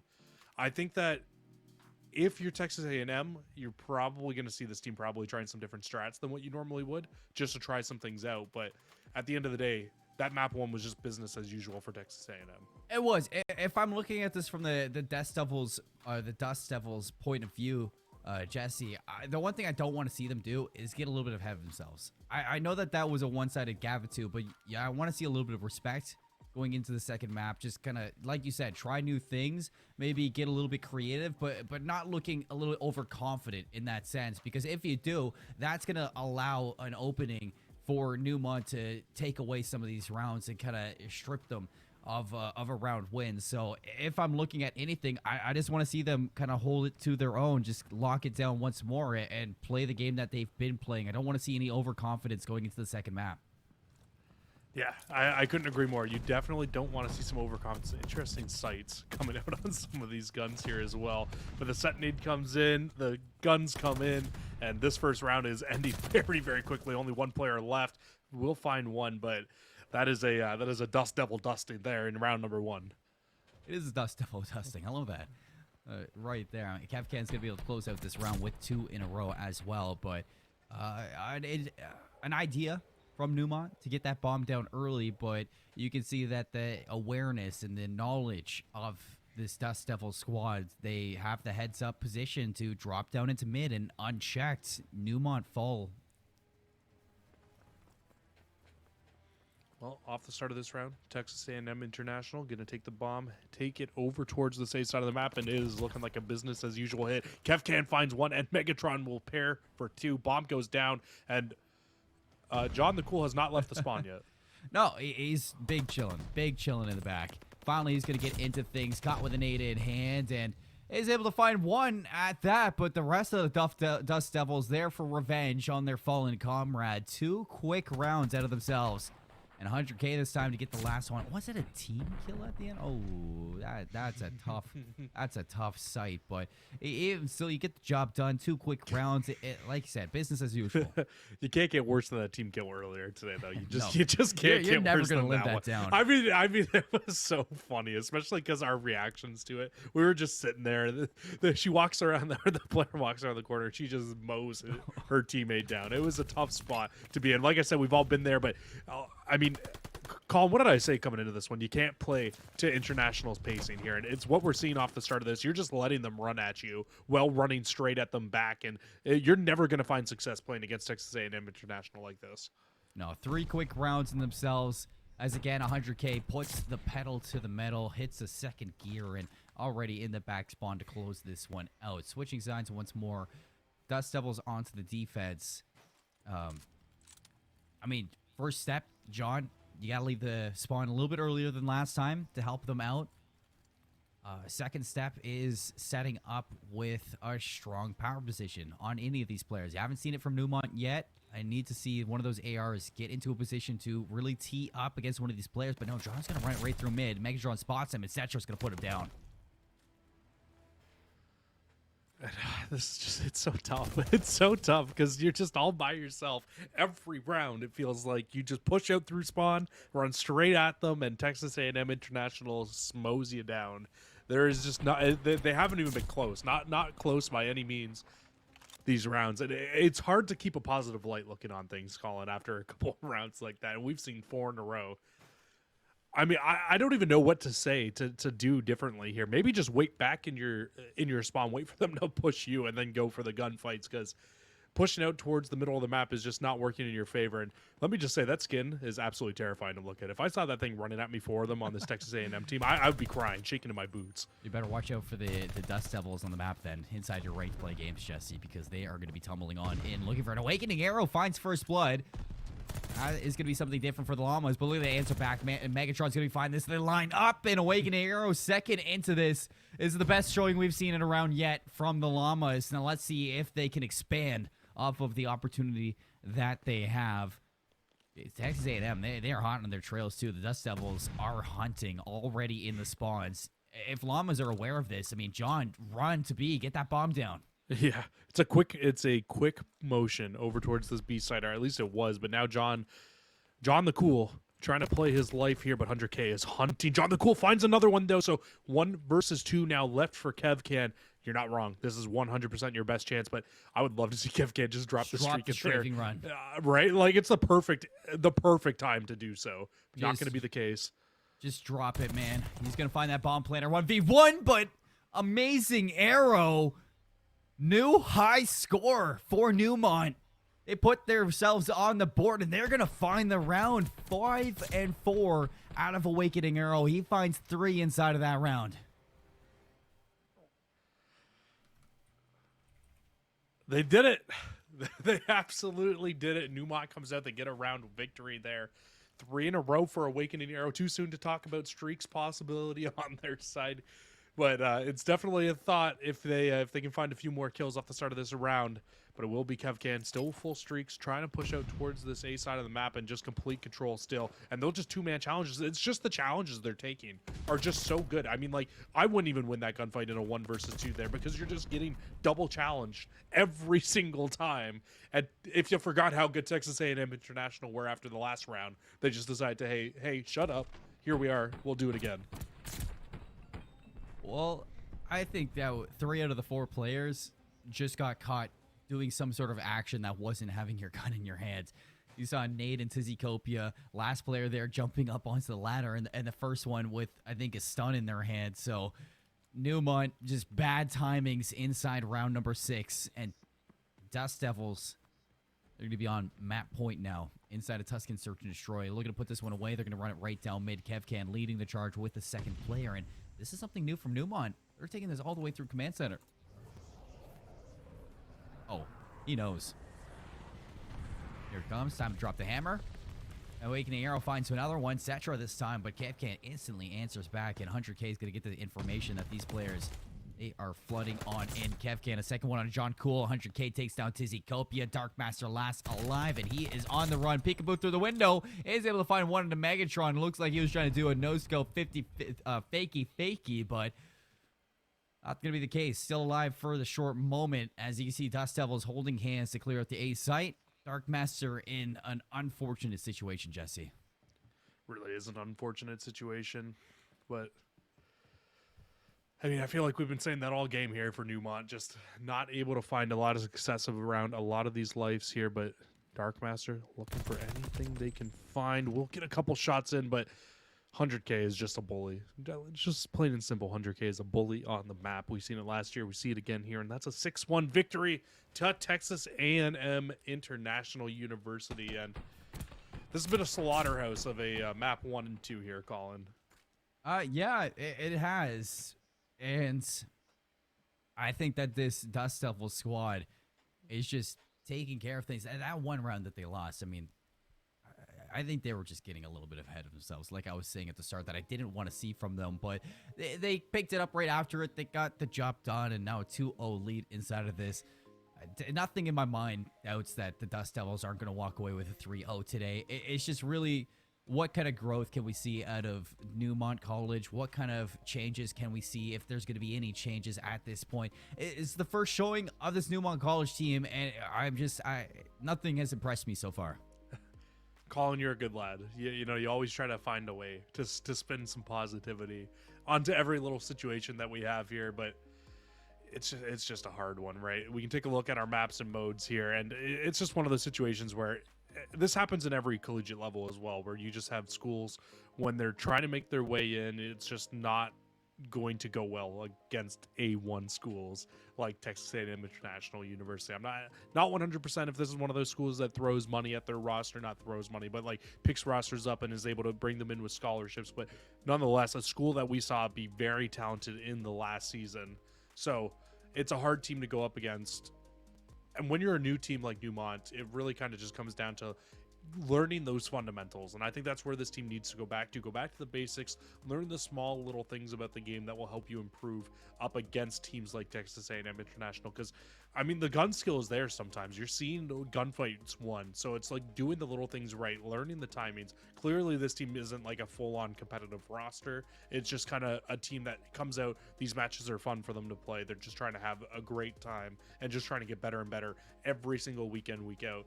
And I think the best way to do that, like I said, is to go back to the fundamentals. Like when you look back at that Gavutu hardpoint, the one thing that stands out to me the most, Colin, is from P3 to P4, you have the full setup at P4, 15 seconds left, we pushed P3. It's like there's no need to do that, but you go back, you learn from those mistakes, and you know what? Maybe they find a full 60 the next time they go to a P4 hill on Gavutu. You never know. It's just all about learning from those same mistakes. And if you learn from the mistakes, that's when you'll get to becoming a better and better team as we go along here. Yeah, it kind of leads on into, just taking time as a team, looking over even CDL VODs, just seeing what kind of power positions could give you a one-up instead of gunfight, and expanding off of that one, just learning together, growing together, and ever expanding on the skills that you already have. Well, here into Control, you're looking at Dust Devils to set things right inside of this attack as they're leading the charge towards A, and they are finding all the gunfight wins that they need. It's 4 down. They're going to be working on the second tick. It's going to be captured, and they're looking to put this A site away.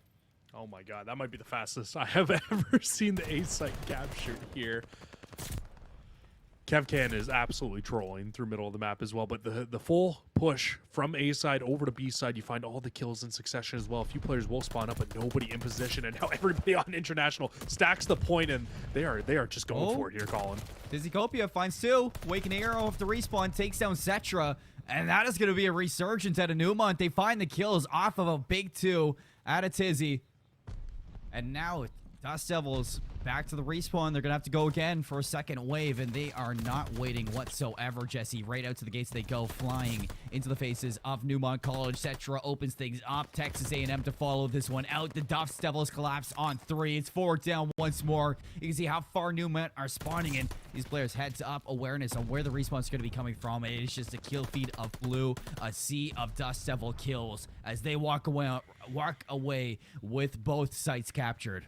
These Dust Devils are clowns. Let me tell you, Colin. I don't know if you saw what they did during that first push onto the site, but like 3 of them, after they found a couple kills and started stacking the point, they all grabbed out melee weapons and were trying to beat the players down as they pushed into the site. That's why they all fell off that first round there. But I mean, what can you say about these guys? I mean, it's an incredible roster and not short of what I expected coming into this control. They come right off the rip. They get that A site immediately, go straight over to B, get the job done at B. Now off the start of this round, Newmont looks like a mid hit, and actually it's going to be a full 4-man hit over to B, really trying to catch these Texas A&M international players off guard. It looks like the surprise is going to be there, but for how long? 100K Kevcan, they turn around. Dust Devils are going to clear out the 2 players, clear out 3 players making this hit. And Megatron now getting the go-ahead, getting the green light to push on through to the rest of the respawns out of the squad. Where are they going to be spawning? In fact, they spawn all the way in broken apartments, Jesse. So they are really trapped inside this map, but trying to fight out of this. Etc. 8 in a row.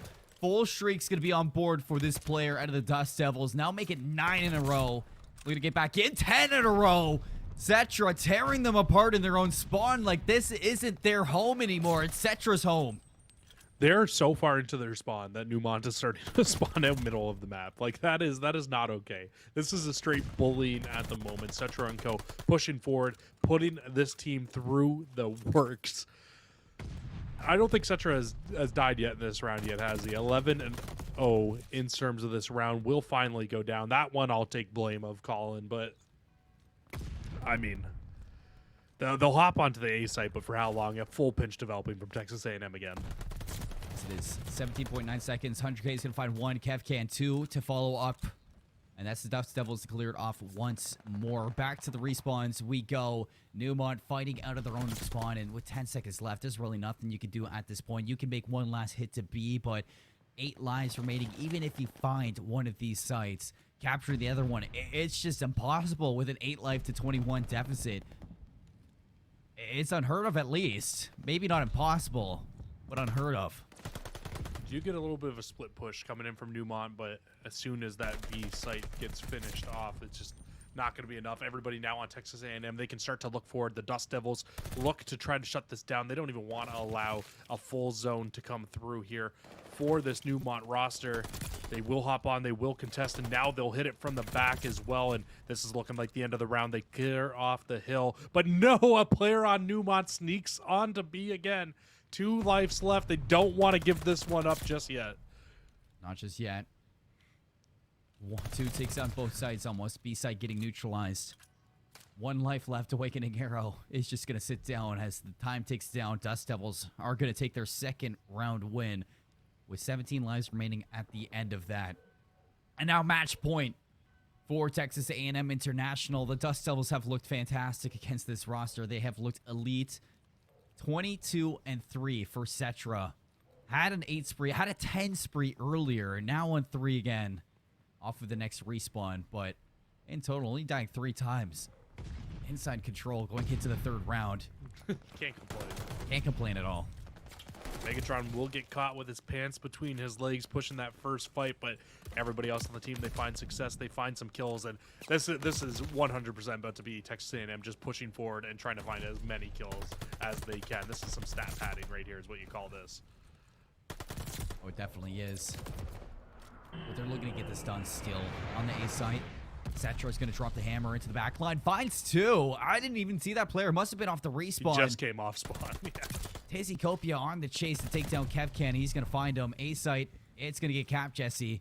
It's going to add another minute to this clock. Oh, in the moment. No, not just yet. Newmont. A little capture. That's a big play right there for them to cut through the middle of the map, take them out. It's going to force Texas A&M off of their spawn for now and give a chance for Newmont to breathe. Yeah, but now the capture comes through. Cetra's getting ready to call that strafing run in, so don't be surprised once you see that get called in here in this round. 15 lives left for Newmont, 2.5 minutes, and you're spawn completely in control right now for the likes of Texas A&M International. Cetra finally calls that streak in, and Tizakopia, oh no, he just got worked from the movement from 100K. You will get a full 4-man wipe here, one teammate of your own, but John the Cool, he doesn't care. He shoots who he wants. Oh, he does. He shoots exactly who he wants at this point, even if it's on his own team. He's earned it. He's been having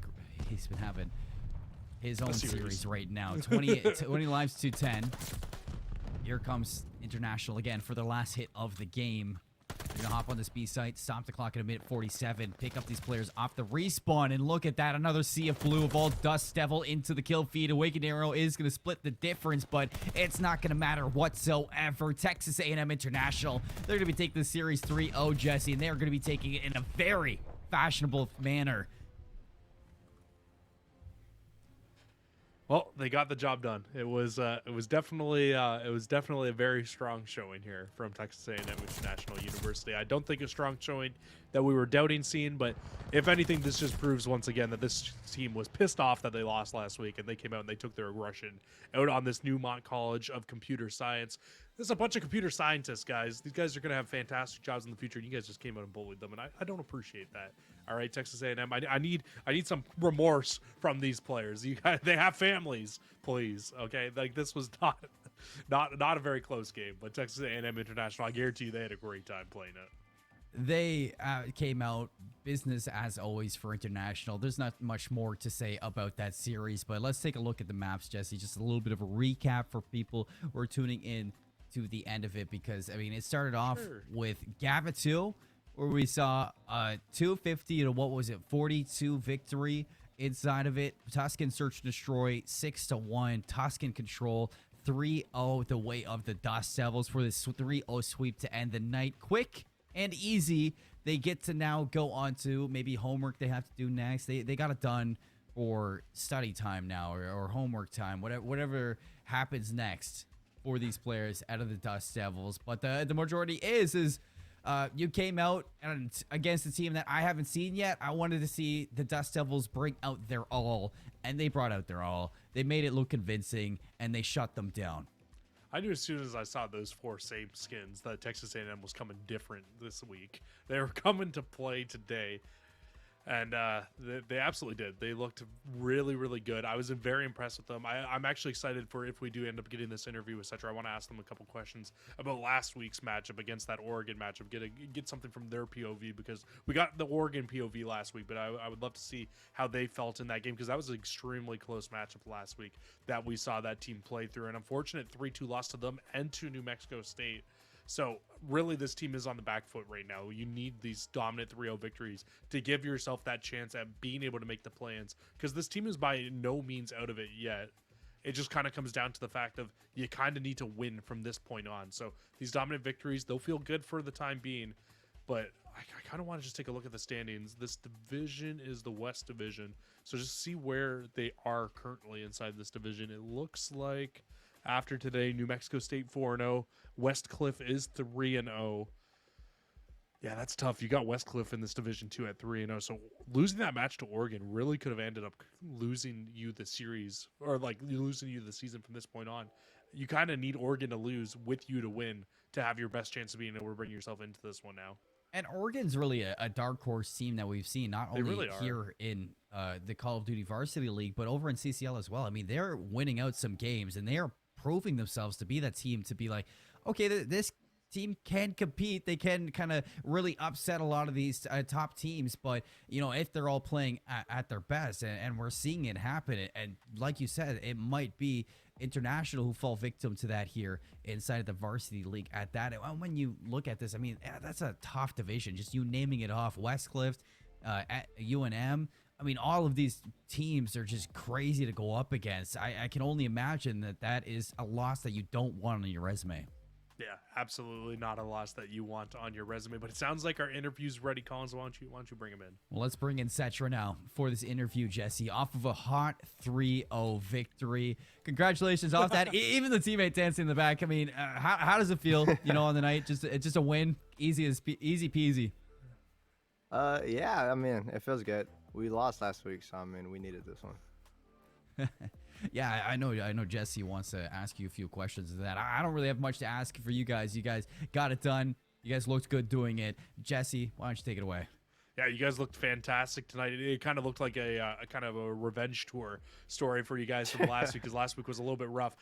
So I kind of want to actually hone in on a question from last week, because there's not really much to ask about from this week's matchup, if we're being completely honest here. So last week it was a really, really good showings from you guys in both the Tuscan hardpoint and the Bacage hardpoint. But what kind of went wrong inside the search and destroys and inside of the controls against Oregon? Like, what was like that one little thing keeping you guys from being able to get those wins?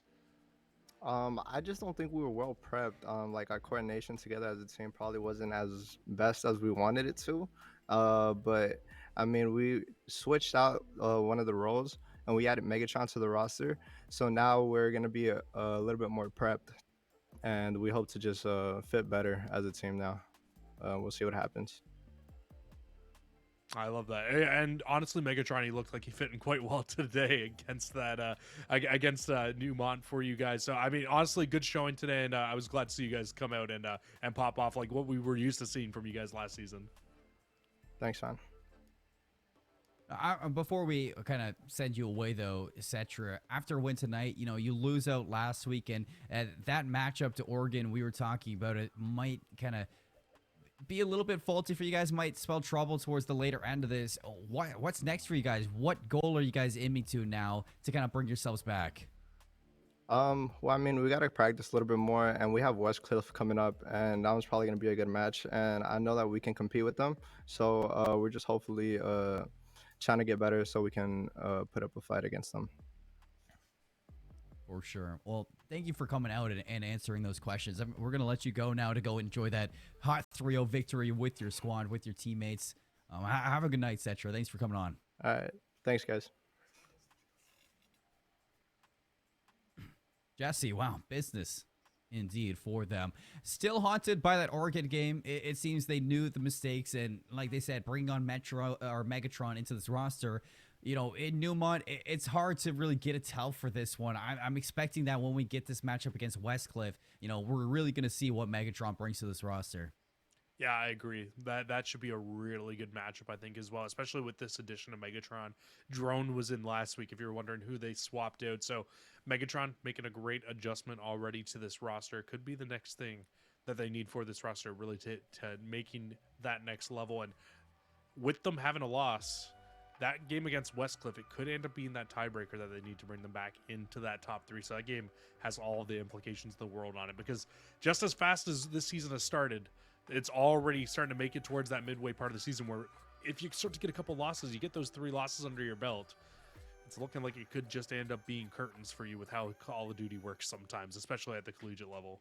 It very well could. But folks, that's going to be all for the matches for tonight. We're going to take a look at what's coming up next for NACE before we close this one out, because as we talked about to the start of this, we got Rocket League Overwatch Mondays, League of Legends Tuesdays, Call of Duty on Wednesdays, tomorrow, Thursday, a little bit of a break in the action for the schedule, but we will be right back into things on Friday for some Counter-Strike Global Offensive. Don't want to miss out on that action. And for all those who are tuning in for Call of Duty, we will be back next week again at the same time in the same place, Jesse. And honestly, a lot of these matches tonight, I was expecting them to be a lot closer, most notably that Redbirds versus Panthers game that we saw in game number 2. Surprised it went 0-3 in that one, the favor of Panthers, but I mean, that's just showing just how good Davenport are. Yeah, Davenport, they're making waves right now. They're really climbing the ranks right now inside of the Call of Duty Varsity League, instead of Call of Duty in general in terms of the collegiate level. So we'll see what that roster can do as the season progresses further and further. But I stand by what I said earlier on today in that second matchup. I think that if they keep playing at the same level they are and they keep improving and getting better and better, that team might just be a top 10 team come the end of the season. And very well might be. But folks, that's going to be it for tonight's action for the broadcast. I'm excited for what's coming coming next inside the Call of Duty Varsity League next week on Wednesday. Same time, same place. Hope to see you all there. Have a great night.